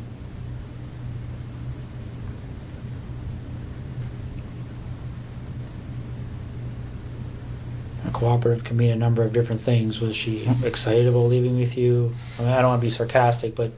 No, she just didn't put up too much of a fuss. Yeah, that was a bit rude, Agent Smith. Again, you're not making Canada look very good, are you, Agent Smith? Detective Sergeant Smith. Canada's on the big stage here, Smith. Be polite.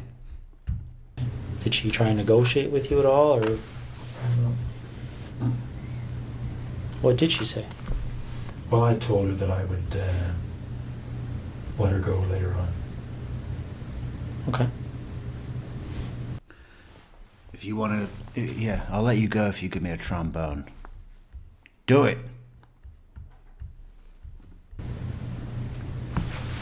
So when you take her out of your house, is she still bound, or Yep. how is that done? Just hands behind her back. Okay.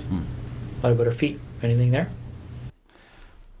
Well, then, she can't do a trombone. No, she was walking freely. Okay. Barefoot, or? No, she had those brown suede shoes on that had been reported.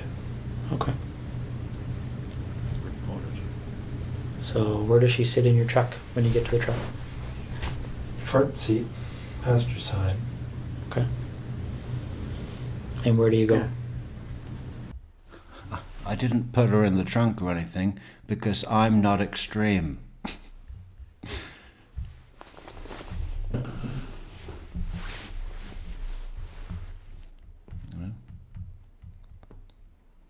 I let the fish go as well. Back to his tank. Straight to Tweed. Straight to your house in Tweed, or straight to just the town? Straight to the house. No stops anywhere? No. Yeah. Okay. No. What time do you remember? What time? Cruised the neighborhood to see if there were any women that had just broken down. When you arrived there?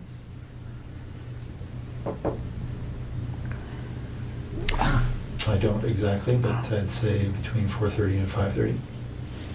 Okay. All right. When you were first there before she came home, do you remember? Did anybody come to the door at all when you were in the house? No, I think somebody had come home, somebody had come to the house just before she did, because I thought it was her, but then they left. I was outside at the time. Did you see who that person was or what kind of vehicle they were in or anything? No.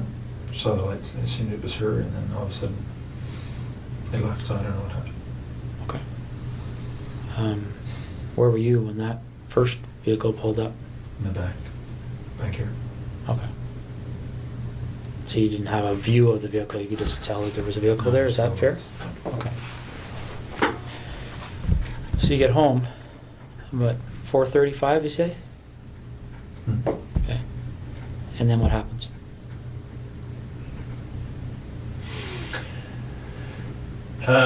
Well, she had to go to the bathroom, and had a quick shower, washed her. Then we went into my bedroom.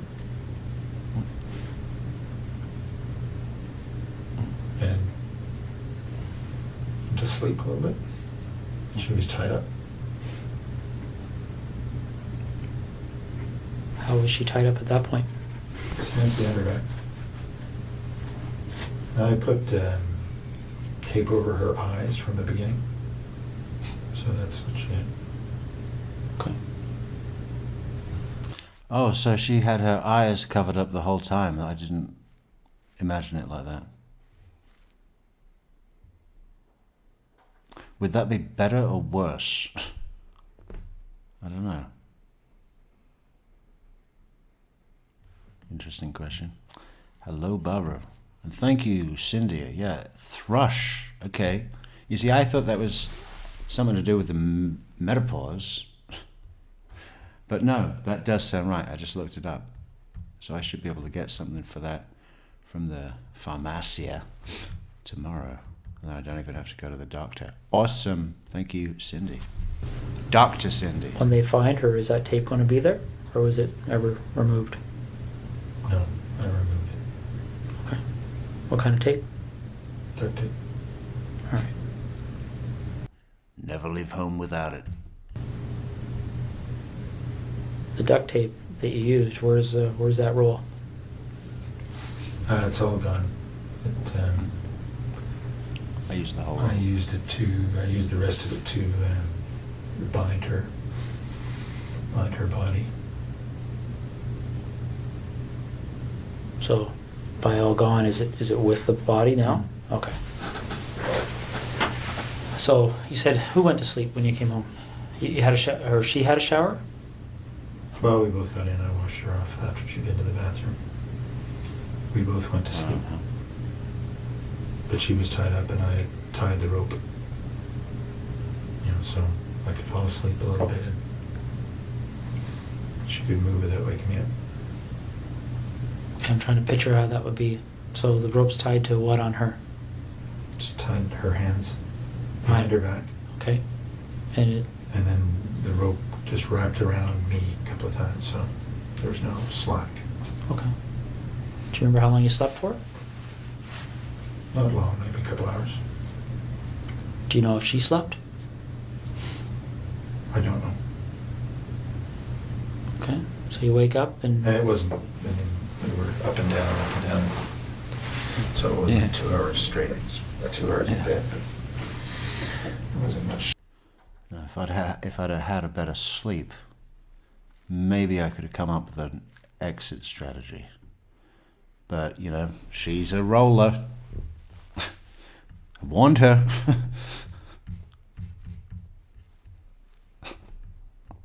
Line in the sand. Just sleep, just lying there probably. so you get up from that and what happens next? She said, "Where's my fish?" She had a seizure, actually. She felt it coming on, and because she'd had some before. Lasted quite a while. Got her dressed, family room,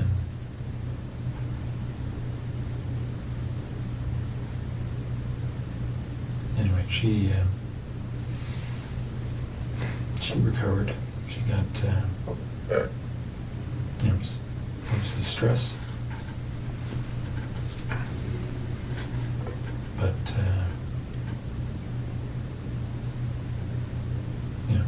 probably went on for about 15 minutes. Sort of it.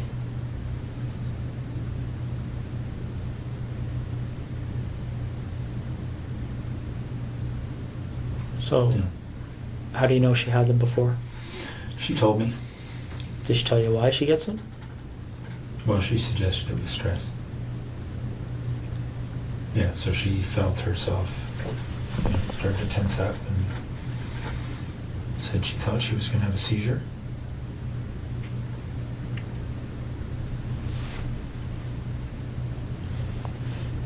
So it was convulsions is what she was having. Okay. Convulsions. So she recovered from that? And that was her fault as well.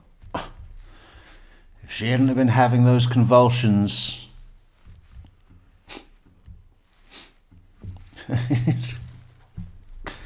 I did everything I could for that girl. Yeah, And her fish. I stayed with her and talked her through it and made sure she didn't bite her tongue. Yeah. Okay. Yeah, I talked her through it. I let the calmness of my voice bring down her anxiety and helped her breathe through her problem. Because I'm a gentle colonel. And then what happened? Well, and Another a little rape. lie down right there because she was Oh yeah. obviously exhausted. Put a cover over her and What, right after her respiratory attack, we had a little lie down.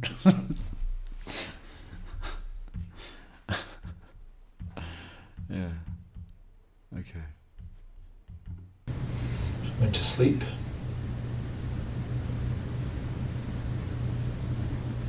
Wait for an hour or so.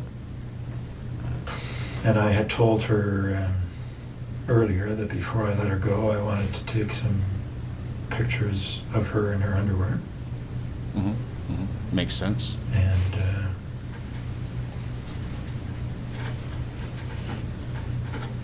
have sex with her. Mm. Yeah. Yeah. Pretty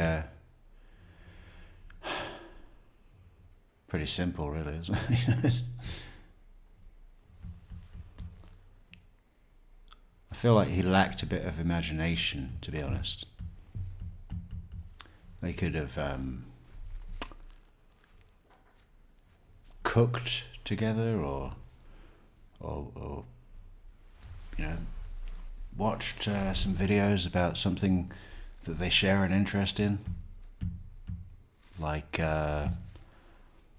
flashlights.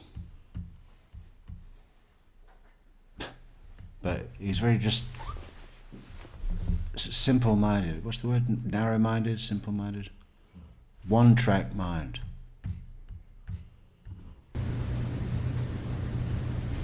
So after she'd had a rest for an hour or so. Yeah. And I had to wait. So that's her fault. If it's not her fucking attacks, it's her respiratory attacks, it's a fucking convulsions, and she wants to take a nap, and it's just, one thing after the other with this hostage. I had her put on. Remember different outfits she had? I'm sorry? Put on an. Oh, how fucking old would that get? Yeah? Terrible situation, whatever, but you've already been raped, and now this fucking guy's like going, yeah, now put this one on. Now put this one on. That'd be like having Grant Armado in your bedroom where he could actually touch you. You know? Now put this one on. What about put on this bra with these bottoms? Combo. Remember, you know, pairs. And his bra. Yeah. She had. Okay. Taken from there. And in your mind, she was having fun. Oh, you're a sick puppy, Russell. So she put those on and I took pictures. Okay. Are you in any of these pictures? Mm. Yep. Who took those pictures? The fish.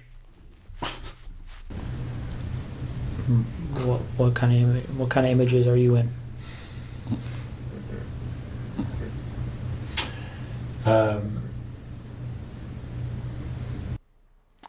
Do you think, because they continued to meet, Smith and Williams, I'm just wondering if Colonel Russell Williams ever got the opportunity to actually sit down at a computer and take him through the pictures and explain anything. Yeah.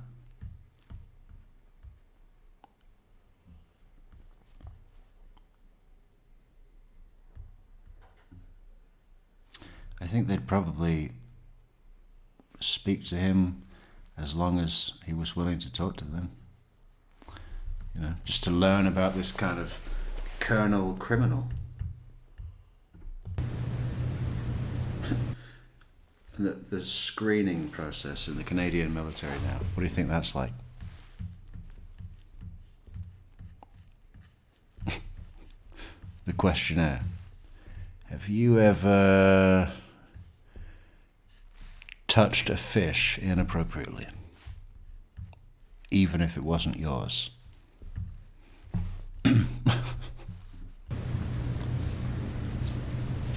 While I'm with her, there's, on the hard drives, you'll see there's video as well. Mm-hmm. So there's video of the... What's that going to be? Your fucking white ass going up and down. Great. Yeah. Movie material. Studio quality, Russell.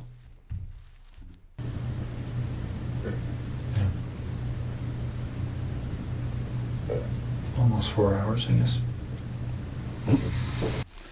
Don't tell me that's a point of pride for you, you sick fuck. Yeah. No, I was going for 4 hours straight that night.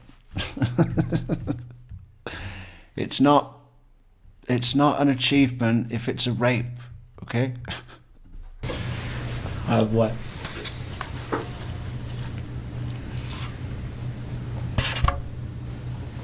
Well,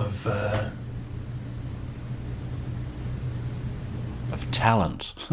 That's what I wrote on the spine of the tape. I just said 4 hours of talent. initially at her place of raping her. And then, so I was running the video and then taking still pictures. So the video... Okay, on top of everything else, I mean, that sounds a lot to do. Like, way too much.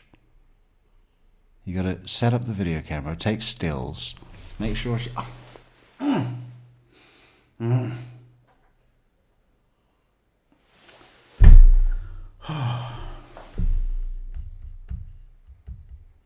pretty much covers everything. Did you use video at other places? At Many Frances as well. Okay. And is that video on the hard drives? Yep.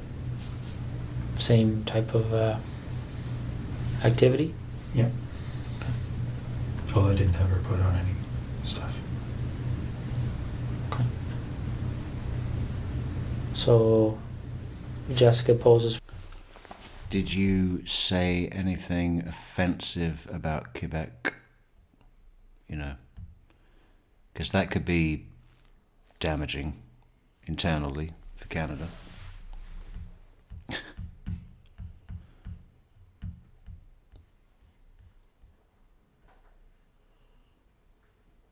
Yeah, I guess we'll never get to see that, and rightly so, obviously. For these pictures, and there's videos, and then what happens?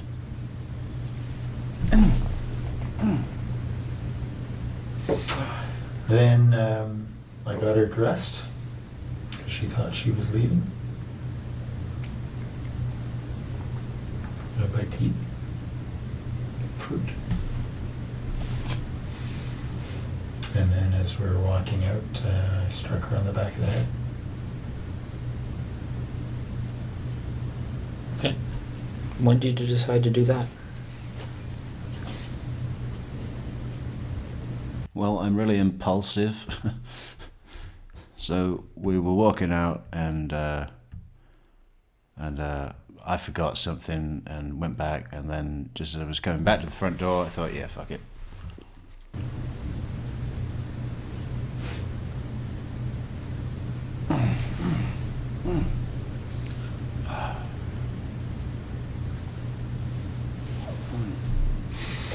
Well, I was pretty sure that I wasn't going to let her leave, but you know, the idea of striking her on the head was developed in the afternoon.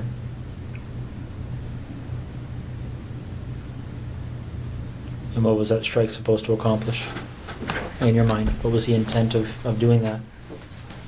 Well, I thought I would be able to knock her out, and then I was going to strangle her. Okay. So when you actually do strike her, what's the result? A lot of blood. Everywhere. Her skull gave way a little bit. Felt like, and there was a lot of blood, so I think But she was still a little bit alive. that's what happened. She was immediately unconscious.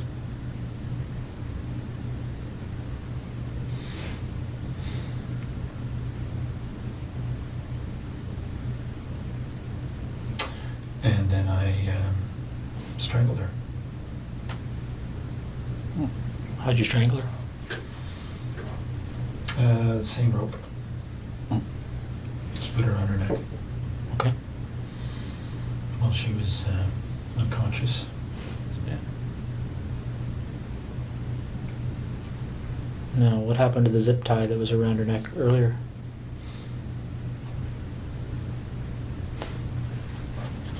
I took it off.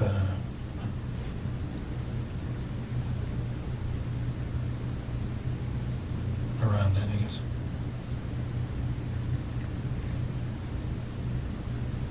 Did you take it off before you put the rope around her neck, or after, or do you remember?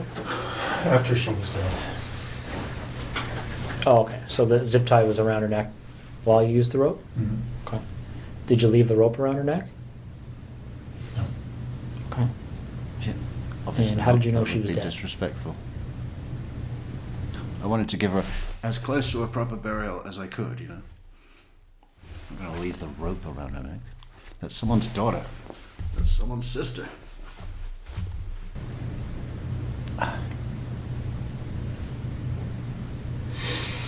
She, well, her body stopped moving.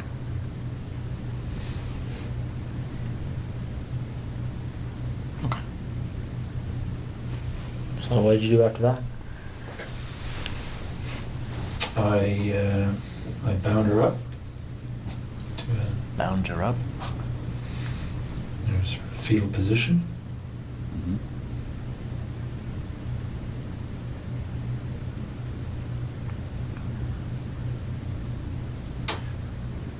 And cleaned up the floor. Mm.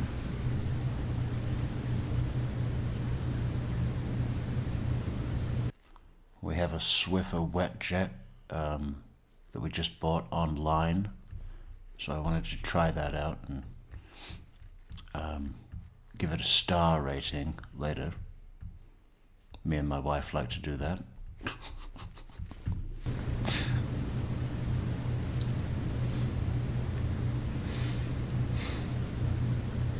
No, you say you bound her up. Are you referring to the duct tape that you talked about earlier? Yeah.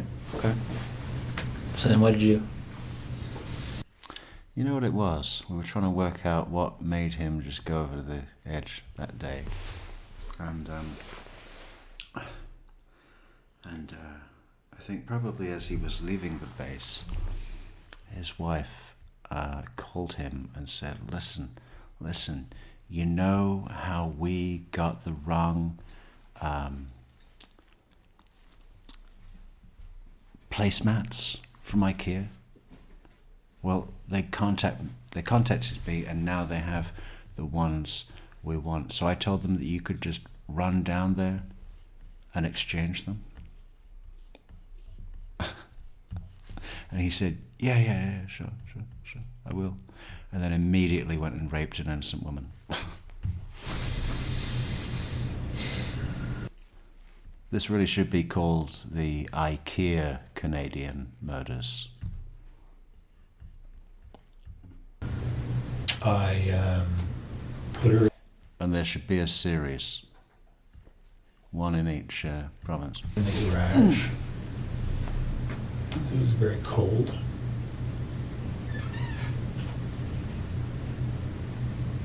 And then I went into the base. Okay. Why'd you go to the base? Pardon me? Why'd you go to the base? Because I was To get my rape kit. flying early the next morning. Okay.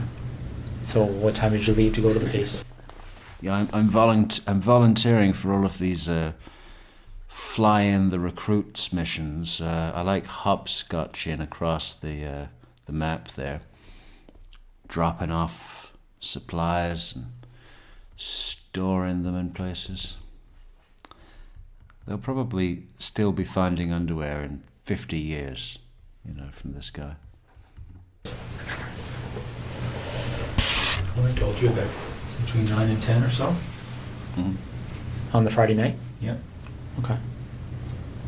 So you fly.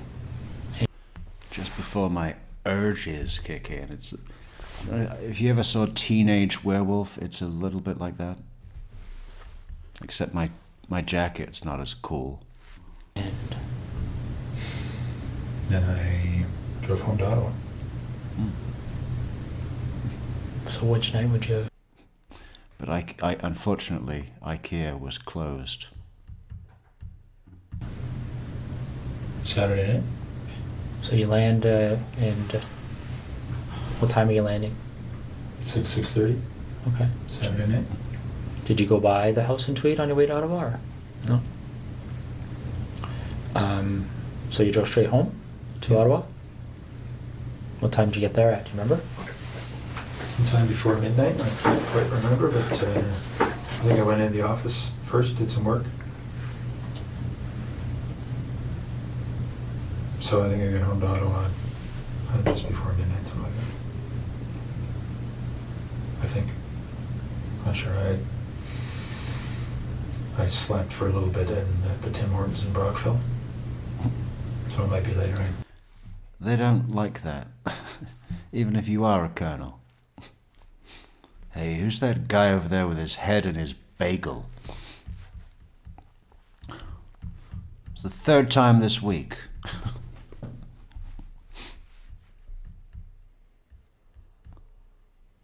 I honestly can't remember when I got to Ottawa, but Okay. yeah, midnight-ish, Saturday. Mm-hmm. What if a fucking esteemed military high-up fucking colleague comes in and sees Colonel Russell Williams in the Tim Hortons, face down in a buttered bagel, sleeping?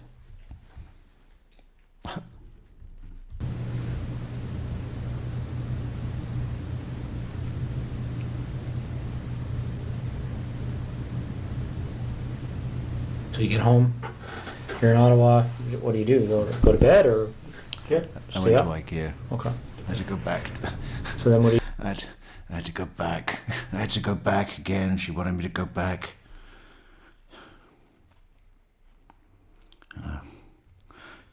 One more time. Do the next day? Well, my wife and I did some stuff. I can't remember what was going on that day. Yeah. She wanted me to look at fucking wallpaper samples. Again. And then showed me 25 different shades of blue. And named every single one. And asked me which one I thought looked the most Mediterranean.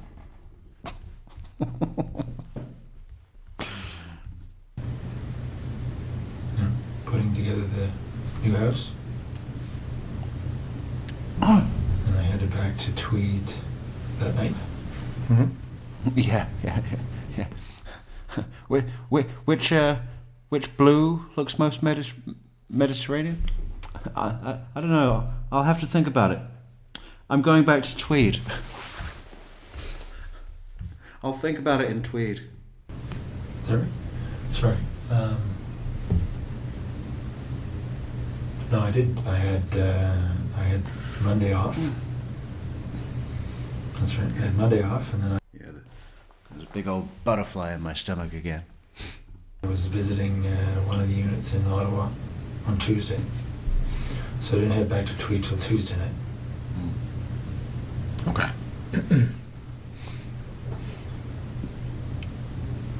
So you get back to Tweed, and what happens next? A rape. I took Jessica's body to that spot. Okay. That happened on Tuesday night? Just this past Tuesday, obviously. Okay. Do you remember what time that was? It was pretty late. It was midnight-ish, I'd say. Midnight-ish. Well, that's not late enough for hiding a body, is it? Really? People are still driving with their lights. Between midnight and 1. Yeah, but I had to be up in the morning, so I didn't want to wait up. On Wednesday morning. Okay. What made you decide to measure that distance? That 0.7 kilometers? That's just the way I am. Numbers. That's just the way I am. Numbers. Is he about to bend a spoon with his mind? There is no spoon. There is no IKEA. Have to know the numbers. Have to know the numbers. 4, 8, 15, 23, 42. They mean something. Okay. And how did you leave her? He kind of backed off that one, didn't he? Was that a sympathy play? Ow! Was that a sympathy play? Maybe. That's just the way I am. Numbers. Have to know the numbers. He's said that before. That wasn't spontaneous. That's something that he pulls out, right? When he needs to justify his unorthodox, obsessive behavior. Yeah. His wife has probably been sitting at the breakfast bar with one of her friends, and then Russell comes down with a tape measure for no reason. And the friend says, "What are you doing with that?" And he's measuring everything.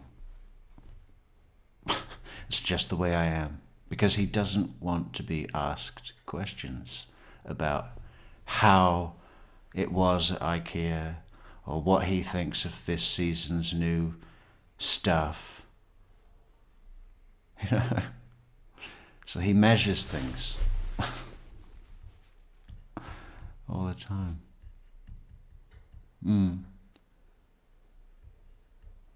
I just don't think he wanted to be married, you know. Especially, you know, with the amount of IKEA. I just left her tucked behind a fairly large rock. Is that duct Fairly large rock. tape still on her? Mm-hmm. And what else is on her? A couple of towels wrapped around her head, and the top and pants she was wearing. Oh, you didn't chop that off? Because that's what these idiots do sometimes. Not you, huh? Because you've got the proper training. Jeans. Okay. Did you ever go back there? No. Right. Yeah. What other type of cleaning and things like that did you do? Anything else to kind of cover your tracks that you can think of? I vacuumed the house and I wiped the floor, washed the floor. Is that it? Yeah, but it was with a Dyson, so you know, the little one that you can hang on the wall. We just got that. This was actually the first thing I vacuumed, and it did a great job. Okay. What about your truck? Did you do anything with that? Just washed today because it was a mess, and vacuum. Oh, you didn't even wash the car before you picked her up? Nice.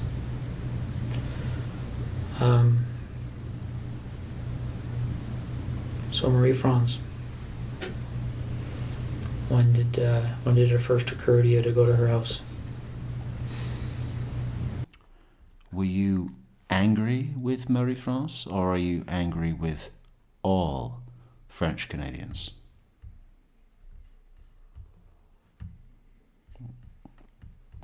Could have led to civil war.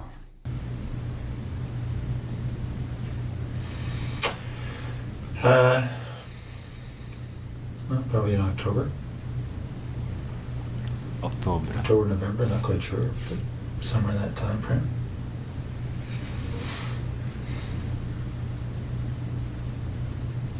And do you remember why you thought to do that?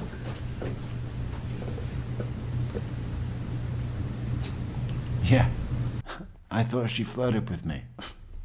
She gave me a look that said to me,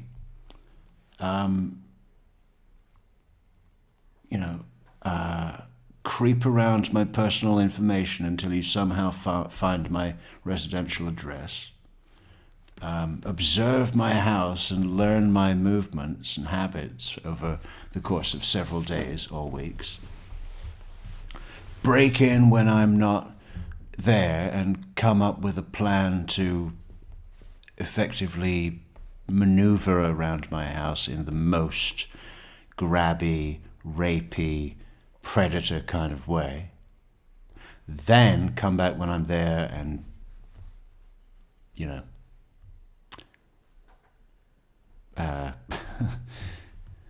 be inspired, I guess. Well, Yeah. She had She gave me a look. said she lived alone Yeah. when the one time I met her. Mm-hmm. God, it can be that simple, right? Some people do take shit like that. Yeah, I live alone. Huh? What does that mean? You want to have sex?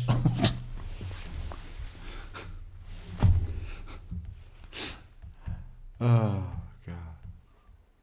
Worse than dogs. Or better, depending on your point of view. I live alone. That must mean an invitation. Incredible.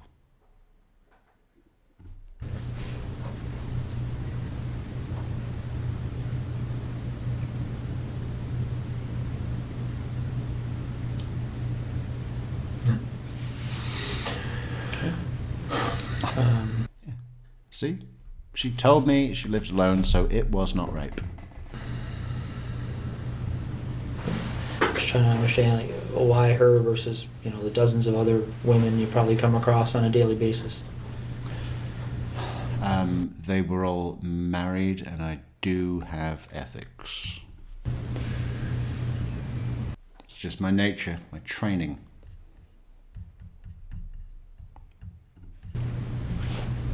I don't know. Yeah. Did they have any fish? I went out there when she wasn't home just to see where she lived. And When did you do that? About that? a couple of nights before. How did you know her address? I was on the roll for the base. Okay. So when you go out there a couple of nights before, do you remember what? So there. You see, he's in enrollment something for the base, and so he is actually using military. What do you call it? Intellectual property to locate at least that one victim.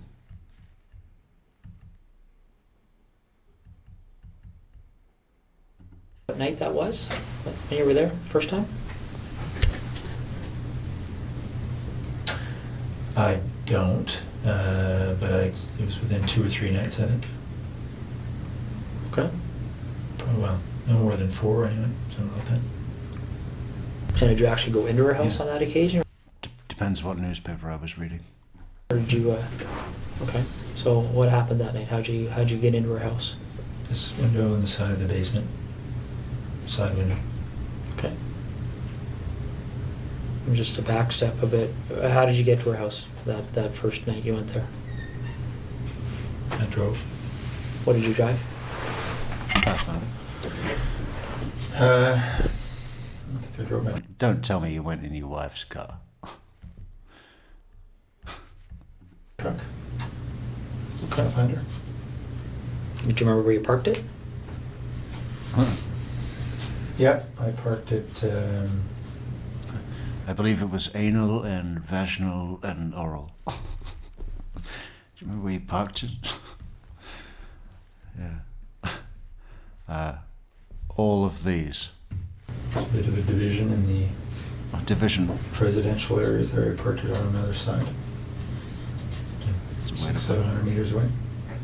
Okay. So not on her street, on a different street? Do you remember what street you parked on? No, but it's actually might be the same street, but there's an interruption in the street where there's a construction zone, so there's a pathway in between, so I think it's probably the same street. Okay.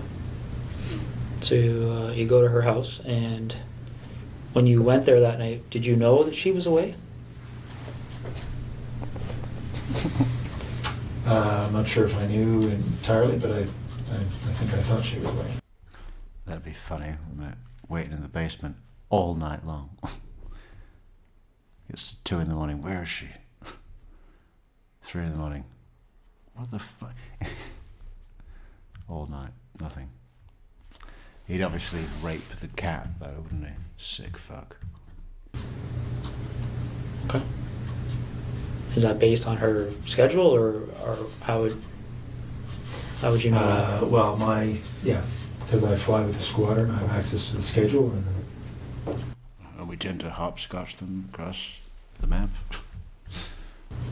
Okay. it's a slightly different schedule she has, but that's probably how I know. You don't know for sure? I think that's probably how I know. Okay. So you go to her house, Mhm. and what do you do that night, the first night? I looked around and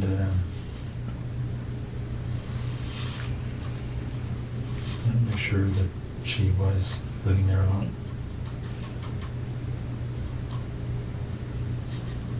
And I'm sorry, did you say, I can't remember if you said, how did you get in? Same way. It's about side basement window. Side basement window? Okay. Do you remember what kind of window it is? Like what made it, Well, I just noticed it was, the flashlight, I could see that it was not locked. It had been opened slightly. So I removed the screen, slid it open, went in. okay. So you go in and you're in her house? Figuring. Yeah. And when you were doing that, Russell, bending your way through and supposedly putting your leg and knee and hip and waist and all sorts of things in just awkward, uncomfortable positions. At what, 46, 47 here? At no point did you think, am I getting a bit, old for this? And also rape is bad. Just seems like there was a lot of bending. She lives alone, and do you do anything that night? Well, Yeah.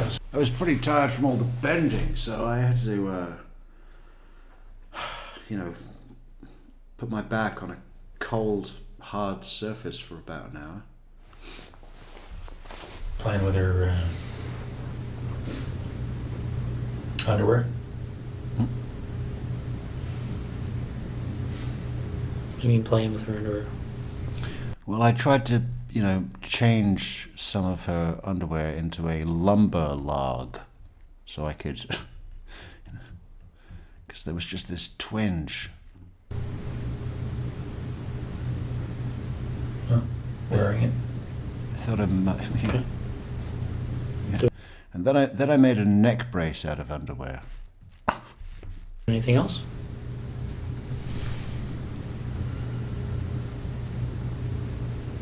No, I didn't touch her stuff.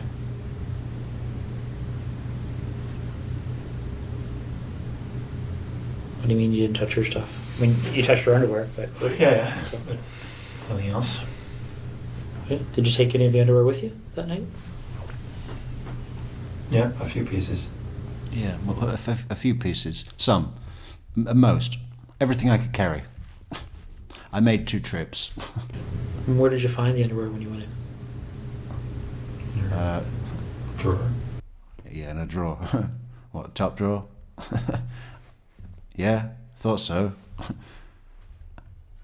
Again, Detective Sergeant, I don't know, he must have... He must have turned off his brain.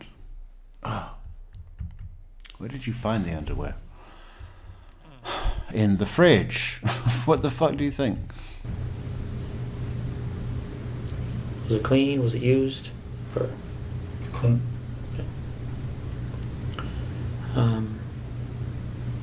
anything else you can remember doing that evening? That you... No.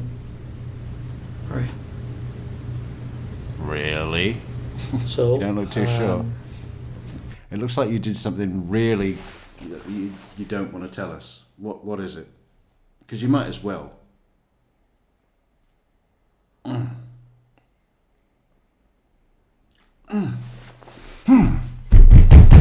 can't. I'm sorry. It's very exciting. The thing in my... whatever. Anyway, it's 7:41. Pharmacy should be open in... Oh shit, it's Sunday. Okay. Well, it could be worse. After that first visit, did you return again before meeting up with her? No. Okay. So which day did you go to her house when she was there? Depends on the newspaper. Well, the night before I went to Ottawa, so I think that was Monday night. I'd forgotten about that. All right. So let's walk through that. What time do you think you got there? About 11 or so, probably. 10:30, 11. Okay. Yeah, makes sense. You don't want to get there too So late. she was on the phone in her room. I could hear that from the backyard. I got in through the side window. The same basement window? Mhm. How could you hear from the backyard? What was... Just hear her on the phone. Front beside the house. Mhm. Could hear her through the walls that she was on the phone. Okay. Any idea who He's going to ask for that lumber log in a minute. she was talking to or what she was talking about? No, couldn't hear that well. Okay. So you go in through the basement window. And what are you wearing? when Yeah, this is happening? I couldn't hear her so well, actually, but in my mind, I was convincing myself that she was on the phone telling a friend of hers,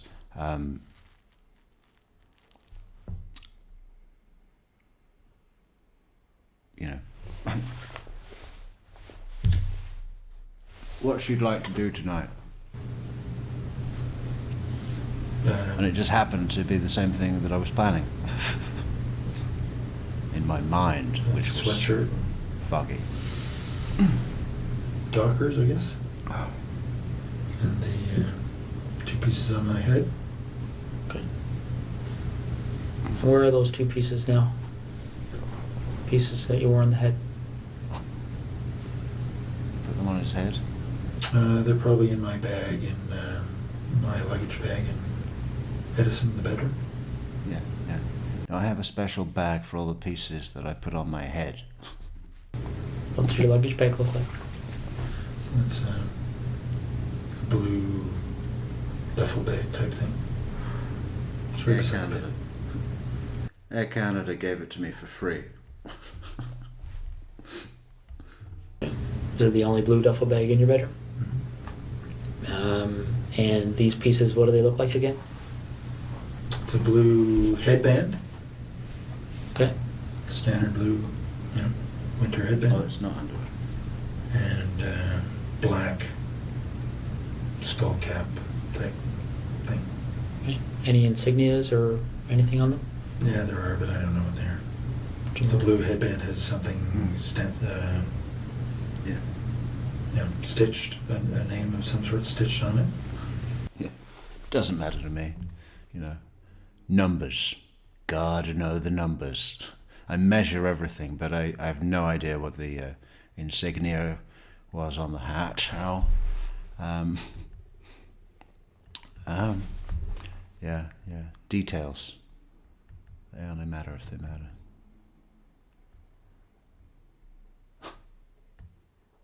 Strange, isn't he? He kind of made a point of not giving a fuck.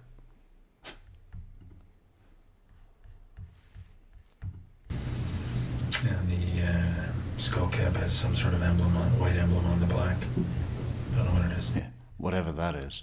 I mean, it's exactly an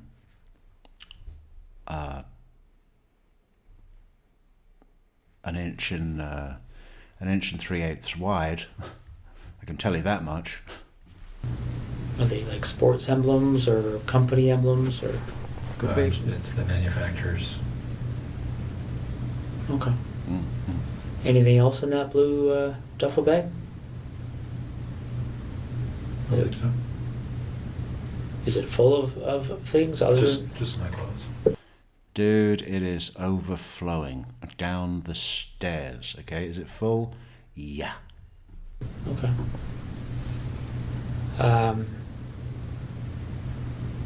So you go in. Do you remember what you had on your feet? In the house there? When you went to Marie France's house? Don't tell me he had those socks with toes and grippy bits on the bottom.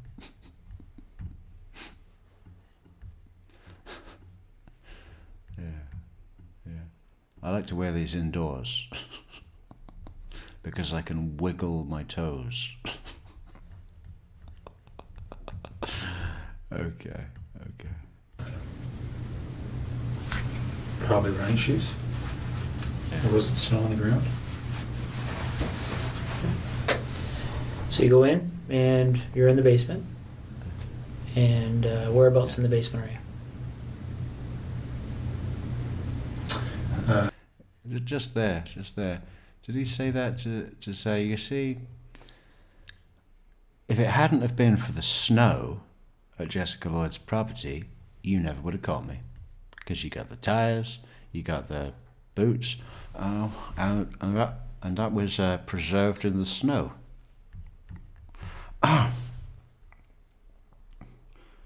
So really, I did outsmart you, apart from, weather that was on your side. Lucky for you. By the furnace. Okay. And what are you doing? Like, what's your sort of plan at that point? I was waiting for her to go to bed. Rape. Okay. And how long did that take? Well, she didn't. Because then she came down looking for the cat. All right. And what happens next? Well, as I described, I subdued her. Hit her with a flashlight. Russell, there's one murderer in this room, okay? Don't get fucking moody. Well, as I said already, I subdued her. But essentially, wrestled her to the ground and tied her up.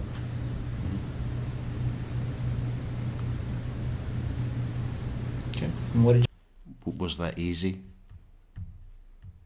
Or was it tough? you use to tie her up? Same rope, green rope. It's in tweed. Is it Tweed just rope. green or like how long is this piece of rope? It's probably 20 feet. It's a boat rope. It's got some red specks in it, I think. Okay. Is there lots of ropes in tweed, or is this probably the only rope? No, there are two. What about meat hooks? You don't have any meat hooks, do you? Two lengths. 2 lengths of the same green rope? And were they both used? Well, I only ever had one with me, so I don't know if I used the same piece both times or not, but only 2 lengths of rope. Okay. So you tie her up. How did you tie her up after you subdued her? Okay. And what is she wearing at that point? She wasn't wearing anything to start with. So when she came down to the basement, There you go. Obvious invitation. What am I supposed to think? she had no clothes on? Mm-hmm. She had some sort of a shawl over her shoulder. Okay. And she immediately dropped when she saw me. Did she say anything when she saw you? She did. She called out, "You bastard." Okay. She didn't call out, "You're not gonna kill me, you son of a bitch." Michael Dunn. And then what happened? Then I subdued her as I described. By hitting her with that red flashlight? For the 3rd time. Okay. Although they were more glancing blows. Cut her skin. There were more glancing blows.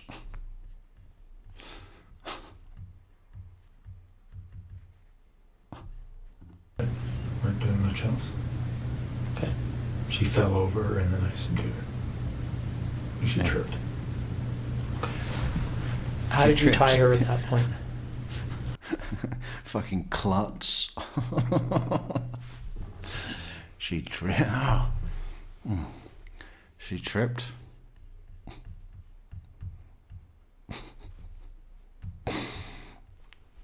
Yeah, That's not going to be enough to get you out of this, Russell, okay? We need to find an expert that will testify that she tripped and broke my flashlight. You know what that costs when it's new? Like, I know you used the rope, but what did you tie her up like? Just pulled her hands behind her back and just tied her wrists together. Okay. And then what happened after that? Then I took her upstairs. Dragged her upstairs by her ankles upside down, okay? Let's get the horror in here, Russell. While her fish was looking. Ow.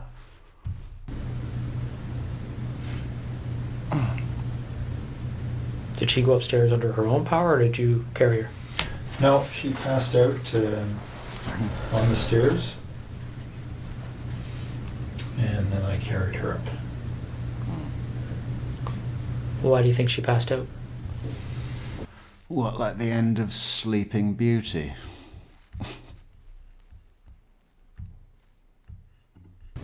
I expect from the hits to her head. Mm-hmm. Or maybe she hit her head on the stairs when you just smashed her down on... So you carried her up to where? To her bedroom, put her on the bed. Yeah. Okay.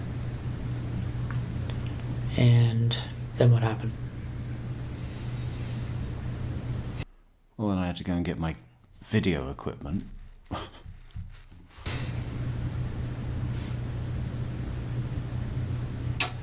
Well, as I described, I think she's on the bed. I raped her over a period of time. Uh-huh. Okay. And again, just to be specific, what sex acts took place? Just vaginal. All mentioned. Your penis and her vagina? Yeah. Any condom use? No. Did you ejaculate? No. Yeah. So, yeah. Did you? Yeah. Really not a lot of sense. Did you ejaculate at any point with her? No. Okay.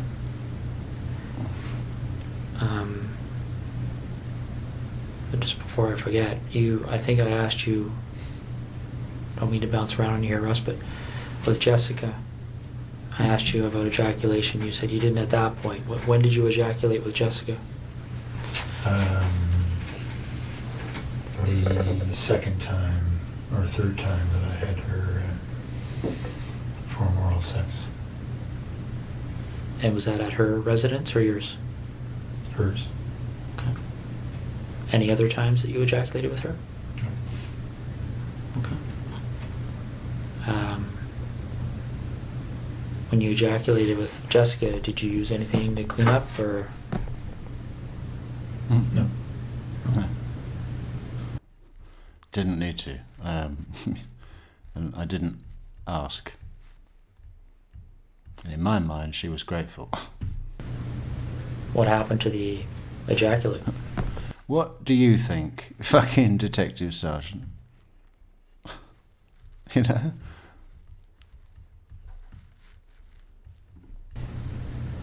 She swallowed it. Uh-huh. So getting back to Marie France, it's just straight vaginal sex, no condom, no ejaculation. Is that right? Reasonable. Okay. Reasonable. How long does that go for? Like, how long were you engaged in that activity?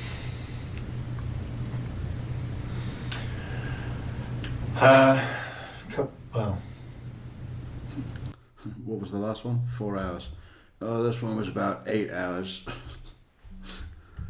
It's just, yeah. You know, I could have stretched it to 10, but I had a meeting about the C-17 that we were purchasing.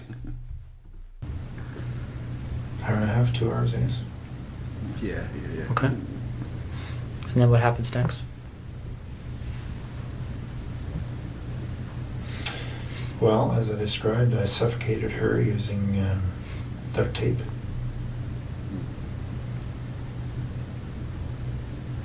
Why did you decide to do that?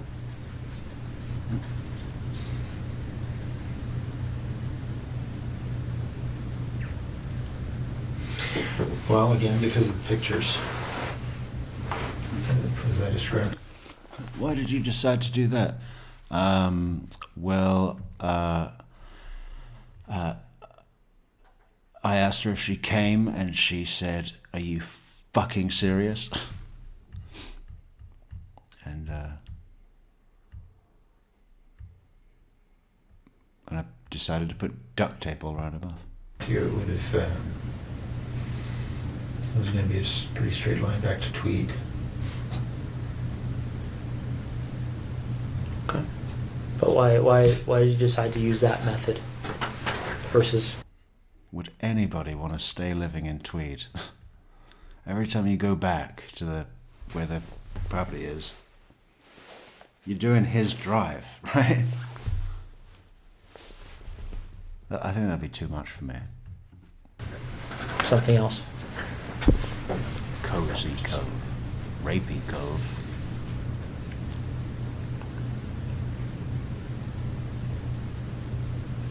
I had thought about strangling her earlier. Mm-hmm.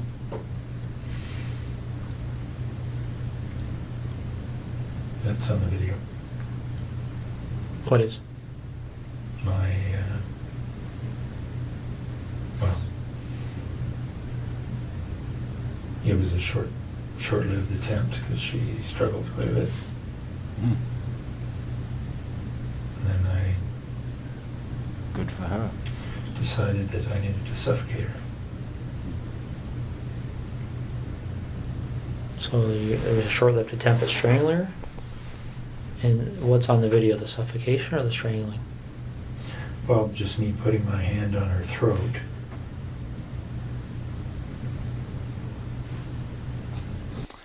And I suppose that he has watched this video in the new house in Ottawa, and with his wife in the next room or something, right? Maybe. Wouldn't surprise me. In fact, I'm almost sure of it. And then her responding, no surprise, very aggressively. Okay. Any videos of the... Yeah, like she was fighting for her life. Then I remembered the fish. The suffocation part, or pictures of that? Yeah. What do you think I am? Now, you mentioned that you brought the rope with you. Where did the duct tape come from? I brought it. Okay. And what did you do with it afterwards? I think it stayed in Tweed. What color of duct tape are we talking? Sounds like you really like living in Tweed, you know? I think I'll go back to Tweed. I think I'll drive to Tweed.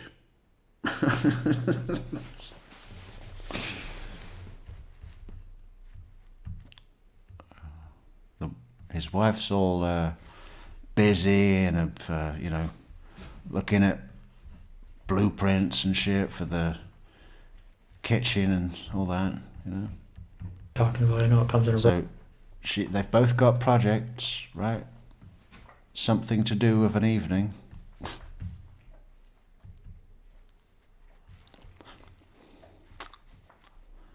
I do think there's something to the IKEA theory, though, that they share part of what made this happen, obviously not to the point of culpability, but, if it didn't exist, and if it hadn't have become what it was in 2009 especially,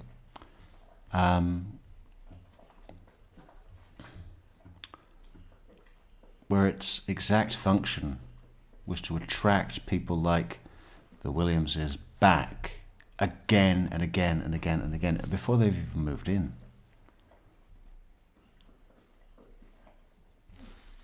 then maybe none of this would have happened.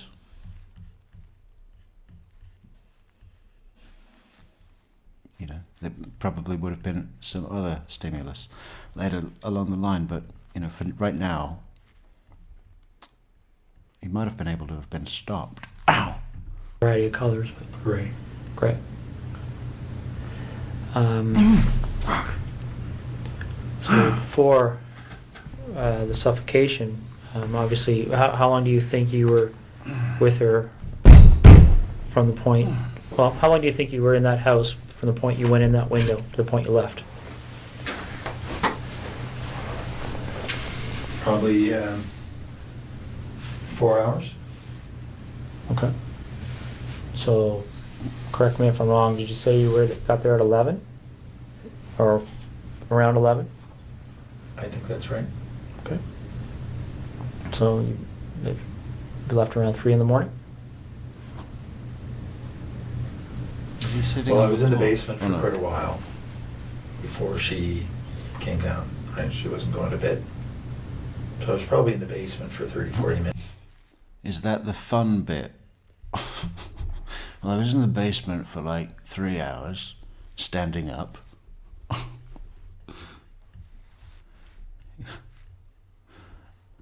It's my meditation for mindfulness. Okay? Some people go to yoga, Tai Chi, but you gotta try the basement furnace waiting game. That's Okay. 3 hours, you come out of there like a new man. so by the time she saw me, it was probably closer to midnight. All right. But I didn't have a watch on, so I'm not sure. Long johns. Any gloves? You raped someone wearing long johns.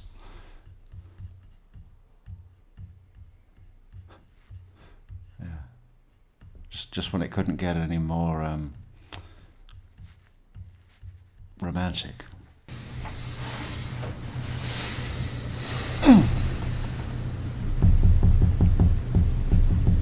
I don't think so. Did you wear gloves with Jessica? Only to get in the house. It was a very cold night. And what about the 2 women in tweed? No gloves. So while you're with Marie Franz, what kind of conversations are taking place? Anything she said to you stick out in your mind? No, then I taped her mouth. There's no conversation. Okay. When did you tape her mouth?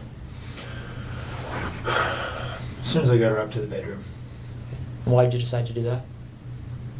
because she was, Well, she looked like what we call in the trade a screamer. You know. And you got to take care of that straight away.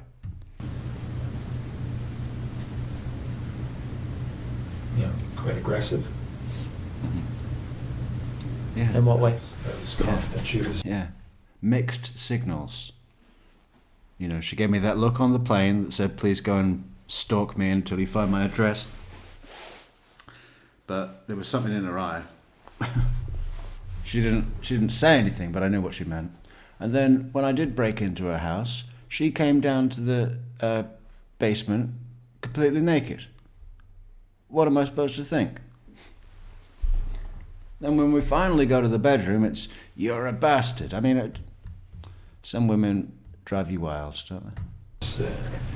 Would have screamed, given the chance. Yeah. What way But was she she? did initially, Did she? in the basement. So in what way was she aggressive? Well, just in, when she discovered me, she was very vocal, screamed quite a bit, until I'd subdued her, so I expected she would scream again, given the chance. Yeah. She was waving her legs around like shark tails. Okay. Do you remember how you left her residence? Back door. Patio door. Okay. Did you take anything with you that night? Some of her underwear. Anything and a else? glue gun. Yeah. She had a glue gun on the counter, and we've been meaning to purchase one. So I took that too. I thought, fuck it. All right. Did you do anything else to try and cover your tracks with Marie France? It wasn't snowing though, but there were no tracks. Well, I had turned off my BlackBerry before I left Trent. Other than that, no. Do you remember trying to... Shows a bit of intent, that, doesn't it? You're going to turn your BlackBerry off at the base, drive to Brighton. destroy any kind of evidence there, or anything you thought may have produced evidence or anything? Oh, I took her sheets off the bed and ran them through the laundry. Okay. Like the laundry where? In her house. Okay. Did you run them completely through? Did you wait for it to finish, or? No, I just put them in and put a whole bunch of bleach in and let it go. Okay. So the night you went to her house and got there at 11, you came from where? Like you said, you left Trenton. You turned off your BlackBerry. You talking about the base, or are you talking about where did you leave to go to her house? Well, no, I just turned off my BlackBerry before I left the Trenton area. I would have left from the base after work. All right. When did you what time do you think you turned your BlackBerry off? Well, it's only a half-hour drive to Brighton, so probably in the 9:30 range. Okay. Do you remember what time you would have turned it back on? And I was back on the 401 heading to Ottawa the next morning. What time would that have been? So 6 plus or minus 30 minutes. Okay. So you leave her house 3-ish. No, I think it was later than that. So the 4 hours obviously was. I think it went in about 11. Was in the basement for quite a while. Probably left her house closer to 4:30, somewhere there. Okay. And where do you go? I drove to Ottawa. Straight to Ottawa? Yeah, I went to sleep in the Tim Hortons, face down in a buttered bagel. Yeah. Did you go by your house in Tweed or anything, or did you just go straight? No. Do you remember what route you took? Yeah. 401, but from her place, I think I went straight north on whatever the road is that goes straight through Brighton up to the 401, hit the 401 and headed east. Okay. And so you're going to, what's the meeting you're having that day in Ottawa? Remind me. It's a meeting on the C-17 acquisition project. Okay. And who ran that meeting? Imagine if it had been a meeting about sexual harassment in the workplace. The project manager, Miss Sue Hale. Okay. Yeah. Is that the only meeting? Yeah. Do you think he had his eye on Sue Hale? Around that time period you would have went to on that issue with Sue Hale? Hmm? There wasn't like a weekly meeting or anything like that? Okay. No, this is sort of a quarterly. All right. Yeah. Often, but not too often. So the night this happened, where did you park that night? As I said, across the gravel, little roadway, it's probably the same road. Okay. Similar location to the first night? Yep. All right. Same vehicle? Yeah, truck. Okay. All right. Okay, let's talk about seeing as we're going backwards in time here, why don't we talk about the second incident in Tweed? With Laurie Massacai. One that's at 76 Cozy Cove.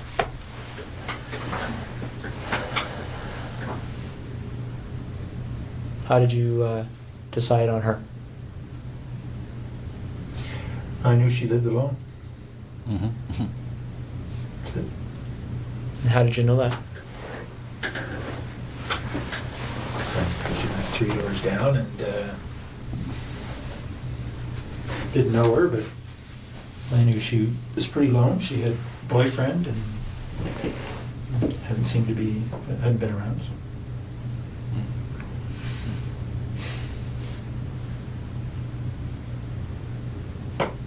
You know, looked in the window and she was alone. Yeah, one day he just disappeared. No one heard from him. So she had a boyfriend, but he wasn't too frequent? Okay. Well, he was. She told me that they were fighting, so that's why he hadn't been there. Okay. So,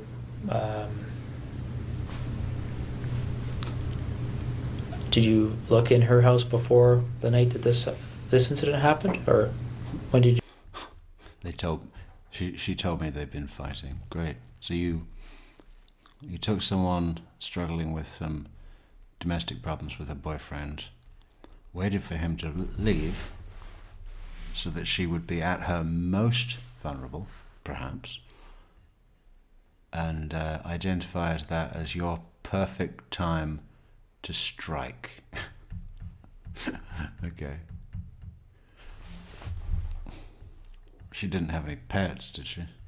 Did you do that? I had been in within the week. Probably a couple of nights earlier. What did you do that night? I looked around to see if there are any permanent signs of her boyfriend, I guess. Took 1 or 2 pieces of her underwear.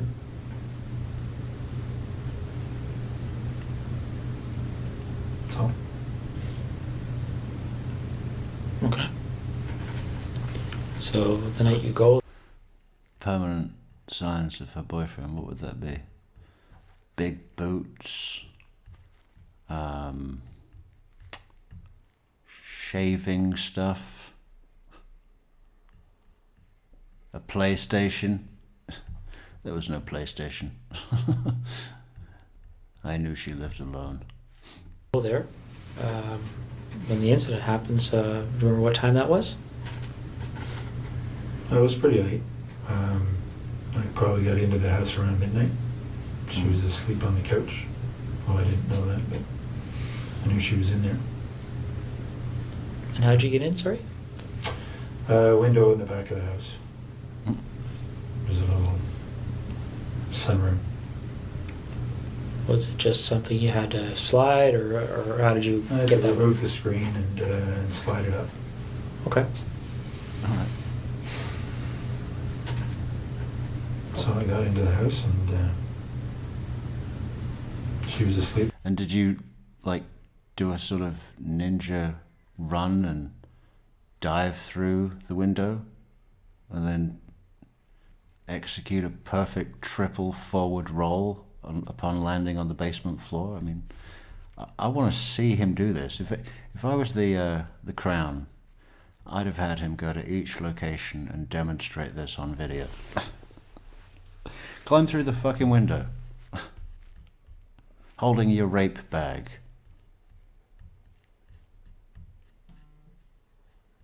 He would be fit. but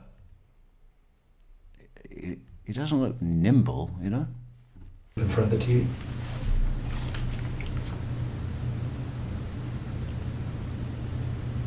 Wearing anything on your face that night? Yeah, same things. Okay.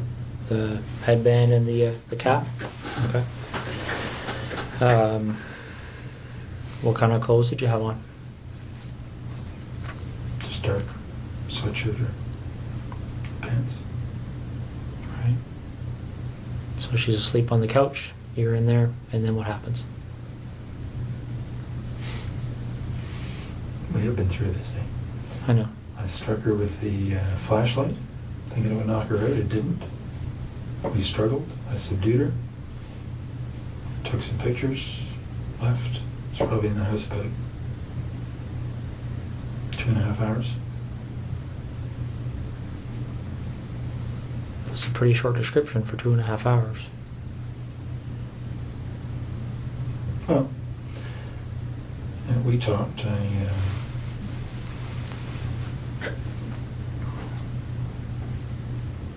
told her I wasn't going to hurt her.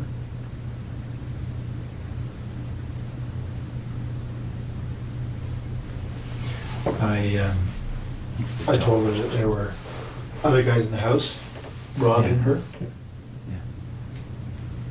My job was just to control her. Yeah. Yep. You hear all that banging and crashing downstairs? That's the other robbers.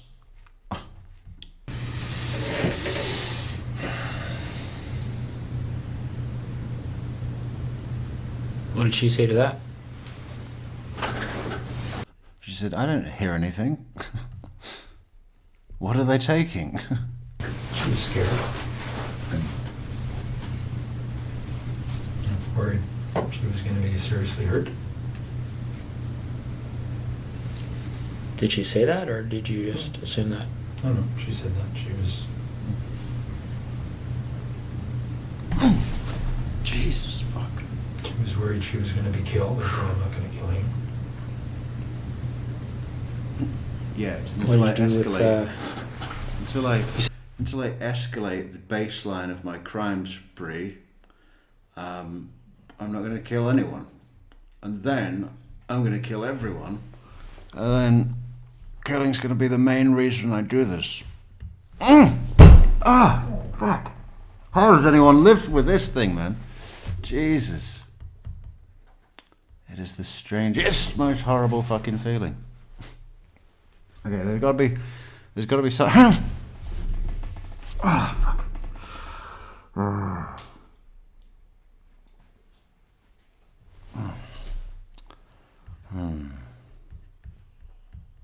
You said you took pictures of her. Clothed, unclothed? Both. Clothed initially and then unclothed. Are you in any of those pictures? I don't think so. You just took them of her? What kind of camera are you using, by the way? What, It's a digital. Yeah. I went onto Amazon and I searched for the best, no, I don't even want to say it. Sony. you just have the one camera? Yeah. And the video camera. Yeah, I'm not a fanatic or anything. I'm not obsessed.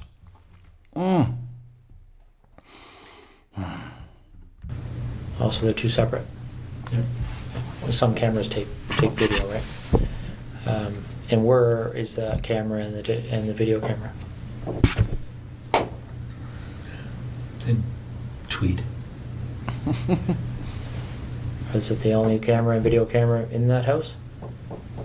Yep. Okay. All right. So it's the one that you also take on sightseeing vacations with your wife? Yeah? I bet it is, isn't it? I bet it is. So you take pictures of her, and how do you end up leaving? Like you, I just told her to, I don't know, count or wait for a number of minutes before she called the police. Okay. And did you leave immediately, or did you stay there for a while?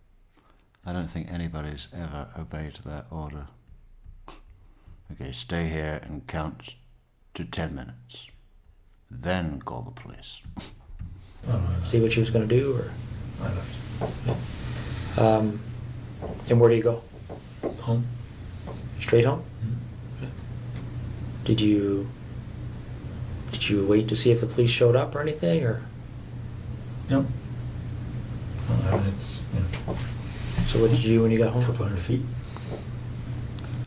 Yeah, I went straight to an officer. I said, I'm the colonel on CFB Trenton, and I saw a man running from the house.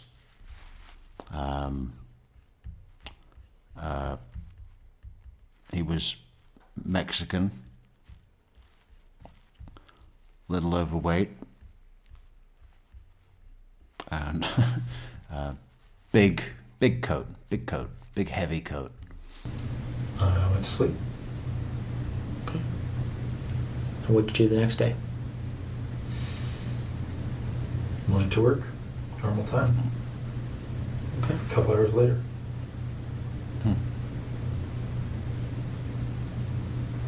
All right. Do you remember how her clothing was removed?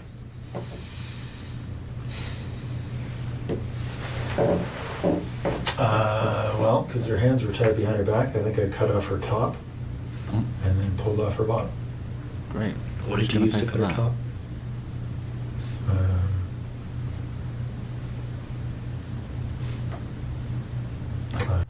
I have this little pocket knife that the EMTs use to cut people's seat belts when they've been involved in a traffic accident. Military training. I can't remember if it was a knife or like a folding X-Acto knife or Leatherman or one of the two. Are these items that are in your house in Tweed? Yep. Okay. Was there ever any other time you used a knife to cut off clothing or anything else? Do you remember? I cut off Jessica's top with a knife. So her hands were tied behind her back. Mm-hmm. That's all. Okay. And where's that knife? Which knife did you use that time? That was the Leatherman. That was leather? Tweed. Is it the only Leatherman in Tweed? Mm-hmm. Okay. So on the 16th Leatherman. September. Leatherman also, we like your products. We think they're great. If you want an exposure deal, send me some free shit. Or money. Or both. Your logo in the middle of his head. Product placement. When you went in that night, was that the first time you've been in her house? Yep. Okay. And why her? Just because I'd seen her and she was cute. She gave me a look. That's it. Okay. She basically invited me there with her eyes. So there was no. You didn't go into her house before that night? No. No. All right. So you go in, and how'd you get into her house? Back window, I'm guessing. It's always the back window. Canada, why are we making the back windows so big for these places, huh? This is not a small guy. This is not. He should not be able to climb through a window that you commonly leave open. Side window. Oh, side. The Innovative. was not locked. Cut the screen, slid the window, and crawled in. Again, you know. You think they grow on trees? These fucking these screens. Okay. And what you wearing? sweatshirt, dark pants. And the same hat and... Okay. And where do you find... In bed, asleep. Okay. And what do you do? Stood over her for a while, and I Yeah. hit her on the left side of her head, just with my hand. Just woke her up. We struggled. Right. You know, I just lay on her.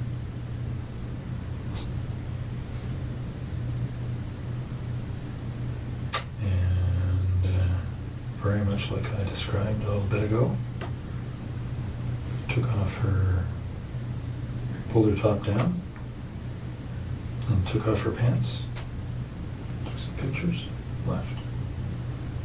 Do you remember her saying anything to you? Yes. What did she say to you? All kinds of things. You know, she had a young baby just next door, A young Yeah. baby next door. 8 months or so. She was obviously concerned about the baby. Concerned for herself. I assured her I was not going to hurt her. Uh-huh. What do you think you did? Physically, anyway. Yeah. I assured her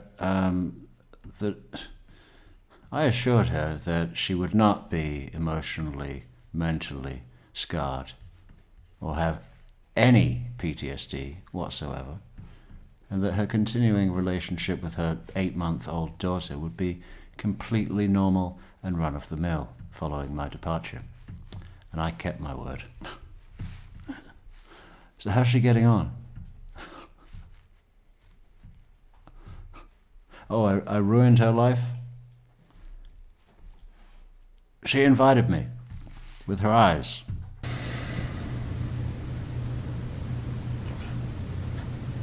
Okay. Any underwear taken from or Lori? Yep, both. And where would they be located? Do you think he was looking for a certain kind of underwear? Like a Pokemon thing? Hunt the Pokemon? No. Yeah. I just don't get it. I just don't get it, you know.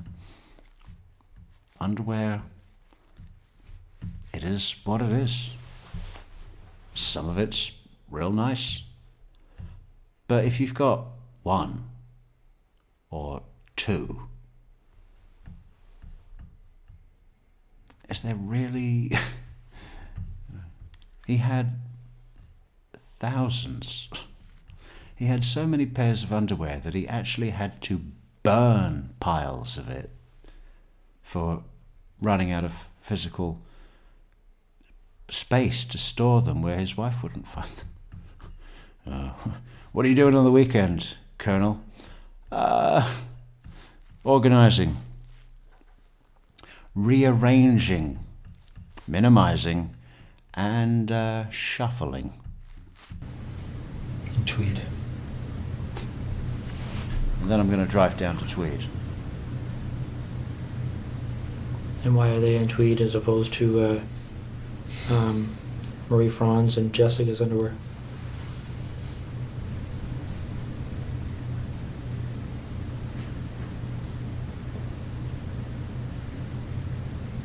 It's where I had to go and work on my Excel spreadsheet catalog at the time. And then I had to go to the base. Couldn't take a suitcase of underwear to the base. Sometimes they have to look in your bag. Oh, these are for the new recruits. I'm welcoming them today as Colonel. Just a little something from me. I figured I would give them out signed. Do you remember how much of their underwear you took? About 180 pieces.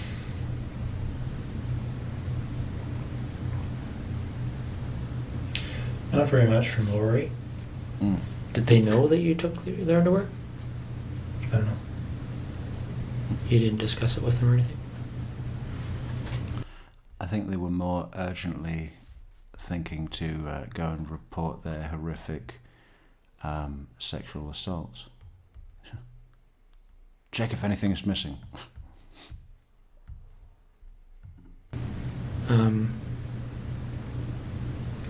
So where in Tweed would their underwear be?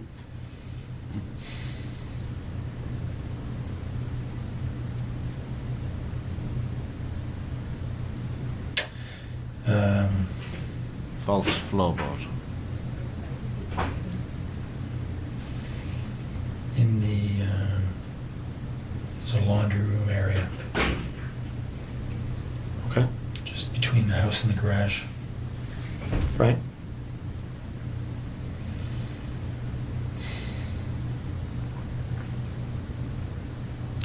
So where in that laundry room area would they be kept? There's a cupboard up top. They're in a duffel bag. What's the duffel bag look like? It's a green army duffel bag. Are they all in the Yeah. same duffel bag? Is there anything else in that duffel bag? Just underwear. Okay. It says property of the Canadian military on the side.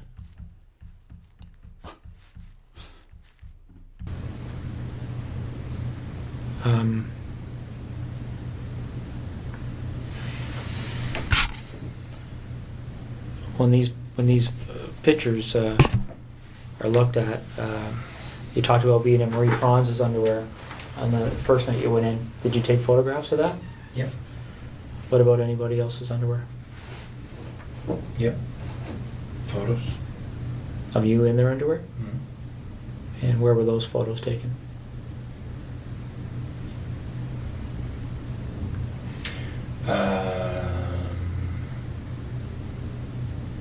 Well, sometimes in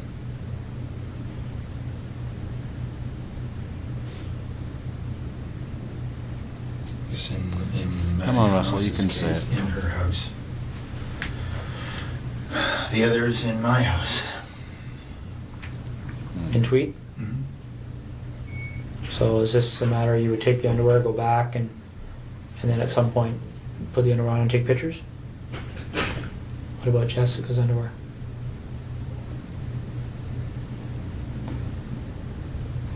She's only her. Right? So you don't have pictures of you in her underwear? No. All right.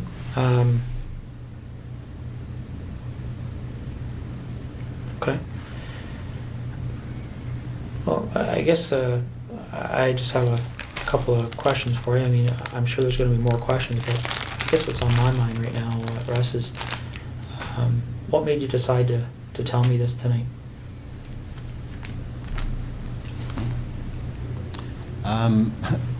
You presented me with a surefire way to get rid of my wife. And the reason I wanted to do that is, well, do you have any idea what it's like to go to IKEA almost 20 times over the course of 2 months? Flat pack furniture led to this. Okay? I don't care that you're going to put me in prison forever, because I know that I'm never going to have to see that big fucking blue building ever again.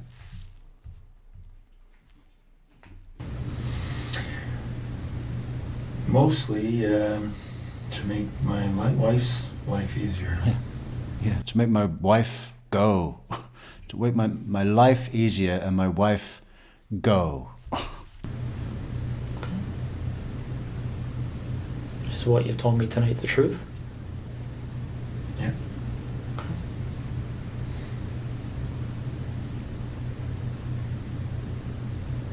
How do you feel about what you've done? Like what? I feel better than a Swedish meatball, baby. I've heard they actually serve those in prison Are they any good? Can we get the kitchen to take it the fuck off the menu?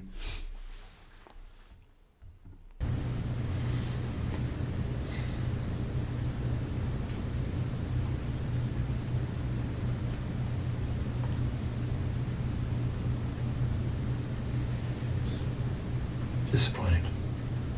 Disappointed in my Let me wife. ask you this: if Disappointed in my wife. She just got hooked into believing that IKEA could provide us with everything. And I've never felt that way. And every time we'd leave, I thought, great, we got through it. We're done. We're done now. That's enough. That was 6 weeks ago. if this didn't come to the point it's at right now, if for whatever reason you didn't end up on our radar, so to speak, do you think it would have happened again?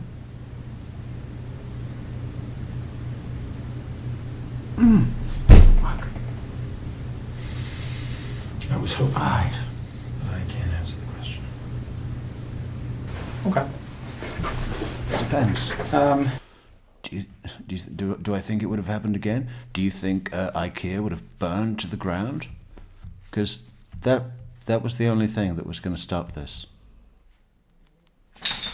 The two things, they became related. You couldn't do one without the other.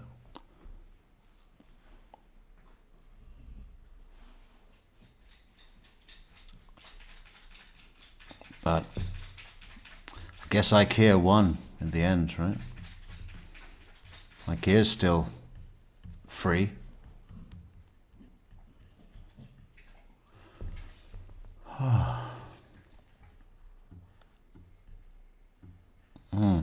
Well, that was it. Fuck. Okay. Sorry. Fuck. Not too much here, Russ. Just a few details that I wanted to cover off. Specifically dealing with Marie France. In the basement of her house, there's a hole in the drywall. Do you recall how that happened? Whereabouts? I don't know specifically, but it's downstairs. I don't remember that, no. Okay. Do you remember doing anything with her in the basement where you may have used some clothing or something to secure her? Yeah, I tied her up against one of the poles in the basement initially. I went outside and put the screen back on and secured the window. Okay. While she was tied to the pole? Yep. And what was your thinking behind doing that at that point? Just to cover up how I'd come in. Okay. Now, by the time she's tied to that pole, is that in the very initial few minutes kind of thing of the confrontation, or? That was shortly after I'd subdued her and tied her up, yes. Okay. Does she have the duct tape on her mouth yet?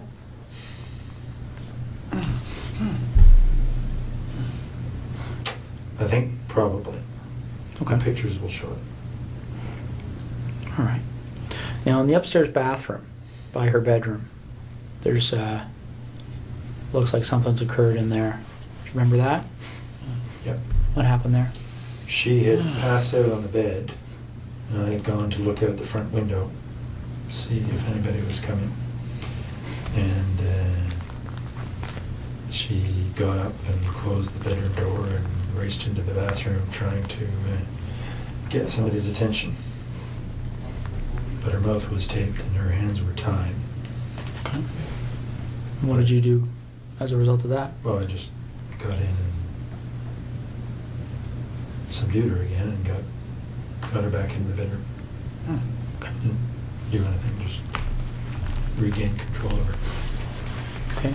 If I remember correctly, there's a bit of blood in there. Do you know where that blood would have, how that would have occurred? All the blood was from the initial hits. I didn't do anything. I just regained control of her. Oh.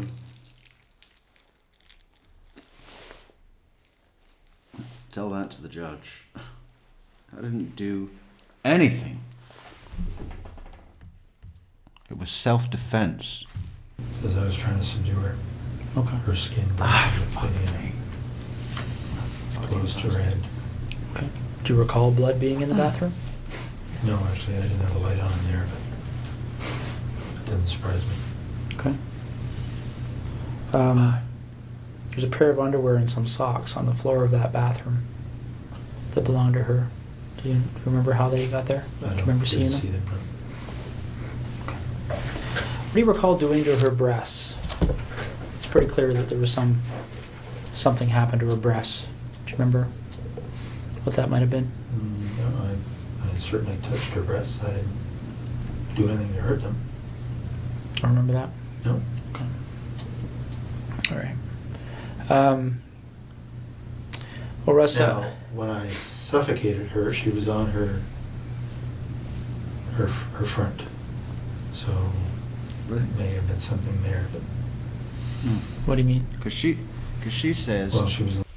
she says that you put bolt cutters up to her nipples and threatened her.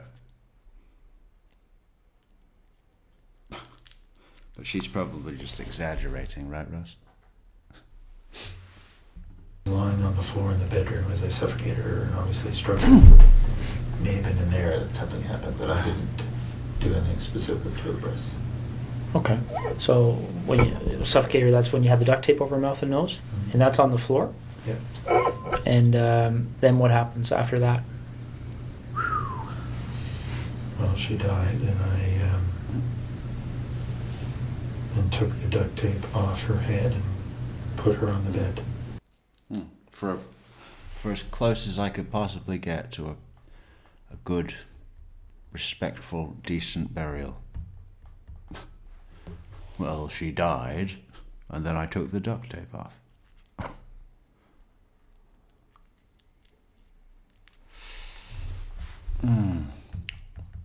So the task of the day is to find a pharmacy that is open on December 28th, Sunday. Good luck, man. I've got to get some anti-tongue. Sorry about all the fucking drama in the background here, but every time it happens, it's like a big wasp is stinging me on the tongue. It is not nice. It seems to be the worst when I'm closest to the mic. Oh, great. Clever wasp. Clever wasp. Yeah, what a disaster. I can't talk properly. You know, and I'm in pain. And when I'm in pain this much, the pain goes into my brain.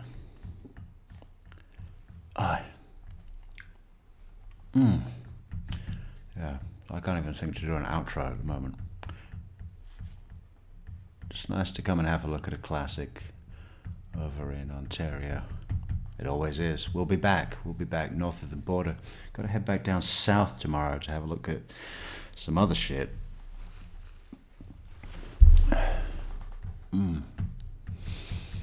God, I'm never going to be taking my tongue for granted again. Jesus Christ.